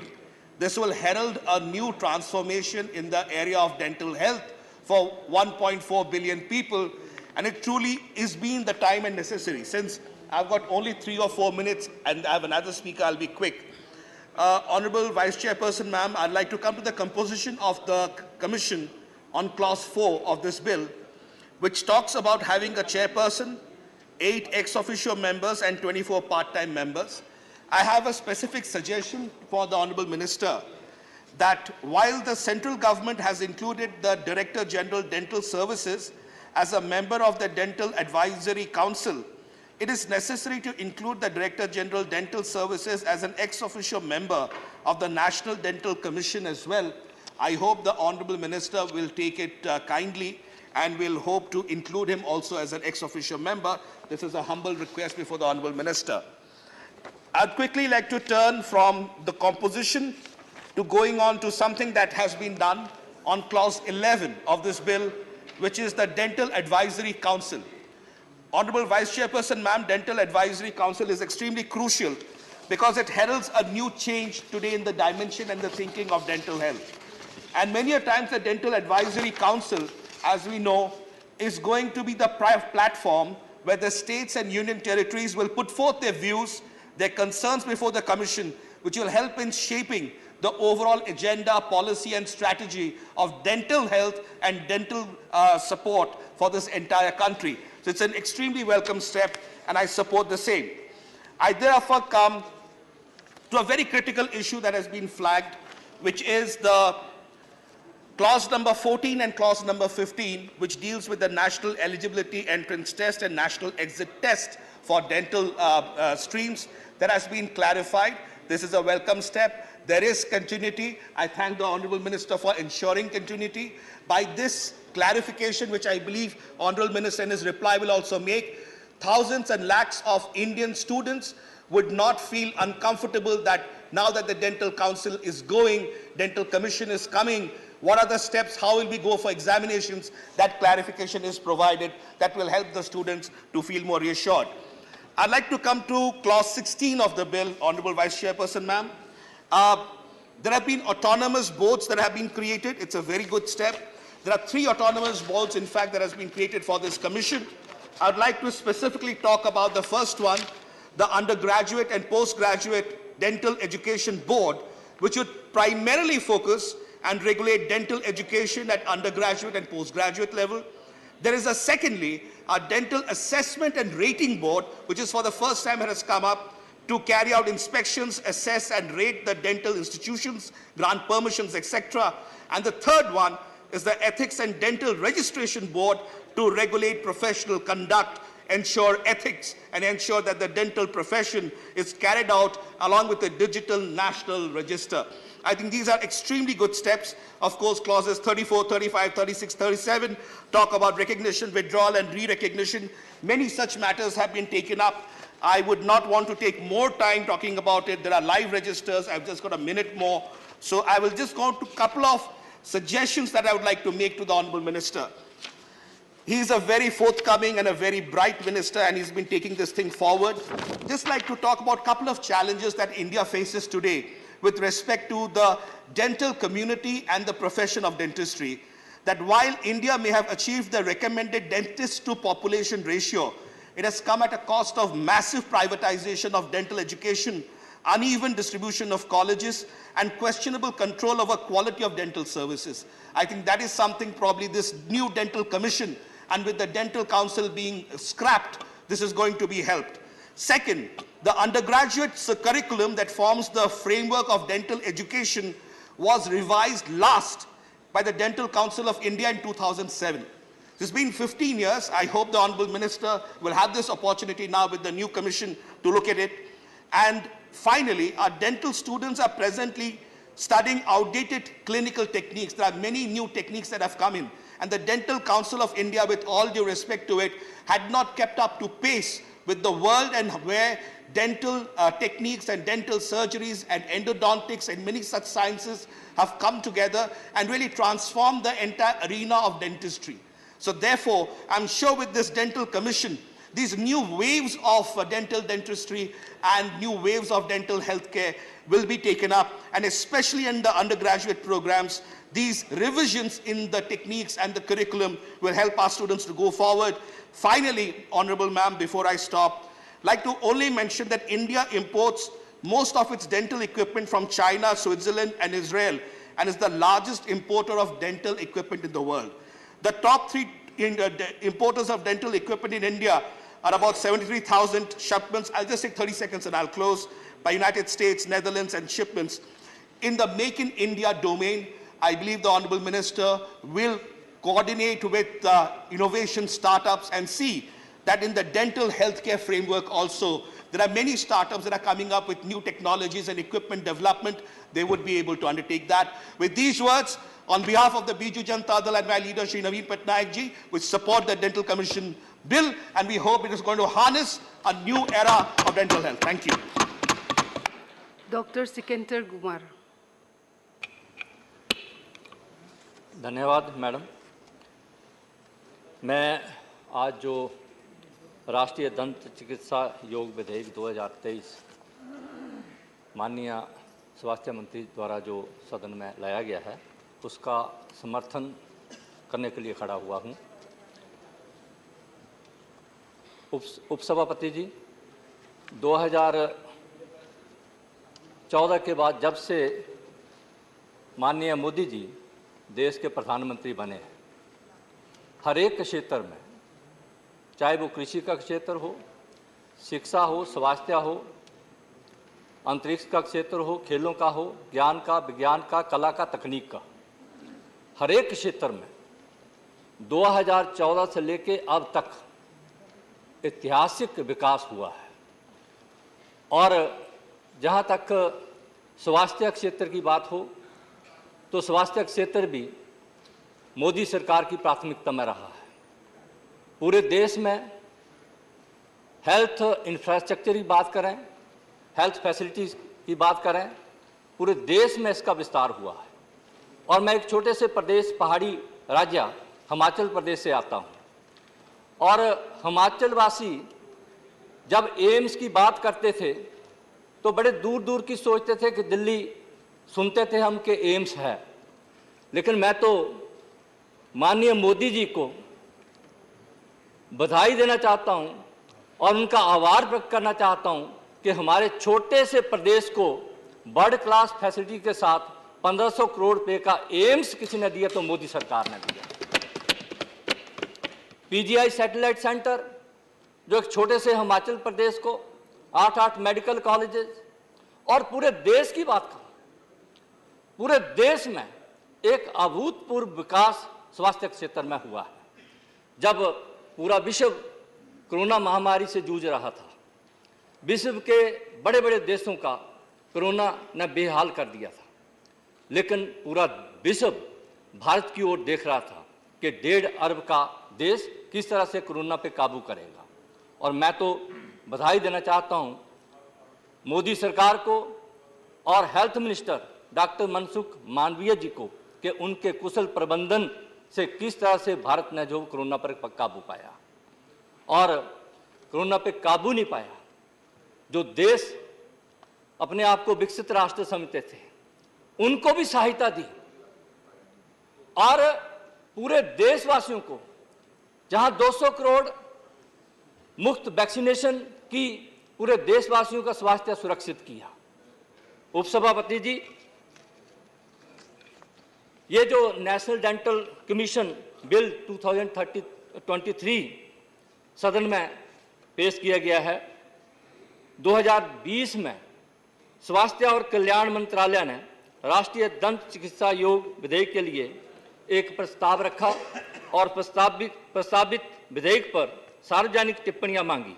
विधेयक का उद्देश्य राष्ट्रीय दंत चिकित्सक योग एनडीसी की स्थापना करना और दंत चिकित्सक अधिनियम 1948 को रद्द करना है। राष्ट्रीय दंत चिकित्सा योग विधेयक 2023 का मुख्य लक्ष्य उच्च गुणवत्ता और किफायती दंत चिकित्सा शिक्षा प्रदान करना, देश भर में दंत चिकित्सा पेशे को विनियमित करना और सभी नागरिकों के लिए दंत स्वास्थ्य देखभाल की सार्वभौमिक उपलब्धता सुनिश्चित करना है। राष्ट्रीय दंत चिकित्सक योग विधेयक 2023 को 1948 के दंत चिकित्सक अधिनियम को रद्द करने के इरादे से संसद में पेश किया गया है। विधेयक का उद्देश्य जहां डेंटल काउंसिल ऑफ इंडिया को रद्द करना और राष्ट्रीय दंत चिकित्सक योग एनडीसी को एक अलग कॉर्पोरेट इकाई के रूप में स्थापित करना है, जो देश भर में दंत चिकित्सक शिक्षा और पेशेवरों की पर्यवेक्षण के लिए जिम्मेदार होगा। विधेयक का उद्देश्य मौजूदा दंत चिकित्सक अधिनियम 1948 की कमियों को दूर करना और वर्तमान कानून के भीतर प्रचलित मुद्दों को संबोधित करने के लिए एनडीसी की शक्तियों और अधिकारों में वृद्धि करना है। प्रधानमंत्री श्री नरेंद्र मोदी ने सभी के लिए स्वास्थ्य के उच्चतम स्तर को प्राप्त करने के उद्देश्य से राष्ट्रीय स्वास्थ्य नीति 2017 की शुरुआत करके स्वास्थ्य सेवा क्षेत्र में एक क्रांति ला दी। मोदी सरकार ने लगातार निवारक दृष्टिकोण और उच्च गुणवत्ता वाली स्वास्थ्य देखभाल तक पहुंच बढ़ाने पर जोर दिया है। विशेष रूप से एनएचपी 2017 दंत स्वास्थ्य के महत्व को संबोधित करने वाली पहली व्यापक स्वास्थ्य नीति थी, जिसे पहले स्वास्थ्य सेवा क्षेत्र में नजरअंदाज कर दिया गया था। आदरणीय प्रधानमंत्री श्री नरेंद्र मोदी अक्सर स्वास्थ्य देखभाल प्रणाली के समग्र विकास पर जोर देते रहे हैं। यह विधेयक स्वायत्त निकायों की स्थापना करके और बहुस्तरीय प्रणाली के माध्यम से एक प्रभावी शिकायत निवारण तंत्र बनाकर दंत चिकित्सा के क्षेत्र के लिए भी ऐसा ही करने का प्रयास करता है। इससे सभी शिकायतों के त्वरित समाधान में हमें सहायता मिलेगी। हालांकि भारत की व्यापक स्वास्थ्य देखभाल प्रणाली में दंत स्वास्थ्य की अक्सर उपेक्षा की जाती है, लेकिन सरकार ने इसके महत्व को पहचाना है। 2019 की शुरुआत में प्रधानमंत्री मोदी के आयुष्मान भारत कार्यक्रम में दंत स्वास्थ्य देखभाल शामिल थी और व्यक्तियों को अपने दंत स्वास्थ्य की प्राथमिकता देने के लिए प्रोत्साहित करने के लिए कई योजनाएं सरकार द्वारा शुरू की गई थी। बजटीय आवंटन के संदर्भ में जबकि यूपीए सरकार ने स्वास्थ्य और परिवार कल्याण मंत्रालय को 33,238 करोड़ आवंटित किए थे, मोदी सरकार ने इसे 2023-24 के लिए 86,175 करोड़ तक बढ़ा दिया, जो यूपीए की तुलना में लगभग 159% अधिक आवंटन है। मोदी सरकार ने medical council of India MCI के प्रतिस्थापन के रूप में एनएमसी की स्थापना करते हुए राष्ट्रीय चिकित्सा योग अधिनियम 2019 लागू किया। अपने पूर्ववर्ती के विपरीत एनएमसी ने पूरे भारत में स्वास्थ्य देखभाल पहुंच बढ़ाने और चिकित्सा क्षेत्र में सुधार पर ध्यान केंद्रित किया। एमसीआई को भ्रष्टाचार, कुप्रबंधन और पारदर्शिता की कमी के मुद्दों का सामना करना जो पड़ता था, जो कई दशकों में यूपीए के शासन के दौरान बदतर हो गया। इसी तरह एनडीसी विधायक का लक्ष्य दंत चिकित्सा देखभाल क्षेत्र में समान परिवर्तन लाना है। भारत के स्वास्थ्य क्षेत्र के उपेक्षित क्षेत्रों को संबोधित करने की मोदी सरकार की प्रतिबद्धता मानसिक स्वास्थ्य के प्रति उनके प्रयासों में स्पष्ट है। 2022 की बजट प्रस्तुति में माननीय वित्त मंत्री आदरणीय श्रीमती निर्मला सीतारमण ने विशेष रूप से मानसिक स्वास्थ्य पहल के लिए धन आवंटित किया। इसके अतिरिक्त उन्होंने राष्ट्रीय टेली मानसिक स्वास्थ्य कार्यक्रम का उद्घाटन किया, जो जरूरतमंद व्यक्तियों को 24 आवर्स की सुविधा प्रदान करता है। दंत चिकित्सा देखभाल क्षेत्र में सुधार पर प्रधानमंत्री मोदी का ध्यान भी आश्चर्यजनक नहीं है। जहां पिछली यूपीए सरकार ने आम आदमी के स्वास्थ्य की उपेक्षा की, वहीं मोदी सरकार स्वास्थ्य सेवा में सुधार लाने के लिए लगातार अतिरिक्त प्रयास कर रही है। मोदी सरकार विभिन्न स्तरों पर डिजिटल माध्यमों से पारदर्शिता और जवाबदेही को बढ़ावा देने के लिए लगातार प्रयासरत है। दंत चिकित्सकों के राष्ट्रीय रजिस्टर और राज्य रजिस्टरों को डिजिटलीकरण करके धोखाधड़ी प्रथाओं की घटना को रोका जा सकता है। प्रधानमंत्री मोदी का उद्देश्य नियमित निगरानी और एक कुशल शिकायत निवारण प्रणाली के माध्यम से दंत चिकित्सा क्षेत्र में सभी गड़बड़ियों को खत्म करना है। मैं स्वास्थ्य मंत्री आदरणीय डॉक्टर मनसुख मांडविया जी और उनकी पूरी टीम को बधाई देना चाहता हूं, क्योंकि कई डेलीगेशन जो दंत व्यवसाय से जुड़े हैं उनकी कई मांगें थी, वो जब ये बिल आज सदन में पास हो जाएगा उनका भी समाधान होगा। मैं उनको भी बधाई देता हूं और आपका भी धन्यवाद प्रकट करता हूं कि आपने मुझे बोलने का अवसर दिया और इस बिल का मैं समर्थन करता हूं और सबसे भी आग्रह करता हूं कि बिल का समर्थन करें। बहुत बहुत धन्यवाद। Shri S. Niranjan Reddy. Madam Vice Chairperson, I rise to support both the bills, which is the Dental Commission Bill and the Nursing and Midwifery Commission Bill. If I may first speak on the Nursing and Midwifery Commission Bill, the reason I support the bill is because the legislation, Madam, as I see it, is both fluid and modern looking. I say this because the legislation looks ahead. It also looks across other enactments when it is making provisions under this Act. Madam, when I say it looks ahead, Clause 10 specifically requires, the Act requires the Commission, when it is conducting its affairs, to ensure that this nursing industry would be subjected to cutting-edge technology and hybrid education requirements, so that the Commission will now ensure that the curriculum will have this. It also very importantly provides for certain soft skills development also to be taken into account. Now this is very important, Madam, because in the modern age of artificial intelligence, one kind of jobs that can never be changed are jobs like nursing and midwifery, because no artificial intelligence can do this. When you're looking at a large scale displacement, when you look at these kind of jobs, these are the skills that normally the legislations don't tend to look at. So I would like to commend the government and the Honorable Minister for bringing out a legislation that is so all-encompassing. When I say that it also looks across other laws, it provides, Madam, in Clause 18 that it would align with the needs of National Health Program, and in one of the clauses, Clause 10, Subclause 4, it provides for an interface with different medical fields to see what is the requirement of nursing staff and midwifery staff across various sectors. So this is a very, as I say, Madam, a very fluid bill, which is the way the legislation ought to be, so I would commend the government. Now, I feel, Madam, that this legislation might empower the Commission and the government to deal with the challenges that may be faced by the country in terms of the staff requirements for nursing and midwifery. Madam, first, India is now at the hub of medical tourism. Potential is likely to tremendously grow. Second, Madam, I find that even within India, there is a huge demand for nursing sector with the requirements of medical infrastructure going up. So the new bill might enable that this ecosystem is built in very quickly for ensuring that the requirements are taken into account. Having said this about the bill, there are 2 or 3 things that I may want the central government to focus on. Madam, I find that the nursing sector is a little skewed in terms of a few of the sectors being underserviced. So for instance, Madam, in Northeast, entire Northeast India, there are only 2% of colleges, nursing colleges which are there. So I would think, because this is unlike an engineering and medical courses where people will be able to travel far, a localized nursing sector close by might help.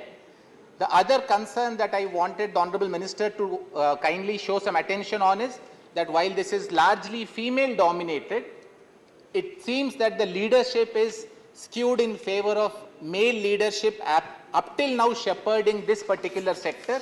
I would request the Honorable Minister to consider it. Madam, now that I am concluding my speech, I just wanted to make 2 quick points on the Dental Commission. This is taking inspiration from the Medical Commission Act, a very salutary bill, so we support it. In the working of Medical Commission, I have found that there are 2 areas which may be considered by the central government. First, we find, Madam, that unlike nursing and medicine, in dental sector, India is now facing an oversupply. We have now crossed the World Health Organization requirement of 1 dentist for 5,000 people. We now have, for 7,500 people. Please conclude. Just 1 minute, ma'am, because there are two bills. Just only one more minute. So there is a Niti Ayog recommendation. Madam, just give me 30 seconds, I'll conclude. There are other speakers. Yes, madam. Only 30 seconds, two quick points. There is a Niti Ayog recommendation that a bridge course can be done so that some of these dentists can be trained to become the basic medical practitioners for providing primary health care. The government may consider it. Then both in medical council and in dental council, madam, I find that the dental assessment and rating board, which is equal to the medical assessment and rating board, the government has very importantly provided that these functions can be carried out by independent accredited agencies. The National Medical Commission has not accredited any agencies. I am suggesting that so that the commission will be able to focus on more important issues, if these accredited agencies can be quickly identified, they will carry out the inspection. It can be supervised by the National Medical Commission or the Dental Commission. I thank you, madam, and I support both the bills. Thank you. Dr. M. Thambidurai. Thank you, Vice Chairman, Madam.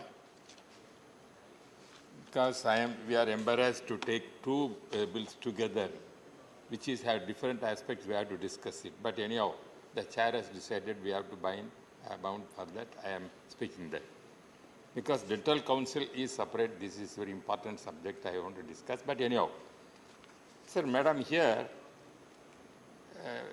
Honorable Minister brought certain changes in the Council. I welcome that.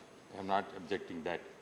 Establishment of a National Dental Commission in the place of Dental Council of India.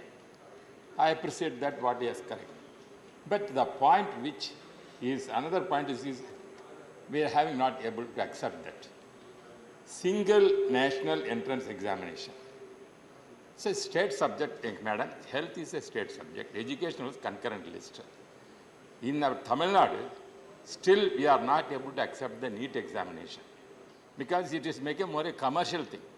Instead of all the higher education institutions, they are even all NEET examination centers are flourishing. Therefore, I raised many times, even our committees, this kind of NEET coaching centers must be banned. The government has to come forward, ban such kind. Otherwise, the syllabus which we are present National Education Policy for the school education, students, nobody is attending that. The same way you are bringing once again national entrance examination you are bringing, the students will go to the entire coaching centers only.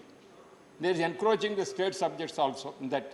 Therefore, as far as the Tamil Nadu concerned, our ADMK party, we are not for NEET examination and also the single entrance examination for the dental council also, dental also. That is where we are objecting that. Second thing, so I know I raised many times with the Honorable Minister, these central bodies, certain bodies, for example, Pharmacy Council, they are not allowing to start any institutions. Then other bodies want to start, we have to go to Supreme High Court, Delhi Court and Supreme Court, we have to go there. From the direction only we have to be able to start. Why this kind of councils are keeping their powers, not allowing others to start? Our Honorable Prime Minister wants to establish more institutions, more medical colleges, each district he wants to establish. His aim is that. Same in nursing courses also must come forward in India. That is Modi's dream. But when that is the case, why these kind of councils they are not allowing? Same way, dental council also. Dental council not permitting any new medical colleges. This is another problem. Therefore, let our minister consider these things to see that this kind of council must not take more power. Even though government is interested, state and central government started institutions, they are not cooperating. Therefore, what sort of power they are having, we don't know. With this amendment, whether we will overcome, just now we start. That is why he said this bill bringing together, we cannot speak anything. Especially nursing is a very important subject. You are, madam, you are sitting there. It's a motherly thing, you are sitting there. This nursing is our side, our honorable say industry. It's not an industry. It is a service, motherly service. Mother is only can protect. God has given the power to you people, patient, not putting bill always like that. Putting bill means it is you are asking you to sit down. Therefore, you have to be patient. Sir, you have 40 seconds to conclude. You have to be patient to see that nursing is very important subject. Our Indian people only serving through the world. If you go America, who is the nurse from Kerala may be there. That is their speciality there. Our human research development is the asset for the Indian country. Education is very important. Health sector important. Agriculture. 3 sectors only Indian can flourish. For the other things, whatever said, China is encroaching our industries means, that kind of competition will be there. But why I'm telling, sir, I once again requesting only final point I'm putting. I request the Honorable Minister, let the courses come, new courses. Either state government also on the way not to allow to start allied courses, putting applications, many people are putting, they are keeping quiet. In Tamil Nadu, they are not allowing the health ministry to allow to start in the new courses. Let the central government interfere that to allow this kind of course system. Thank you very much. Madam, I stand here to support both the bills on behalf of my party, ma'am. Number one, when we talk about Nursing and Midwifery Commission Bill 2023, naturally, ma'am, we are bound to think of COVID-19, the service of nurses to the common people of India. They have saved lakhs and lakhs of people in our country, and many have sacrificed their life because of COVID-19. We have to be ever thankful to them, ma'am. Coming to the point, ma'am, nursing and midwifery professionals in the country are facing several challenges due to lack of educational qualification. Furthermore, uneven distribution of nursing institutes and the gap in the quality of teachers and nursing curriculum subjects. These professionals lack of opportunities and forces them to out-migrate to different fields to private sector. This has resulted in an acute shortage of nursing staff. So I kindly request the Minister that this has to be rectified. This particular bill, I well understand, ma'am, proposes to remove the currently governing Indian Nursing Council Act 1947 and replace it with the National Nursing and Midwifery Commission. The INC Act, I am sure, will be responsible for ensuring the educational standards, minimum entrance requirements, prescribing curriculum for nursing courses, ma'am. I am sure this will solve their problem, and this particular bill will bring limelight to them.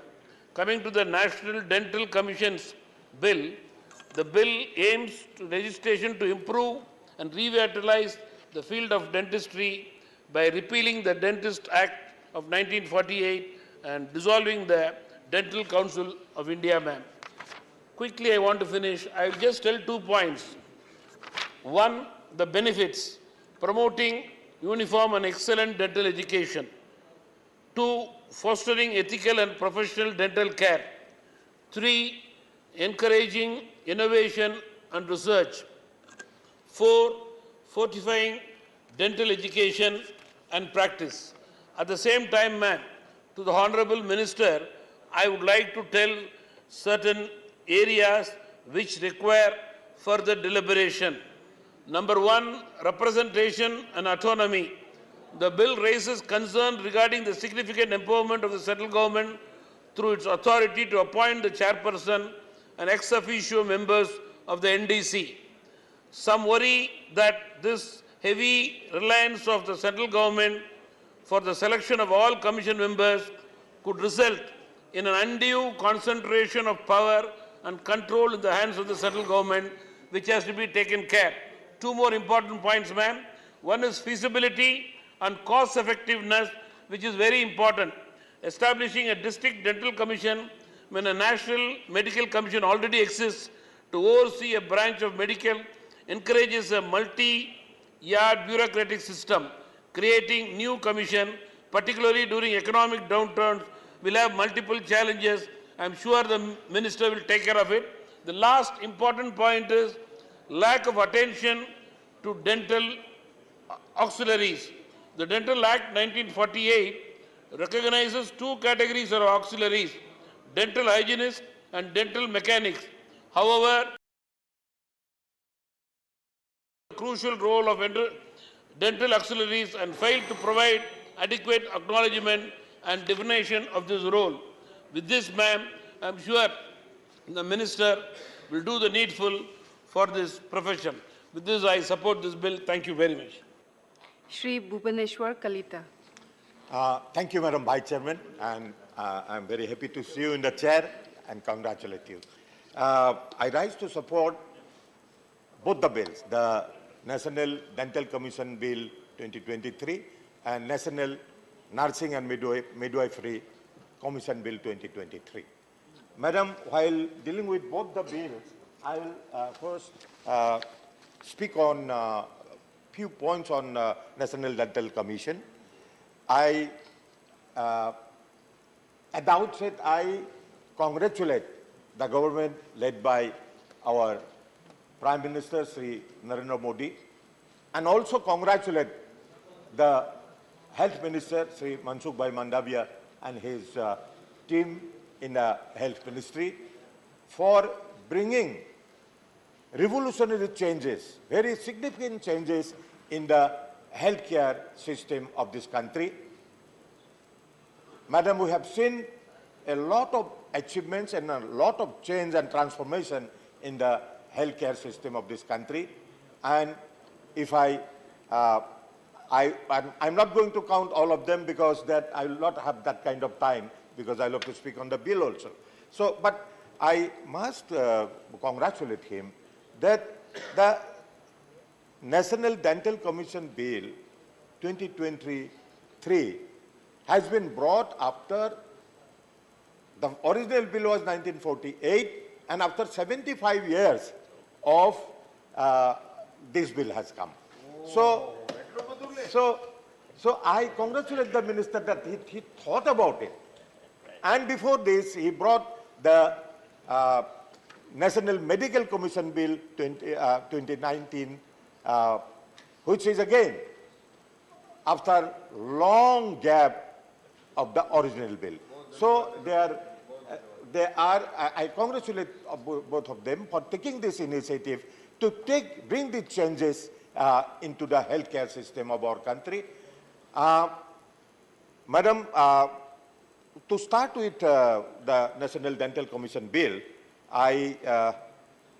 it has dealt with the discrepancies and weaknesses of the original bill of 1948, and the objectives being this bill is replacing the 1948 bill, and it aims to improve access high quality and affordable dental education, ensure availability of dental professionals and services throughout the country, conduct periodic and transparent assessments of dental institutions, facilitate the maintenance of National Dental Register, and enforce high ethical standards in all aspects of dental services.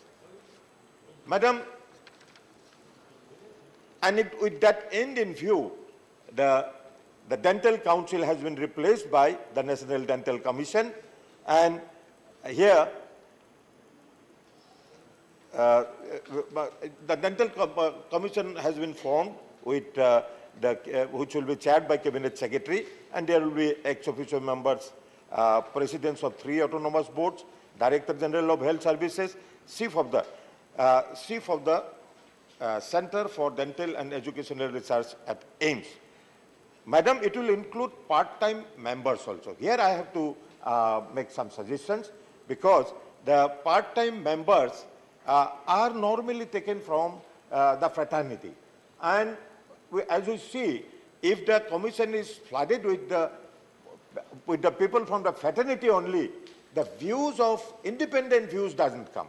So in formation of the commission, it should be taken care that independent views come about there also with experience of the present-day healthcare system. Madam, the functions of the National Medical Commission has been regulating governance standard for dental education, examination and training, regulating dental institutions and research, accessing infrastructure requirements in dental healthcare, ensuring the admissions of to Bachelor of Dental Surgery happen through the NEET exam. Madam, here the original bill 1940 was 48 was nearly silent, but this bill has brought clarity to the entire system of dental education and dental training. So I appreciate and I appreciate the minister and the health ministry for thinking about it to revolutionize the entire healthcare system. Madam, we know that health is a state subject, but when our Honorable Prime Minister took over, Sri Narendra Modi ji took over, it has revolutionized the system. Most of the initiatives that are seen today in the healthcare system of the country, most of the systems are, most of the initiatives are taken by the central government. Although it is I am not condemning the state government, they are also doing it. But from COVID onwards and before that also, and bringing these new bills with a new outlook has been brought by the central government only. For that I congratulate the minister, because these all initiatives are mostly coming from the central government, which are being followed by the state governments and revolutionize the healthcare system. Particularly during the COVID, we have seen the initiative by the Honorable Minister and with the guidance of our Prime Minister, that a pandemic like which was never seen in the world, COVID, was tackled very efficiently, which is being appreciated abroad, all over the world, and the new areas that has been covered up. Now, as you see, somebody mentioned about the mental health. After the COVID, one thing that has come as a new phenomenon is mental health, and also, of course, that sudden heart attack. So these are areas where the ministry is studying. So far, our committee is also studying, making a study on all that. And I hope that these areas will be covered efficiently by the ministry. And while coming to the Ethics and Dental Registration Board, Madam, in every legislation and every field, ethics is one area which is very necessary. Because even in the original bill, this was mentioned about the ethical area has been was mentioned here. As we see that the Ethics and Dental Registration Board maintains online national registers of dentists, dental auxiliaries, regulates standard of conduct, ethics, and scope of dental practice, suspends, cancel licenses of dentists for misconduct or unethical behavior. Madam, this is a very sensitive area, and the unethical behavior, how it will be judged and how it will be determined. So here the ministry has to, all-round minister has to give some more attention into this, so that this is specified. There is another in section 37, the recognition of dental qualifications granted by institutions outside India. Madam, as you have seen, Ukraine war and many other unrest in the world has seen that the Indian students studying medical in medical institutions abroad have some issues with that. They have come back. If their degrees are de-recognized and if they cannot practice, their entire family support will go, because they have gone with the family support or bank support and come back, they cannot repay the bank. So I think this ethical commission will put more attention into it. And a few words on the the establishment of medical education institutes. I really, this country is happy that every district is going to have a medical college. At the same time, it will have one nursing college also. In the last budget, Honorable Prime Minister has declared that along with the medical college in every district, there will be a nursing college. Madam, you are quite aware that the nursing institutes in Northeastern region are very few. Although many in number, nurses comes from Northeastern region, and there is great demand abroad also because of their English language and their sincerity and discipline. They are needed. Every other country needed all of them, and there is great demand. But I'm not saying that we should send all of them abroad, and then we'll have a shortage of nurses in our own hospitals. So I think the ratio or the balance will be made. A mechanism can be established which will maintain the balance between nurses going abroad and nurses demand for nurses in our own country. So I have nothing much more on nursing and midwifery bill commission bill. With this, I thank and congratulate Honorable Prime Minister and Honorable Health Minister and his team in the Health Ministry. Thank you very much. Srimati Mamata Mohanta.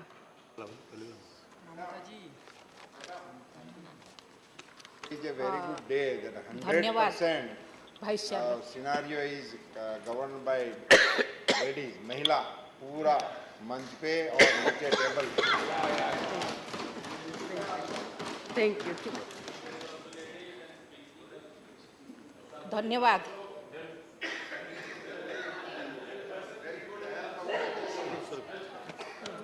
धन्यवाद vice chairman महोदया.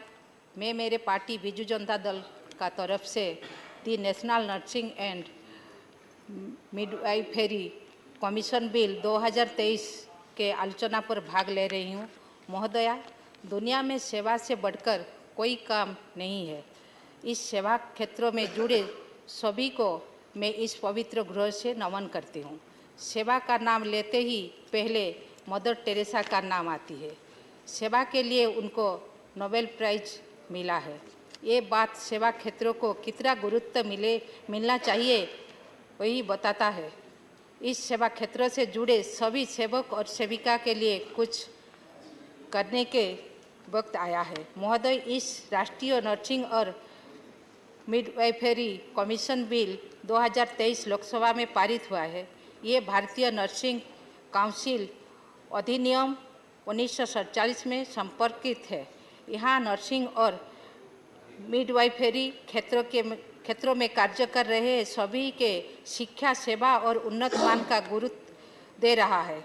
इस bill में इन सभी क्षेत्रों के लिए गठित commission में 29 सदस्य रहेंगे. इस कमीशन के अध्यक्ष का नर्सिंग और मिडवाइफरी क्षेत्रों में स्नातक समेत 20 साल का अनुभव रहेगा और बाकी सदस्य स्वास्थ्य विभाग, राष्ट्रीय चिकित्सा आयोग क्षेत्रों से रहेंगे. इस कमीशन शिक्षा नीति प्रस्तुत करेगी. शिक्षादान केंद्र की नियमित जांच, शिक्षादान केंद्रों में शिक्षा व्यवस्था का सुधार के लिए अध्यापक का नियुक्ति आदि विभिन्न स्तर पर नजर रखेंगे. केंद्र सरकार एक परिषद स्थापन करेगी. ये परिषद राष्ट्रीय काउंसिल को उपदेश और सहयोग करेगी. महोदय, बिल के हिसाब से इस कमीशन के अधीन 3 बोर्ड गठन होगा जो परीक्षा, शिक्षा केंद्र का रैंकिंग पर और शिक्षा नीति, स्वास्थ्य क्षेत्रों के ऊपर नज़र रखेंगे. सभी राज्यों के एक कमीशन गठन होगा जहां 10 सदस्य रहेंगे. स्वास्थ्य विभाग क्षेत्र, नर्सिंग कॉलेज और नर्सिंग क्षेत्रों में काम करने वाले सदस्य रह सकते हैं. राज्य के कमीशन राष्ट्रीय कमीशन के हिसाब से सभी राज्य करेगा. इस कमीशन गठन होने के बाद कमीशन कार्य शुरू होगा तो अभिज्ञता प्राप्त सेवक या सेविका अभिज्ञता सेवक या सेविका आएंगे जिससे सभी को उन्नत मान का सेवा मिलेगा. इसके साथ सेवा का प्रकृत मूल्य सब समझेंगे. माननीय मंत्री जी को मैं धन्यवाद दूंगी इस महत्वपूर्ण बिल को राज्यसभा में आगत करने के लिए इस बिल को मैं समर्थन करती हूँ। धन्यवाद। Shri V. Vijay Sai Reddy. Thank you, Vice Chairperson, Madam. Madam, both National Nursing Commission Bill 2023 and National Dental Commission Bill 2023, both the bills are at another progressive legislations and about the bringing crucial reforms in the medical sector. I, on behalf of my party, YSR Congress Party, and my leader, congratulate Mansoon Mandaviya and support the bills, both the bills. Madam, I have only 3 points to be brought to the notice of the Honorable Minister. The first point is the 85 to 90% of the adults have got the dental cavities, including myself. I also have got the dental. It is no fault of the minister, but still I am bringing it to the notice.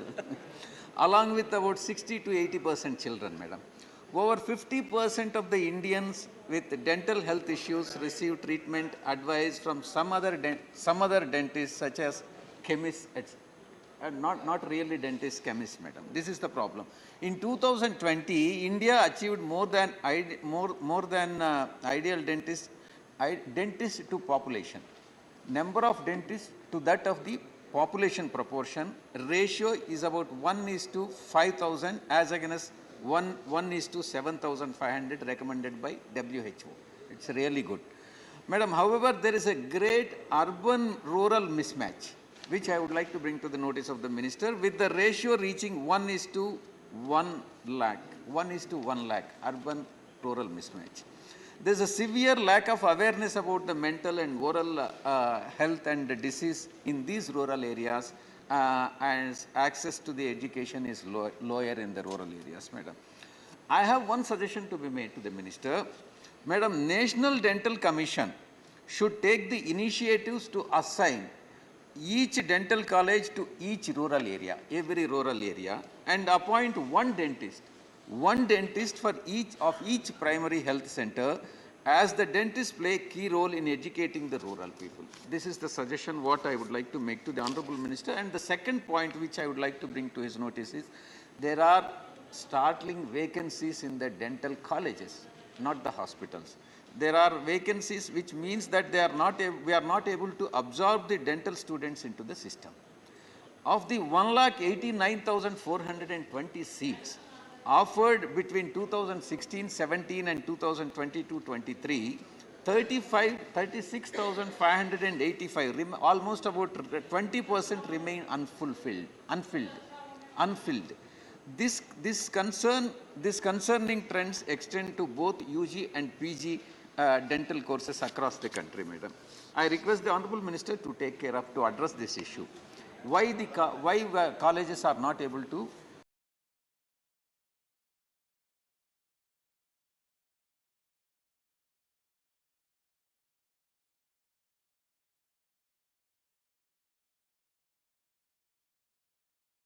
fill the vacancies for the students, seats for the students.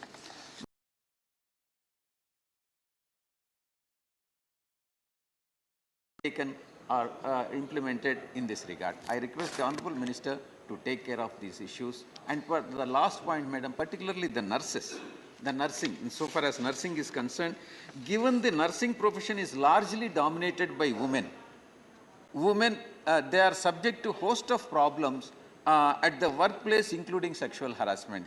I urge the minister to outline, because they may not be able to express, this is the problem which is prevailing throughout the country. I urge the minister to outline how these concerns about the workplace conditions for nurses will be addressed. Thank you very much, Madam.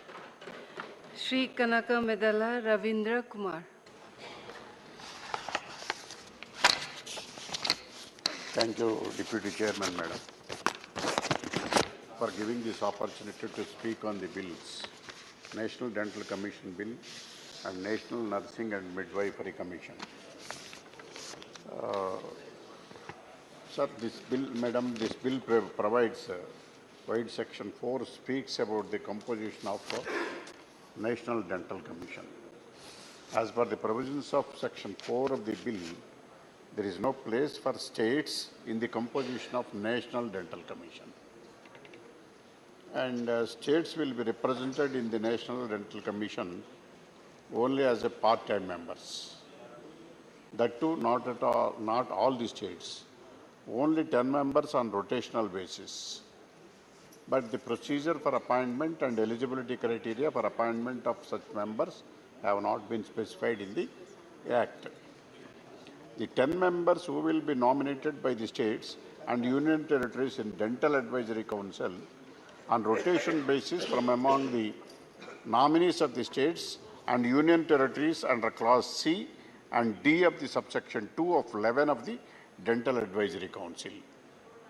The bill has no provision for containing and prescribing the procedure with regard to that. The procedure will be prescribed later under the rules that will be framed by the executive. Act is in vain. But 9 members to be appointed on rotational basis from among the nominees of the states and union territories under Clause E of subsection 2 and section 11 of State Dental Council. So to be a member of in the National Dental Council, one has to be first be a member of either Dental Advisory Council or State Dental Council. Then only their respective name will be considered for the membership in National Dental Commission. Not all the members from the state and UT will become a member of National Dental Commission. Some will be selected on rotational basis. These procedural aspects and creates some doubt, and it has to be clarified. It is in vague. And so the students with regard to the get admission into dentist course after writing NEET examination conducted as per the National Medical Commission Act. They give yearly exams during the pursue their UG course. The bill provides for provision of national exit test. As per the provisions of this section, the student pursuing common undergraduate dentist course will have to clear national test to get license for practice of dentistry. So this bill provides multifarious procedure, and also the aims and objects of this Act. Originally an expert committee was constituted, and subsequently department-related standing committee also recommended with regard to the provisions.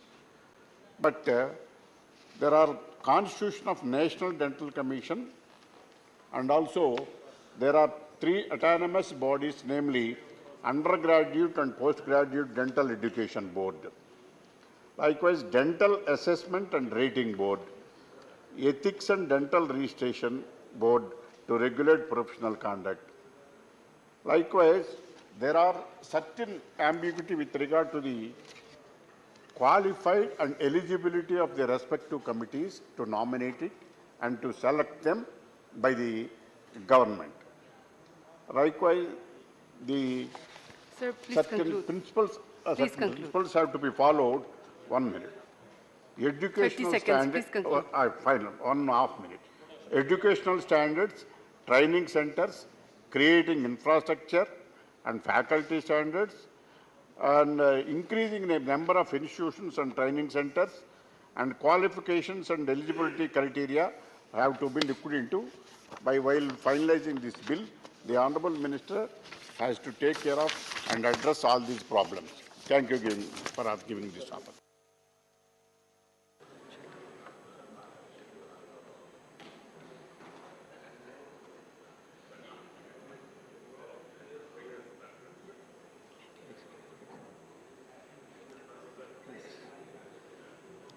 Dr. Mansukh Mandavia to reply to the discussion.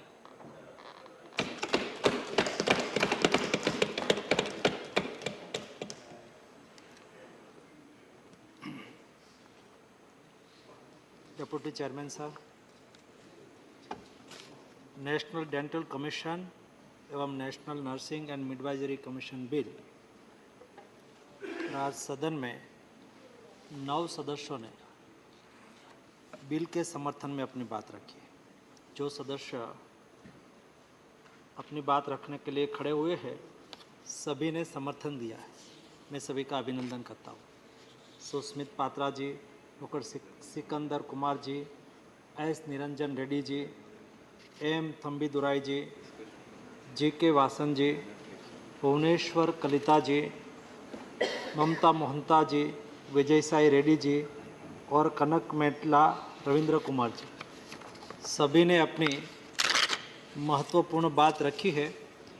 विषय deputy chairman sir ये है कि हम health sector में जिस तरह से बदलाव कर रहे हैं, मोदी जी हमेशा टोटल में सोचते हैं, वो कभी टोकन में नहीं सोचते हैं, और देश की समय स्थिति के अनुरूप क्या करने की आवश्यकता है।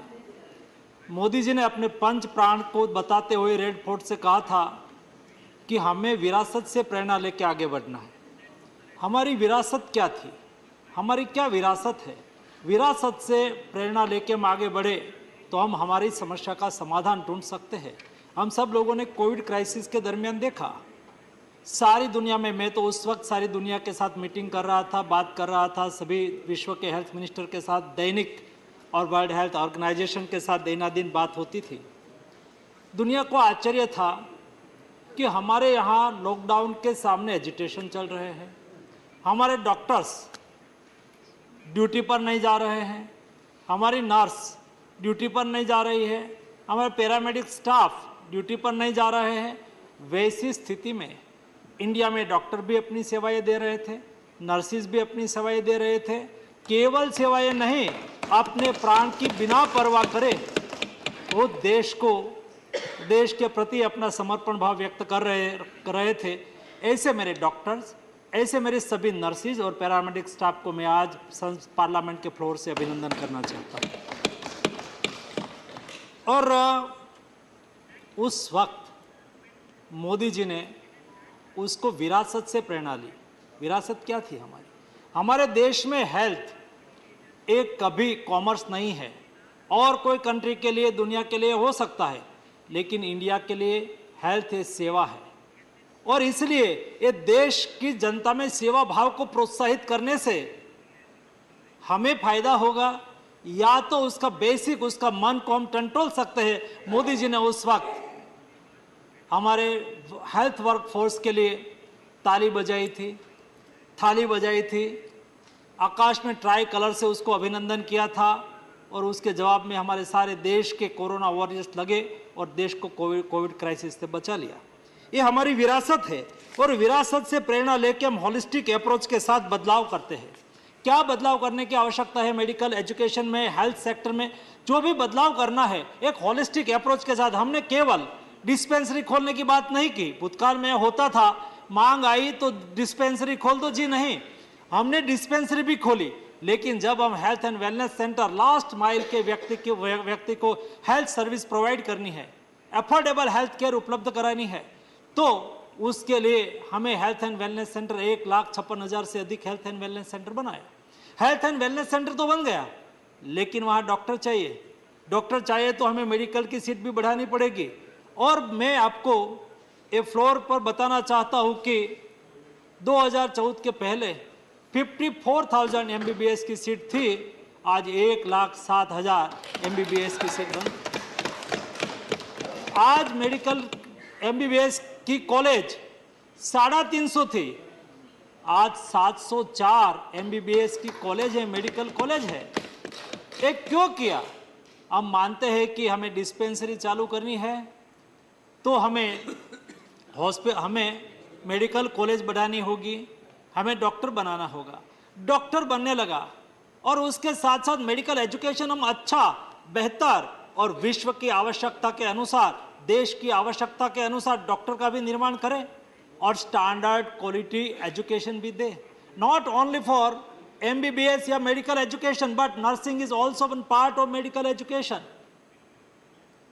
Dentistry is one part of medical education. ये सब मेडिकल एजुकेशन का, allied health services is also one part of medical education. ये सब मेडिकल एजुकेशन का एक पार्ट है, और देश की रिक्वायरमेंट को भी हमें ध्यान में रखना है और दुनिया की आवश्यकताओं को भी हमें पूरी करना है। उसके लिए जो एक होलिस्टिक का एफर्ट हमने लिया है, इस एफर्ट के फलस्वरूप हम सबसे पहले नेशनल मेडिकल कमीशन लाए, उसको सक्सेसफुली इम्प्लीमेंट किया। उसके बाद एलाइड हेल्थ सर्विसेज बिल लाए, एलाइड 56 टाइप की हेल्थ सर्विसेज के को रेगुलेट करने के लिए, quality education, skill man power तैयार करने के लिए क्वालिटी एजुकेशन का प्रावधान किया। उसको आगे बढ़ते बढ़ते हम आज डेंटल कमीशन बिल और नर्सिंग मिडवाइजरी बिल लेके आए हैं, और उसके लिए बहुत बड़ी, उसके लिए रिकमेंडेशन भी हुई है, और मेंबर ऑफ एक्सपर्ट कमेटी 2013 में बनी थी, और पीजीआई चंडीगढ़ के एक्सपर्ट कमेटी ने कहा था कि सभी एजुकेशन के लिए आपको स्वायत्त कमीशन बनाना होगा, जो काउंसिल चल रही है उसके जगह पे आप कमीशन बनाओ, ऐसी रिकमेंडेशन की थी।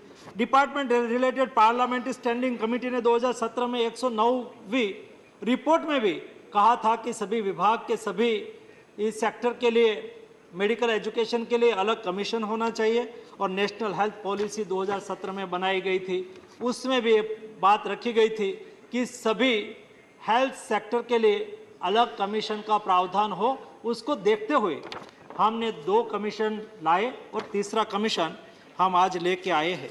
ये लेके आने के लिए क्या उसको क्यों अनुशंसा करनी पड़ी, मैं इस फ्लोर पर बताना चाहूँगा कि समय के साथ बदलना बहुत आवश्यक होता है। समय के साथ हम ना बदलाव करें तो हमें पीछे रहना पड़ जाता है, और इसलिए हम स्टैंडर्ड एजुकेशन कैसे दें, नर्सिंग का स्टैंडर्ड एजुकेशन, क्योंकि सिनारियो बदल गया। डेंटिस्ट्री पहले केवल टीथ निकालना था, अभी बहुत उसमें बदलाव हो गया, अलग अलग टाइप की एक्सपर्टाइज आ गई, अलग अलग टाइप के डेंटिस्ट्री में भी अलग अलग विभाग के एक्सपर्ट होने लगे। उसके लिए एजुकेशन सिलेबस तैयार करना, उसके लिए कोर्सेज चालू करना, उसके लिए सीट का प्रावधान करना, और उसके लिए जो बदलते समय की आवश्यकता है उसको कैसे हम फुलफिल करें, उसका भी विचार करना आवश्यक था। उसको आज स्थिति ऐसी थी, जो काउंसिल हम सब लोगों ने मेडिकल काउंसिल की स्थिति देखी थी, और आज मेडिकल काउंसिल में और उस वक्त मेडिकल कमीशन में और काउंसिल में क्या फर्क पड़ गया। काउंसिल में जो लोग स्थापित लोग थे, कैसे भी करके इलेक्टेड होके आ जाते थे, 10-10, 15-15 साल से वही लोग इलेक्टेड होके आते थे, अपना ग्रुप बना लेते थे और स्थापित हित हो जाते थे। उससे बहुत मेडिकल काउंसिल की स्थिति बिगड़ गई थी। आज कमीशन के रूप में बेस्ट एडमिनिस्ट्रेशन हो रहा है। मेडिकल कमीशन के द्वारा नई मेडिकल कॉलेज पारदर्शिता के साथ खोली जा रही है। Medical college, national medical commission के द्वारा एक कमांड एंड कंट्रोल सेंटर बना के सभी मेडिकल कॉलेज को आज नेशनल मेडिकल कमीशन के साथ वर्चुअली जोड़ दिया गया है। 16 टाइप के कैमरा के द्वारा कोई फिजिकल इंस्पेक्शन की भी आवश्यकता नहीं रहेगी। ये बिल में भी हम प्रावधान लेके आए हैं कि कोई नर्सिंग कमीशन के द्वारा फिजिकल इंस्पेक्शन की आवश्यकता ना हो। डेंटल कमीशन के द्वारा कोई डेंटिस्ट्री की कॉलेज का फिजिकल इंस्पेक्शन की आवश्यकता न हो। ये व्यवस्था ऑलरेडी हमने नेशनल मेडिकल कमीशन में खड़ी कर दी है। उसमें 16 कैमरा लगा हुआ है मेडिकल कॉलेज पर। ओपीडी कितनी आ रही है, पेशेंट कितने आ रहे हैं, दिखाई दे रहे हैं। रजिस्ट्री, ओपीडी रजिस्ट्री हो रही है, दिखाई दे रहे हैं। कितने पेशेंट और कितने इक्विपमेंट है, दिखाई दे रहे हैं। वहाँ हमें जाने की आवश्यकता ही नहीं है। आर्टिफिशियल इंटेलिजेंस के द्वारा हमारी मेडिकल कॉलेज को सूचना मिलने लगी है कि भाई आपके यहाँ ओपीडी कम हो रही है, आपकी इतनी ओपीडी होनी चाहिए, पप हो जाता है वहाँ पर, बढ़ाओ, लेकिन आपकी मान्यता रद्द होगी। ऑटोमेटिक वो वहाँ तैयारी करने लगेंगे। वहाँ ऑपरेशन नहीं हो रहा है, हमें पता चलता है यहाँ बैठे बैठे। हमारी आर्टिफिशियल इंटेलिजेंस के द्वारा कमांड एंड कंट्रोल सेंटर बता देता है कि ये मेडिकल कॉलेज में ये टाइप की सुविधा का अभाव है, इंफ्रास्ट्रक्चर आपका कम है। ये सारी इंफॉर्मेशन, आपका इंडोर पेशेंट कम है, तो ये मेडिकल कॉलेज से डायरेक्ट नेशनल मेडिकल कमीशन में इंफॉर्मेशन मिल रही है। दूसरा, जो लोग 10-15 साल से बैठे रहते थे वहाँ, उसके जगह पे कमीशन बनने से ये मिडवाइजरी नर्सिंग कमीशन में भी प्रावधान रखा है, डेंटल कमीशन में भी प्रावधान रखा है। केवल 4 साल से ज़्यादा वो नहीं रह पाएंगे। कमीशन की मुदत 4 साल होगी, उसके ज़्यादा कोई नहीं रह पाएंगे, ताकि पारदर्शिता आएगी। दूसरा, इंटरनेशनल स्टैंडर्ड के अनुरूप वहाँ एजुकेशन दिया जाएगा। आज ये प्रावधान ही नहीं है, क्लैरिफिकेशन ही नहीं है कि कौन सा काम किसको करना है। अंदर कमीशन में भी कोई क्लैरिटी नहीं है। उसका नतीजा भुगतना पड़ता है हमारी डेंटल कॉलेज को, हमारी नर्सिंग कॉलेज को।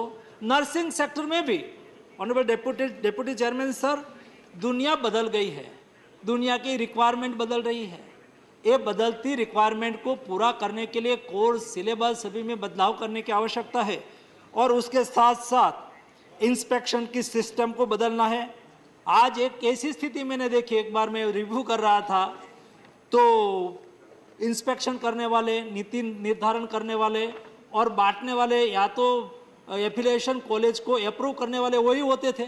तो जो रूल्स रेगुलेशन और प्रावधान होते थे, मैं प्राइवेट कॉलेज से रिप्रेजेंट कर रहा हूँ तो मैं प्राइवेट कॉलेज के हित में ही वहाँ जो नीतियाँ बने उसके लिए प्रयास करूँगा।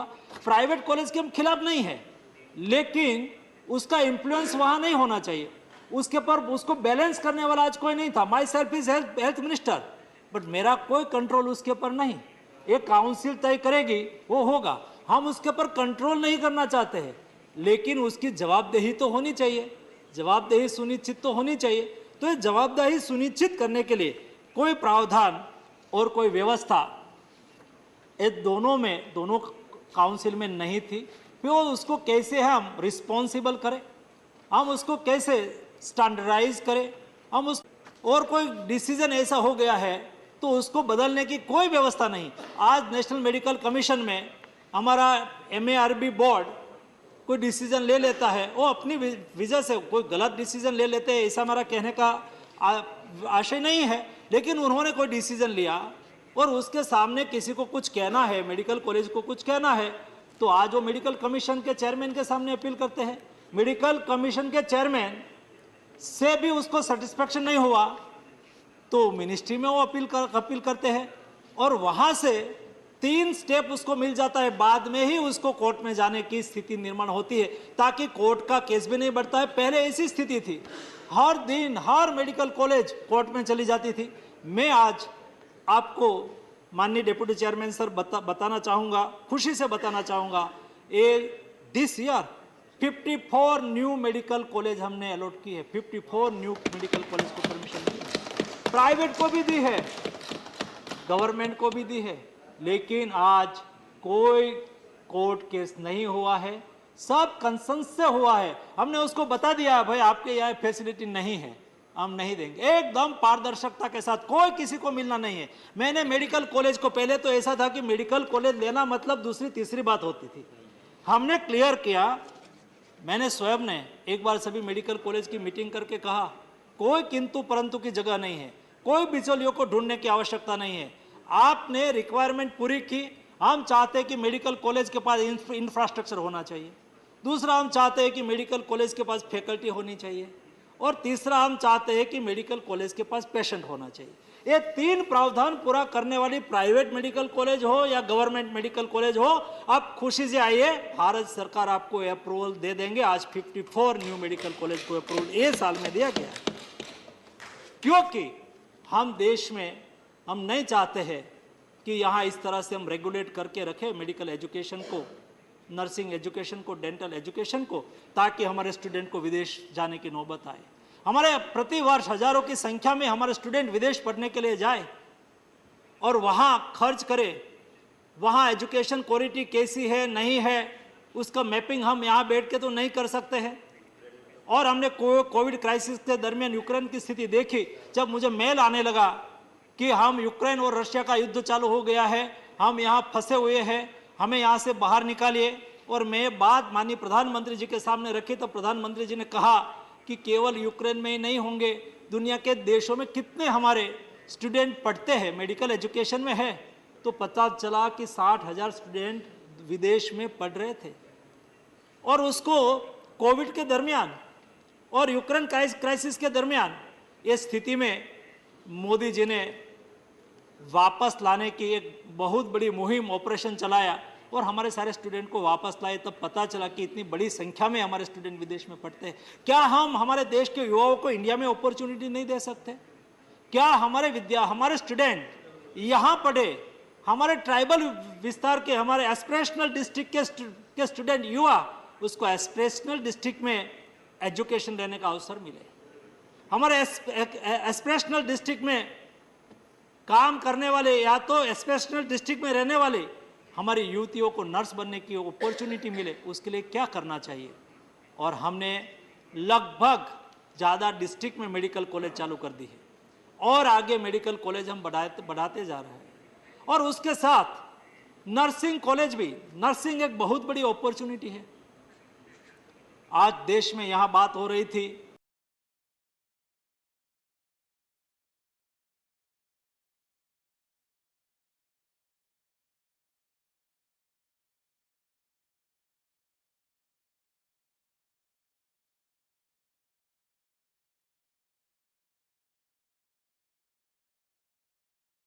कि अब डेंटिस्ट ये हमारा सॉफ्ट पावर है, उससे हम दुनिया की सेवा भी कर सकते हैं और आजीविका भी कमा सकते हैं। हम भली भांति समझते हैं। आज हमारे केरला की नर्सिस, आज हमारे भारत की नर्सिस, आप अमेरिका में जाओ, कल्पना ही नहीं कर सकते भारत के डॉक्टर और भारत के नर्सिंग के बिना वहां का हेल्थ सेक्टर पूरा हो सकता है। जी नहीं, आज अमेरिका की 8% नर्सिस इंडियन नर्सिस है। आप गल्फ कंट्री में चले जाओ, गल्फ कंट्री में ज्यादातर हमारा हेल्थ वर्क फोर्स इंडियन है।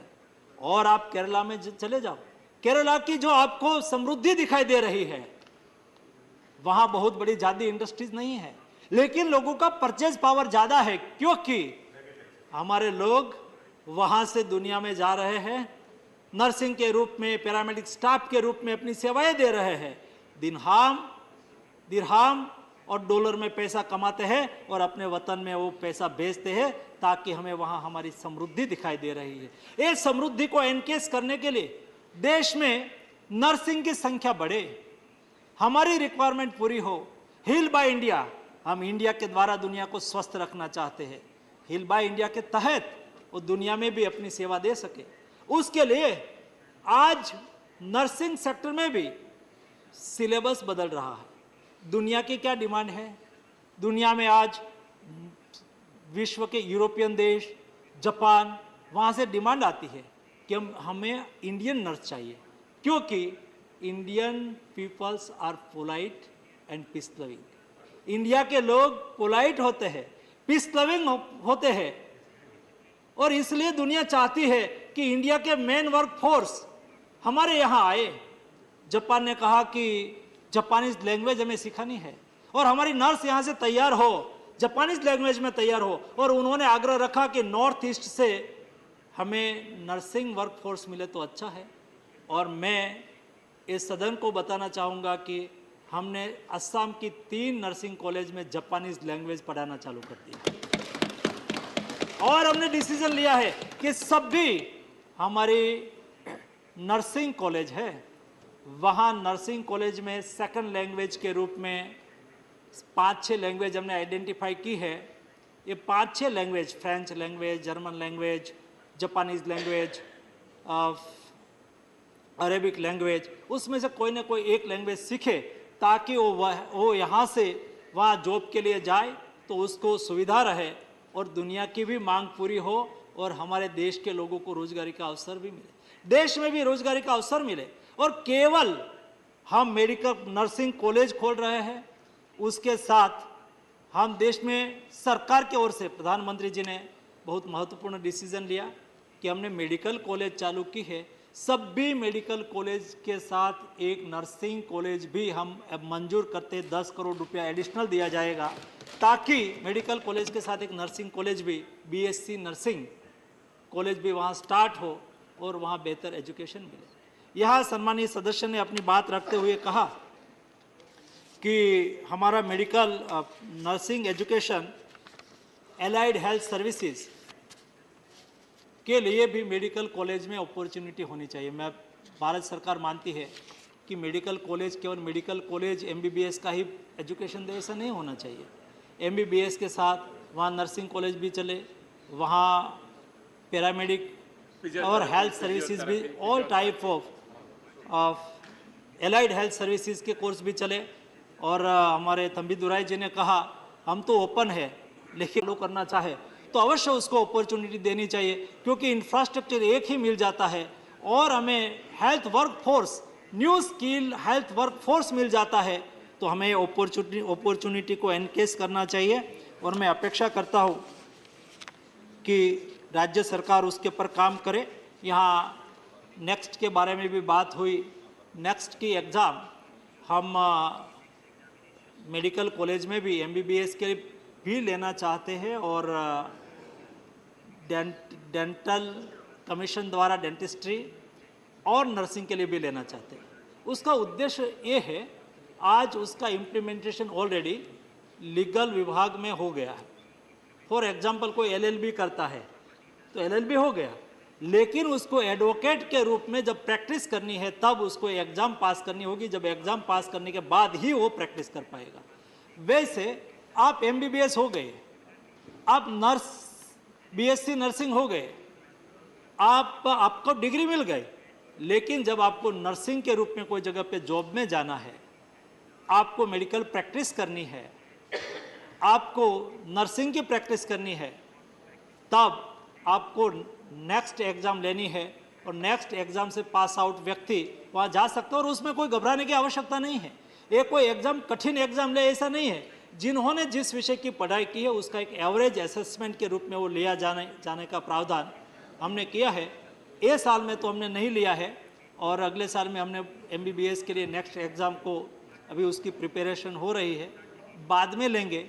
लेकिन एक तरह से सारा मेडिकल पैरामेडिकल एजुकेशन एक सिस्टम में आ जाए, ये हमारा उद्देश्य है, ताकि हम बेस्ट से बेस्ट हमारा नर्सिंग एजुकेशन दे पाए, हम बेस्ट से बेस्ट हमारा डेंटिस्ट एजुकेशन दे पाए।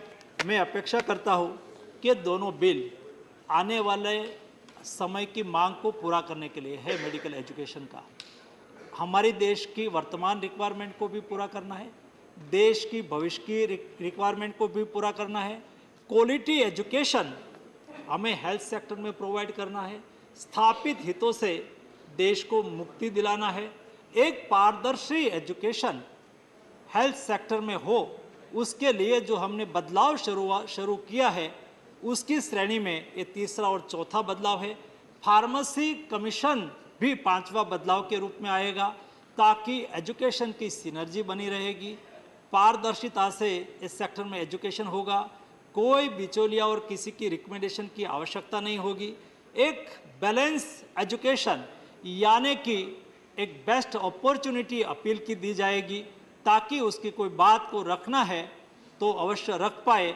डिजिटल टेक्नोलॉजी का उपयोग करना है, आर्टिफिशियल इंटेलिजेंस के साथ असेसमेंट करना है, ह्यूमन इंटरफेरेंस को कम से कम करना है, ताकि एजुकेशन सचमुच एक इंटरनेशनल स्टैंडर्ड का हमारा एजुकेशन बने और दुनिया में ये छवि होनी चाहिए। आज मुझे प्राउड है, हम सबको प्राउड है, इंडियन डॉक्टर है, दुनिया रिगार्ड करती है।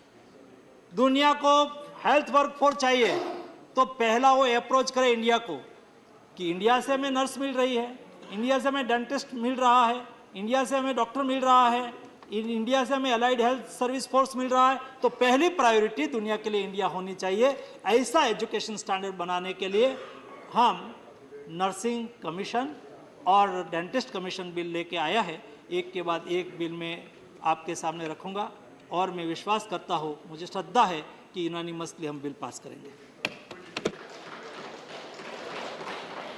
I shall first put the motion regarding consideration of the National Dental Commission Bill 2023 to vote. The question is that the National Dental Commission Bill 2023 as passed by Lok Sabha be taken into consideration. Those in favor will please say aye. Aye. Those against will please say no. I think the ayes have it, the ayes have it, the ayes have it. The motion is adopted. We shall now take up clause by clause consideration of the bill. Clause 2 stands part of the bill. Those in favor will please say aye. Aye. Those against will please say no. I think the ayes have it, the ayes have it, the ayes have it. Clause 2 is adopted. Clause 3 stands part of the bill. There is one amendment, number 1 by Dr. V. Sivadasan. Member absent, amendment not moved. I shall now put clause 3 to vote. Those in favor will please say aye. Aye. Those against will please say no. I think the ayes have it, the ayes have it, the ayes have it. Clause 3 is adopted. Clause 4 stands part of the bill. There is one amendment, number 2 by Dr. V. Sivadasan. Member absent, amendment not moved. I shall now put clause 4 to vote. Those in favor will please say aye. Aye. Those against will please say no. I think the ayes have it, the ayes have it, the ayes have it. Clause 4 is adopted. Clause 5 to 11 stand part of the bill. Those in favor will please say aye. Aye. Those against will please say no. I think the ayes have it, the ayes have it, the ayes have it. Clauses 5 to 11 are adopted. Clause 12 stands part of the bill. There is one amendment. Number 3 by Dr. V. Sivadasan. Member absent. Amendment not moved.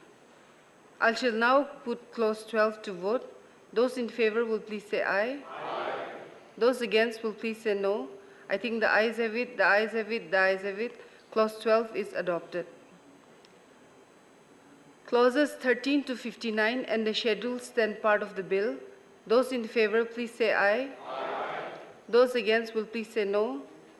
I think the ayes have it, the ayes have it, the ayes have it. Clauses 13 to 59 and the schedule are adopted. Clause 1, the enacting formula and the title stand part of the bill. Those in favor will please say aye. Aye. Those against will please say no. I think the ayes have it, the ayes have it, the ayes have it. Clause 1, the enacting formula and the title are adopted. Dr. Mansukh Mandavia to move that the bill be passed. सर मैं प्रस्ताव करता हूं कि national dental commission bill को पारित किया जाए. Motion moved that the bill be passed. The question is that the bill be passed. Those in favor will please say aye. Aye. Those against will please say no. I think the ayes have it, the ayes have it, the ayes have it. The bill is passed.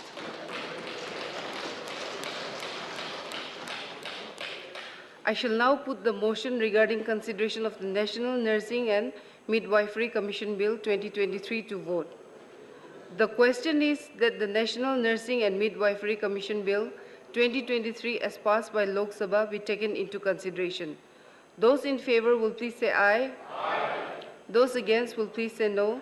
I think the ayes have it, the ayes have it, the ayes have it. The motion is adopted. We shall now take up clause by clause consideration of the bill. Clauses 2 to 57 stand part of the bill. Those in favor will please say aye. Aye. Those against will please say no. I think the ayes have it, the ayes have it, the ayes have it. Clauses 2 to 57 are adopted. Clause 1, the enacting formula and the title stand part of the bill. Those in favor will please say aye. Aye. Those against will please say no. I think the ayes have it, the ayes have it, the ayes have it. Clause 1, the enacting formula and the title are adopted. Dr. Mansukh Mandavia to move that the bill be passed. सर मैं प्रस्ताव करता हूं कि national nursing and midwifery commission bill 2023 को पास किया जाए. Motion moved that the bill be passed. The question is that the bill be passed. Those in favor will please say aye. Aye. Those against will please say no. I think the ayes have it, the ayes have it, the ayes have it. The bill is passed.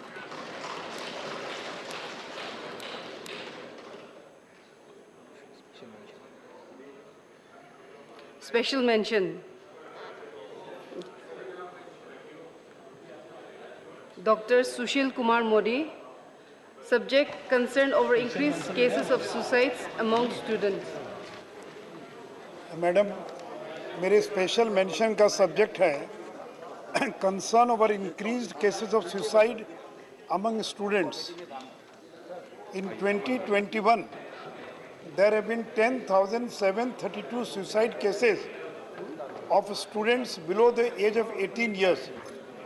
It depicted an increase of 4.5% from the previous year. In the last 5 years, 75 students have committed suicide in IIT, IIM, AIMS, and other top premier institutions. These cases have been increasing at a concerning rate. In Kota this year, police have reported more than 15 suicides. The high number of suicides reflects the severe mental and physical stress the students go through to secure college admissions in the premier universities. The students face severe academic stress and develop mental health issues because of the intensive competition in the medical and engineering examinations.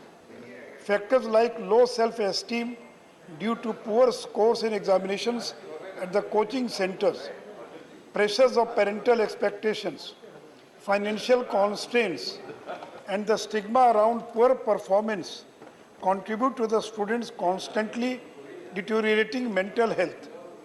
The consequences of relentless academic pressure are extremely concerning. Thus, I request the government to develop a comprehensive suicide prevention mechanism and implement the same in mission mode to harness the results at the earliest. The government should take a proactive initiative to enhance mental health support within coaching institutes, schools, and universities. The number of counselors available should be increased, and a mechanism should be developed to communicate openly between the students and the counselors. There should be awareness campaign targeting teachers, parents, and students. Increased awareness among the public will help in early identification and treatment of suicidal tendencies. I urge the government to look into the matter. Thank you, sir. Srimati J.B. Mather Hisam. Absent. Srimati Mamta Mahanta. Speak in Odia. महोदया ओडिशार मयूरभंज जिला अधीन बांगरीपोशी ठारू प्रभु जगन्नाथ धाम पुरी पर्यंत नियमित train चले सकाळु एक train Puri जाए एवं संध्यारे पुणी पुरी ठारू एक ट्रेन बांगरीपोशी को आसी थाए ट्रेन नंबर 12891 बांगरीपोशी पुरी जाए और ट्रेन नंबर 12892 पुरी ठारू बांगरीपोशी आसी थाए यह एक सुपरफास्ट एक्सप्रेस यही दुई ट्रेन द्वारा अंचलवासी बहुत उपकृत होती केवल मयूरभंज जिला नुहे बालेश्वर भद्रक जाजपुर कटक भुवनेश्वर विभिन्न वर्गर लोक यथा चाकिरिया श्रमिक भली बहुत लोक उपकृत होती मयूरभंज रे ये एकमात्र ट्रेन जहाँकि प्रतिदिन लोक जीवाआसवा करती यही ट्रेन उपरे निर्भर करती तेबे महोदय दीर्घ मास हम पुरी ठारू बांगरीपोशी जाऊथुवा ट्रेन प्रतिदिन 2-3 घंटा विलंबरे जाऊँगी पुरी ठारू अपराह्न 4:20 छाड़ी भुवनेश्वर को 5:25 रे पहुँचे सेठारू 5:30 रे छाड़ी थाए हेले यही ट्रेन पुरी ठारू बाहरिबा 2-3 घंटा विलंब होउची फल लोके बहुत हैरान होउचंती बांगरीपोशी पहुँचवा बेल को राति 2टा हो जाउची रेल कर्तृपक्ष एने गुरुत्व देउना तेणु यही पवित्र गृह रे मोर अभियोग रखिछि आपणक माध्यम रे मोर अनुरोध रेल विभाग एप्रति दृष्टि दे लोकों सुविधा पाई ठीक समय रे ट्रेन चलाचल करिवो बोली आशा करुछि धन्यवाद thank you Shri Mohammad Abdullah I lay on a table. Kindly permit me to lay on I lay on a table. Thank you. Thank you. Thank you. Sri A.D. Singh, not present. Sri Muhammad Nadimul Haq, not present.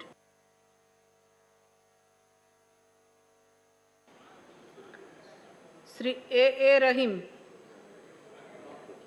not present. Sri Vijay Pal Singh Tomar. वैसे तो मैंने secretary साहब को बताया भी था मैंने विषय दिया था कि मेरे ज़िले में 3.37 मीटर जल स्तर नीचे चला गया है और पूरे पश्चिम की यह हालत है लेकिन मेरे को दिया वो जो मैंने पहले 0 आवर में उठा दिया कहा कि अब तो यही बोलना पड़ेगा। तो महोदय मैं दिल्ली NCR और उसके आसपास के क्षेत्रों के प्रदूषित जल पर ध्यान आकर्षित करना चाहता हूँ। यमुना नदी, काली नदी, हिंडन का जल स्तर, स्लॉटर हाउस, चीनी मिल, पेपर मिल, डिस्टिलरी प्लांट, केमिकल कारखानों के प्रदूषित जल से इन नदियों का पानी जहरीला हो गया है। यह अपने समीपवर्ती सैकड़ों गांवों में कैंसर की बीमारी का कारण बना हुआ है।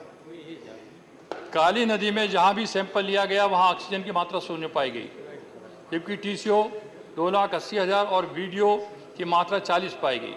केंद्रीय भूजल बोर्ड की रिपोर्ट के अनुसार इस नदी के पानी में पारा, कॉपर, जिंक, आर्सेनिक व फ्लोराइड नाइट्रेट की मात्रा भी बहुत अधिक है। स्पष्ट है कि काली नदी का पानी पीने लायक तो है ही नहीं, साथ ही सिंचाई या किसी अन्य काम में आने लायक भी नहीं है और ऑक्सीजन खत्म होने से जलीय जंतु भी गायब हो गए हैं। राष्ट्रीय हरित अधिकरण के आदेश पर काली नदी के किनारे चिकित्सा कैंप लगाए गए जिसमें पाया गया कि नदी के समीपवर्ती गाँवों में कैंसर तथा अन्य बीमारियाँ जैसे पीलिया है, पेचिस है, हैजा है और चर्म रोग की बीमारी बढ़ती जा रही है। पीड़ितों की संख्या राष्ट्रीय मानकों से काफ़ी अधिक है जो कैंसर पीड़ितों की है। मैं आपके माध्यम से केंद्र सरकार से अनुरोध करूंगा कि जन स्वास्थ्य को देखते हुए दिल्ली और दिल्ली एनसीआर के आसपास जितनी भी औद्योगिक इकाइयाँ हैं उनसे निपटने हेतु सख्त प्रभावी कदम उठाया जाए ताकि इस क्षेत्र के लोगों के जीवन के साथ हो रहे स्वास्थ्य के साथ हो रहे खिलवाड़ को रोका जा सके। धन्यवाद। Thank you. Shri Santosh Kumar P, not present. Shri Sakaldeep Rajbhar. माननीय, आपने इस स्पेशल मेंशन पर बोलने का अवसर दिया, इसके लिए मैं आपका आभार व्यक्त करता हूं। सदन के माध्यम से मैं स्पेशल मेंशन के तहत लोक महत्व के अति आवश्यक विषय को रखते हुए कहना चाहता हूं कि उत्तर प्रदेश के पूर्वांचल में स्थित जनपद बलिया में किसान सहकारी गन्ना मिल रसड़ा, कताई मिल रसड़ा व जनपद गाजीपुर में पूर्वांचल कताई मिल, बहादुरगंज और जनपद मऊ में स्पिनिंग कताई मिल परदहा, स्पिनिंग कताई मिल परदहा में स्वदेशी काटन मिल मऊ उत्तर प्रदेश राज्य में सरकार द्वारा संचालित की जा रही थी, जिससे वहाँ के लोगों को रोजगार मिल रहा था। ये सभी उद्यम इन दिनों बंद हो चुके हैं। मिल बंदी के कारण सभी कर्मचारी बेरोजगार होकर भुखमरी के कगार पर पहुंच गए हैं। माननीय महोदया जी, मैं इस विषय को सदन में 15/3/2021 को शून्यकाल के तहत उठाया था। यहाँ के गन्ना मिल बंद होने और आसपास कोई दूसरा मिल न होने के कारण यहाँ के किसान काफ़ी परेशान हैं। किसानों के लिए गन्ना की खेती नकदी फसल के समान होता है, जिससे किसान अपने बच्चों की शिक्षा, शादी विवाह तथा अन्य प्रयोजन के लिए करते हैं। लेकिन गन्ना मिल बंद होने से यहाँ के किसान गन्ने की खेती ही बंद कर दिए।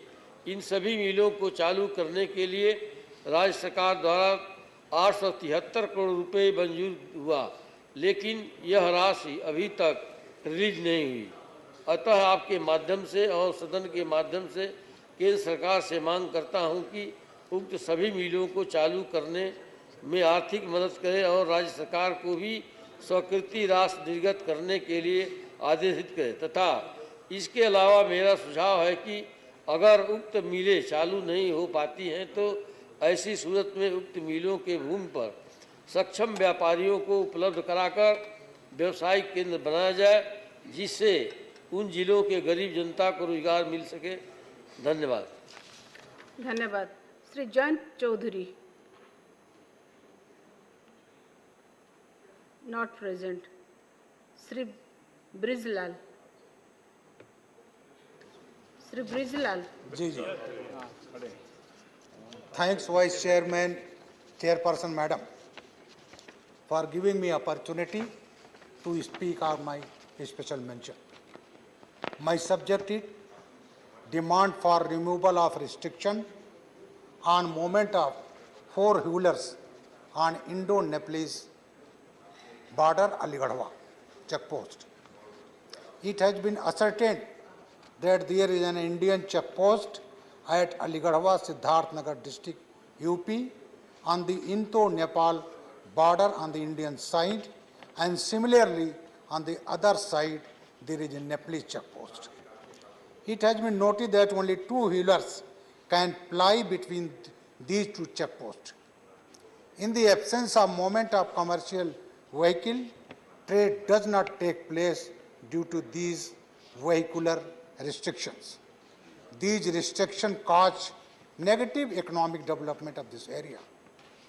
It is also to be worthwhile to mention that earlier bullock carts used to ply on the route before these restrictions came in force, and usual commercial activity were going on unhindered.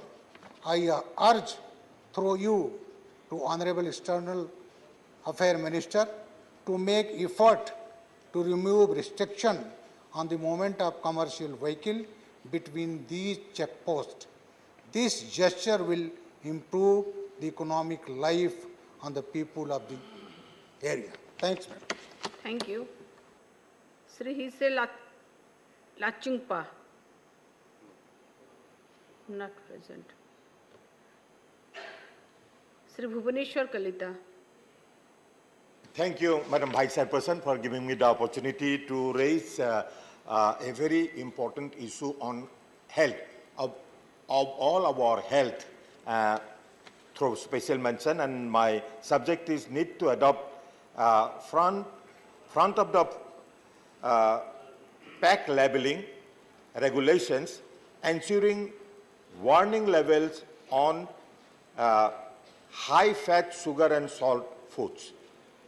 Madam, India is facing a huge burden of diseases such as diabetes, heart diseases and cancers. 1 out of 4 adults in India is either diabetic or pre-diabetic according to the latest study. These diseases are responsible for more than 60% of the total deaths in the country, and many are preventable. One of the major reasons of rising number of diabetes and other diseases is because of increasing consumption of junk food, high fat, sugar and salt foods and beverages according to WHO scientific studies. In India, the sale of such unhealthy foods is growing by 19% annually. Sales of food and beverages are shrinking in the West, and companies are descending into emerging economies and targeting vulnerable populations and the children. India needs to come up with strong front of the food pack labeling policy on HFSS foods that can reduce their consumption. The WHO has recently called upon the governments to formulate strong policies that would decrease the consumption of such unhealthy foods.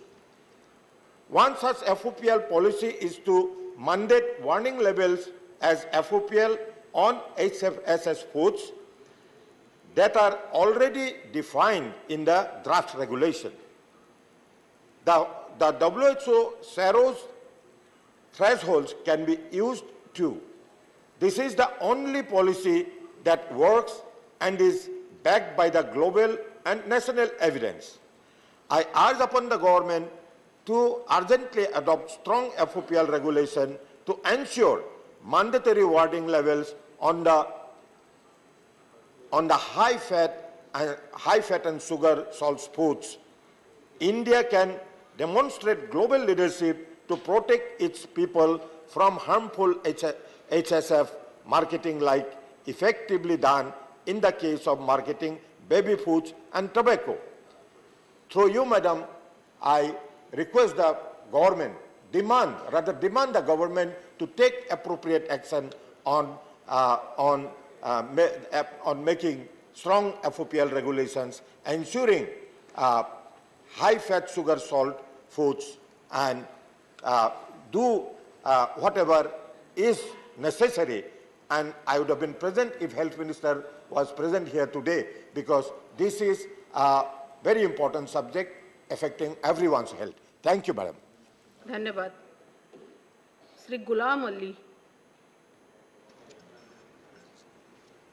Thank you, Deputy Chairperson, ma'am.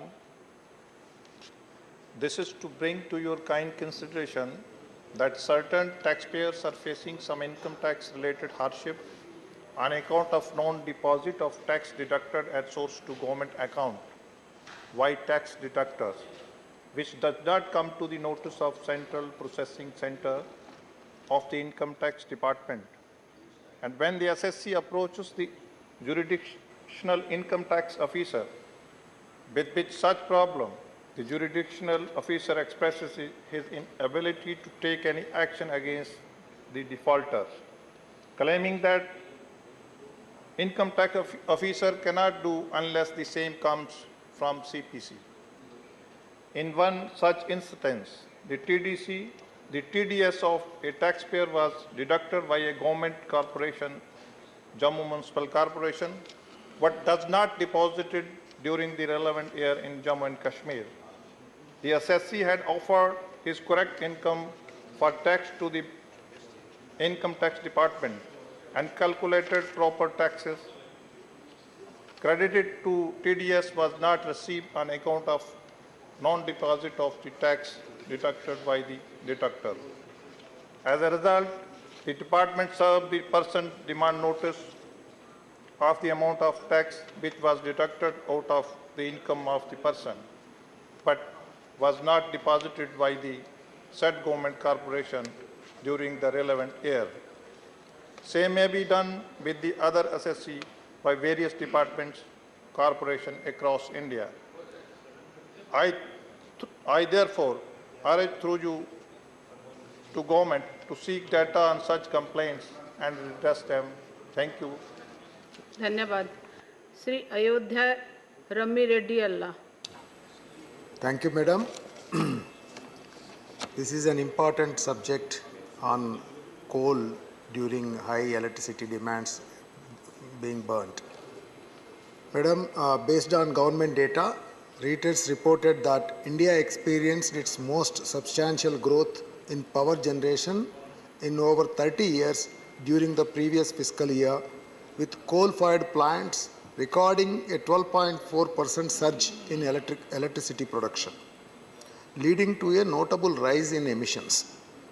The surge in power demand, driven by intense summer heat waves and other contributing factors, compelled India to boost its power output from both coal and solar facilities to avoid power shortages. Indian power plants in the new fiscal year are expected to burn about 8% more coal, according to the report. The rapid acceleration in India's coal-fired output to address increased power demand remains a significant hurdle, as we have committed to reducing our carbon emissions. As climate change is likely to accelerate the impact of heat waves, addressing increased electricity demands while also reducing the share of coal in power mix will be a recurrent challenge and must be tackled effectively. Therefore, I request the government to take measures towards renewable energy diversification and increasing the renewable energy generation capacity to tackle the increased power demand. This would ensure we stay on the right path regarding our sustainable development commitments and successfully end our coal dependence. Thank you, Madam. Thank you. Sri GVL Narasimha Rao. Thank you, Madam. My special mention is about the need to establish a National Building and Construction Workers Fund by amending the relevant acts. As per, Madam, as per the Building and Other Construction Workers Act, 1% cess is collected by the labor departments of state governments from builders of construction projects. The money so collected is to be transferred to state construction workers boards for the welfare of the workers. As high as 5.06 crore building and construction workers are registered with various state construction workers boards. They are entitled to receive several welfare benefits for educational assistance, marriage, maternity benefits, medical assistance, death in family for differently abled members, and for housing grants. Several lakhs of such claims are pending in state workers' boards, though their state governments have thousands of crores of collected funds lying unutilized. The central government has asked the state governments repeatedly to use these funds during the COVID period, but in vain. I appeal to the government to amend the Building and Other Construction Workers Welfare Cess Act 1996 and the Building and Construction Workers Act to establish a National Construction Workers Fund from the cess collected under these acts and distribute the same to workers via DBT, direct benefit transfer mode, as in the case of other central schemes like Pradhan Mantri Kisan Samman Nidhi. Thank you. Thank you, Thank you. The House stands adjourned to meet at 11 a.m. on Wednesday, the 9th August 2023.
Investigation team.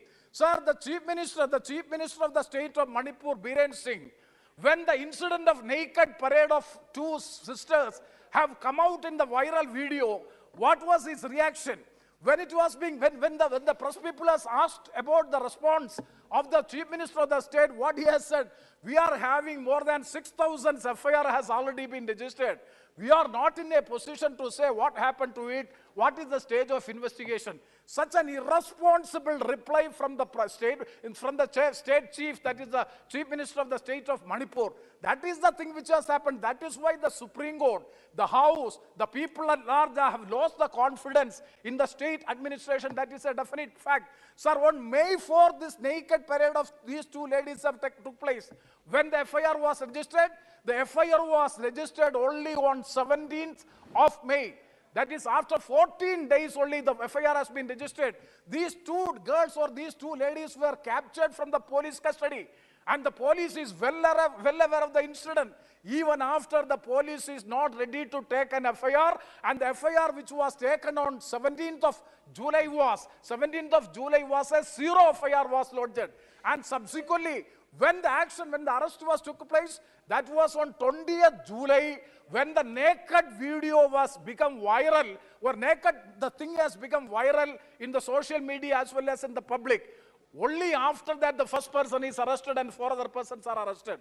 That means Madam was just now telling that why the video has been circulated. Suppose the video has now come into the public domain, it is definite that none of them would not have been arrested because of the attitude taken by the state government. Sir, how the people of Manipur will rely on such a chief minister? He is still continuing in power and he is still enjoying the power, and the people have lost the confidence on the chief minister, but it is quite unfortunate. That is why I am saying that 3 major measures taken by the government, or adopted by the Supreme Court to appoint a 3 women judges panel to look into the relief and rehabilitation, and investigation of the CBI being monitored by a Director General of the Police of the Maharashtra, retired DGP, and also 42 police officers outside the state of Manipur will be part and parcel of the 42 special investigation teams. Sir, what does the Supreme Court decision indicate? So both the governments at the center and the state are miserably failed in dealing the Manipur situation, in restoring peace and maintaining law and order situation in the state of Manipur. Sir, it proves that the constitutional machinery of the Manipur state is totally collapsed. According to me, it is a fit case for dismissal of that government by invoking Article 356 of the Constitution, but I do not support 356. We are against the 356. Therefore, I appeal to the Honorable Prime Minister, to the Government of India, to the BJP leadership, remove that Chief Minister at the earliest. At least that should be done from the part of the political leadership. Why you are still maintaining him? That means you are indirectly supporting the Chief Minister. That means you are indirectly supporting all the actions taken by the Chief Minister and the particular state government. Why he is still there? He has made a drama of resignation we have all seen. I'm not going to it. So the highest court of this land is fully ratifying the no confidence motion moved by the India Alliance. That is absolutely there. Today also morning, Nishigant Dubey was talking about this is an unnecessary motion being moved. But the Supreme Court says the constitutional machinery of the particular state is collapsed. And the next responsibility is with the union government. It is quite unfortunate to say that the union government is not in a position, is not empowered to take any action on the state of Manipur. Even after the collapse of the constitutional machinery in the state, 160 people have been killed, thousands of people have been hurt, injured, and 65,000 people of Manipur has already been in rescue camp and shelters in such a, and thousands of houses were burned. People are in the relief camps also, the pathetic situation, the relief camp also, it is very, very pathetic. In such a situation also, suppose the union government, the government of India is not taking any proactive measures to look into the affairs and to combat and to restore peace, then what is the responsibility and accountability of the union government as far as this issue is concerned? That is the pertinent question. That is the reason by which we have given a notice of confidence motion. Sir, in this background, I do urge the government to take the following immediate measures. Number one, I have already stated that to replace the Chief Minister with immediate effect. Sir, number two, send an all-party delegation to the state of Manipur under the leadership of a cabinet minister. If it is possible to have the Home Minister. And number three, sir, convene an out-party meeting to be attended by the Prime Minister to find out a political resolution to the basic issues of Manipur as well as the Northeast. And four, rehabilitation and relief measures have to be strengthened and expedited on the auspices of the Government of India, Union of India. You cannot rely upon the state government. The Union of India has to step into the shoes of the state government to expedite the rehabilitation and relief operation in the state of Manipur. And five, sir, it is very, very important that initiate proactive action on the part of the Government of India and the political leadership to build up the confidence building measures, because the Manipur, people of Manipur, now an internal war is there. So internal war between two sects of the society, I'm not naming anyone.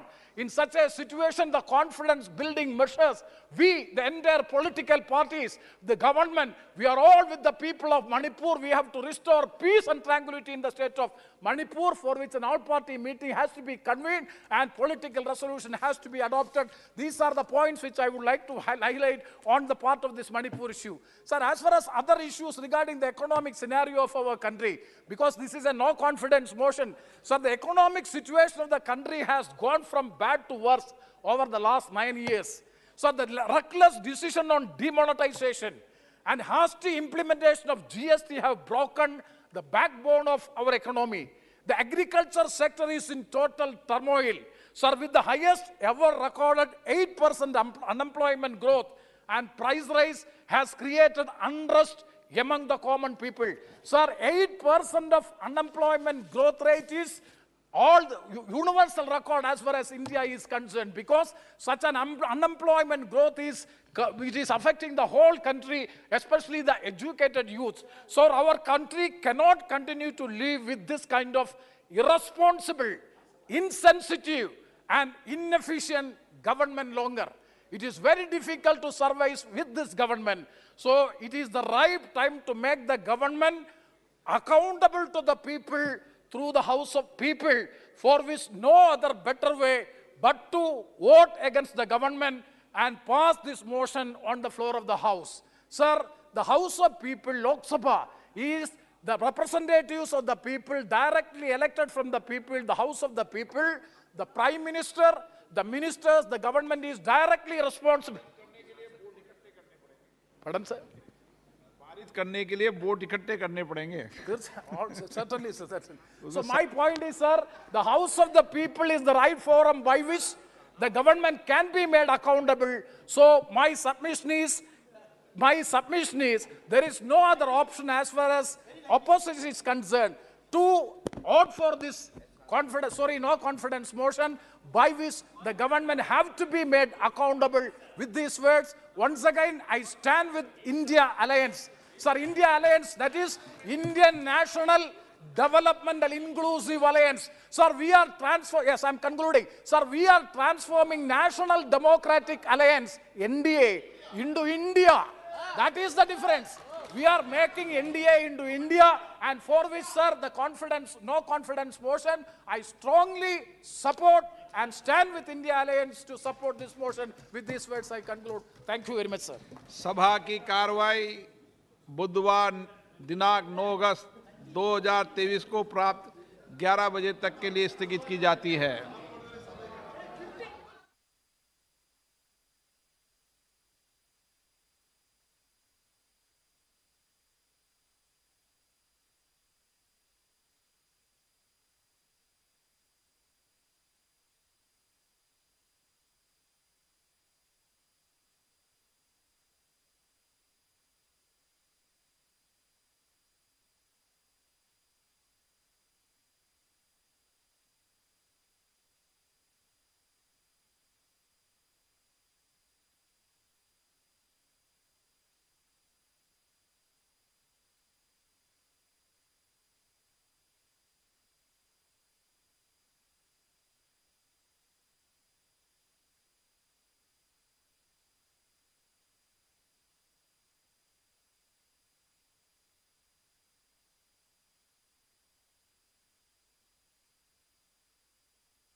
सुशासन किसी भी लोकतंत्र की सबसे बड़ी ताकत होती है। इसलिए प्रधानमंत्री नरेंद्र मोदी के नेतृत्व में केंद्र सरकार अपनी दूरदर्शिता, इच्छा शक्ति, दृढ़ शक्ति के जरिए जन कल्याणकारी योजनाओं का क्रियान्वयन कर नए भारत के विकास की नई गाथा लिख रही है। ये 21वीं सदी के भारत के परिश्रम, प्रतिभा, प्रभाव और प्रतिबद्धता का प्रमाण है।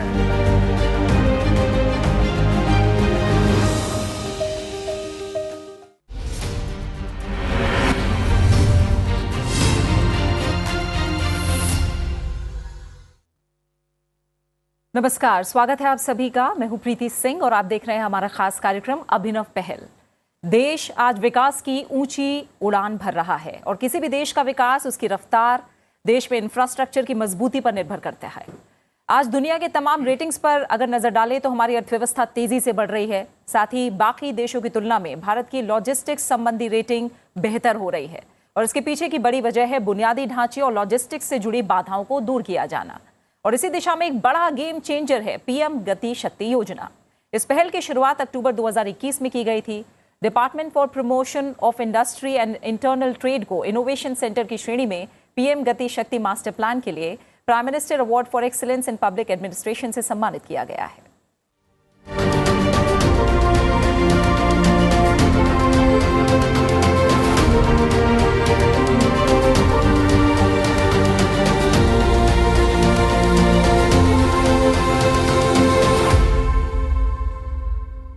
एक तरह से देखें तो पीएम गति शक्ति योजना का उद्देश्य परिवहन के समय और लागत को कम करके तमाम जो प्रक्रियाएं हैं उन्हें सरल बनाकर एक कुशल लॉजिस्टिक्स इकोसिस्टम के जरिए लॉजिस्टिक्स एफिशिएंसी में सुधार करना है कहीं ना कहीं। यानी ये मास्टर प्लान देश भर में निर्बाध आवाजाही को बढ़ावा देकर परिवहन लागत में कटौती करने के लिए लाया गया है, जिससे लास्ट माइल डिलीवरी में तेजी लाई जाएगी और समय और धन की बचत होगी ताकि देश की आर्थिक गति को बड़ा सहारा मिले। इस राष्ट्रीय मास्टर प्लान में 30 से अधिक केंद्रीय मंत्रालय और विभाग साथ ही काम कर रहे हैं। एक तरह से 36 राज्य और केंद्र शासित प्रदेश जो हैं वो सभी इसमें शामिल हैं। अभी परिवहन के साधनों और अलग अलग विभाग के इंफ्रास्ट्रक्चर डेवलपमेंट के बीच समन्वय की कहीं ना कहीं कमी दिखती थी, लेकिन गति शक्ति योजना इन सभी बाधाओं को दूर कर रही है। आखिर क्या है गति शक्ति मास्टर प्लान और कैसे मुमकिन हो रहा है गति शक्ति को पूरा करने का सपना? क्या है इसके पीछे का बड़ा विजन, उद्देश्य और कितना क्रांतिकारी बदलाव लेकर आएगा ये प्लान? कैसे मंत्रालयों के बीच का समन्वय इसे दे रहा है तेज रफ्तार? क्या रही है इस बीच चुनौतियां और क्या रहे हैं उससे निपटने के उपाय? आज हम करेंगे इसी पर चर्चा और इस पर बातचीत के लिए मेरे साथ 3 खास मेहमान स्टूडियो में इस समय मौजूद हैं। मेरे साथ सुमिता डावरा जी हैं जो कि वाणिज्य और उद्योग मंत्रालय में विशेष सचिव लॉजिस्टिक्स हैं। सुमिता जी, बहुत बहुत स्वागत आपका और शुक्रिया हमारे साथ इस कार्यक्रम में शामिल होने के लिए। मेरे साथ हैं डीके ओझा जी जो कि उप महानिदेशक हैं पेट्रोलियम और प्राकृतिक गैस मंत्रालय में। ओझा जी, आपका भी बहुत बहुत स्वागत है। इसके अलावा मेरे साथ जुड़े हैं नीरज कुमार जी जो कि उप महानिदेशक हैं राष्ट्रीय ब्रॉडबैंड मिशन में। नीरज जी, आपका भी बहुत बहुत स्वागत और शुक्रिया हमारे साथ इस कार्यक्रम में जुड़ने के लिए। आप तीनों मेहमानों के साथ बातचीत को, अपनी चर्चा को आगे बढ़ाएंगे, लेकिन उससे पहले आइए समझते हैं गति शक्ति नेशनल का पूरा plan.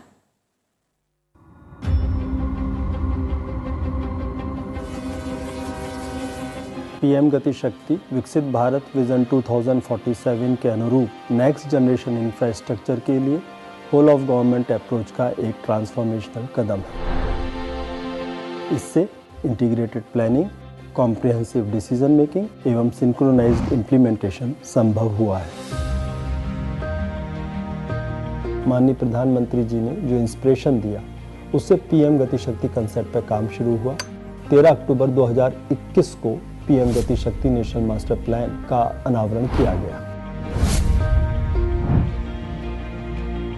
PM Gati Shakti is a game changer which envisages the mapping of the GIS data layers of all the ministries, states and UTs in the country.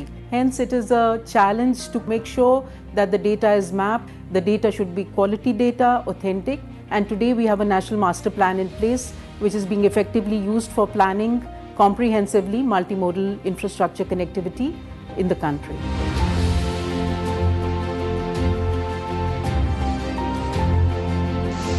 पहले जब विभाग अलग अलग साइलोज में काम करते थे तो एक कोई तरीका नहीं हम साथ में काम कैसे करें, पर एक ये टेक्नोलॉजिकल सॉल्यूशन मिल गया।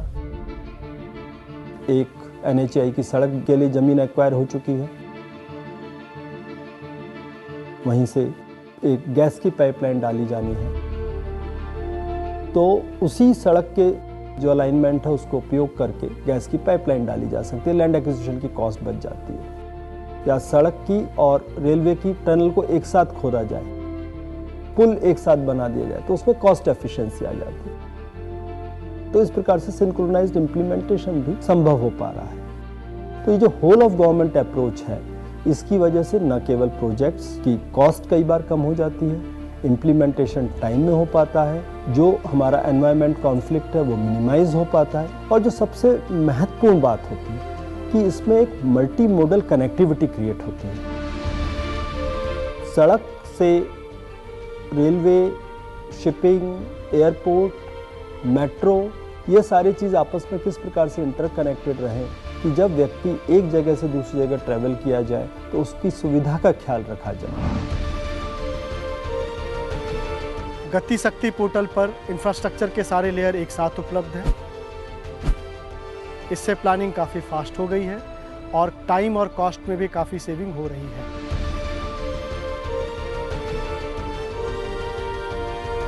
PM Gati Shakti National Master Plan is actually helping us getting our projects sanctioned at the earliest, then getting them implemented on the field is easier because now they are being monitored in real time by the divisional Gati Shakti units. विकसित भारत के जब स्वप्न की बात करते हैं तो infrastructure उसमें एक सबसे महत्वपूर्ण कदम होता है और ये पूरा का पूरा जो हमारा प्रोजेक्ट है वो इंफ्रास्ट्रक्चर को मल्टी मॉडल कनेक्टिविटी बना के पैसेंजर्स और लॉजिस्टिक जो गुड्स हैं दोनों के लिए होगा।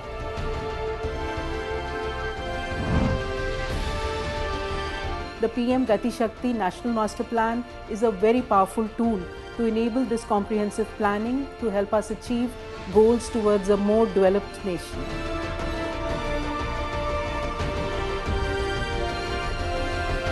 PM गति शक्ति द्वारा इंटीग्रेटेड डेवलपमेंट ऑफ इंफ्रास्ट्रक्चर के माध्यम से देश के विकास को एक नई पहचान देने का किया जा रहा सफल प्रयास प्रशंसनीय है।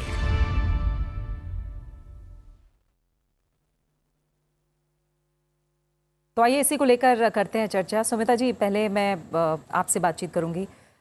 नेक्स्ट जेन इंफ्रास्ट्रक्चर इसे कहा जा रहा है। हम जब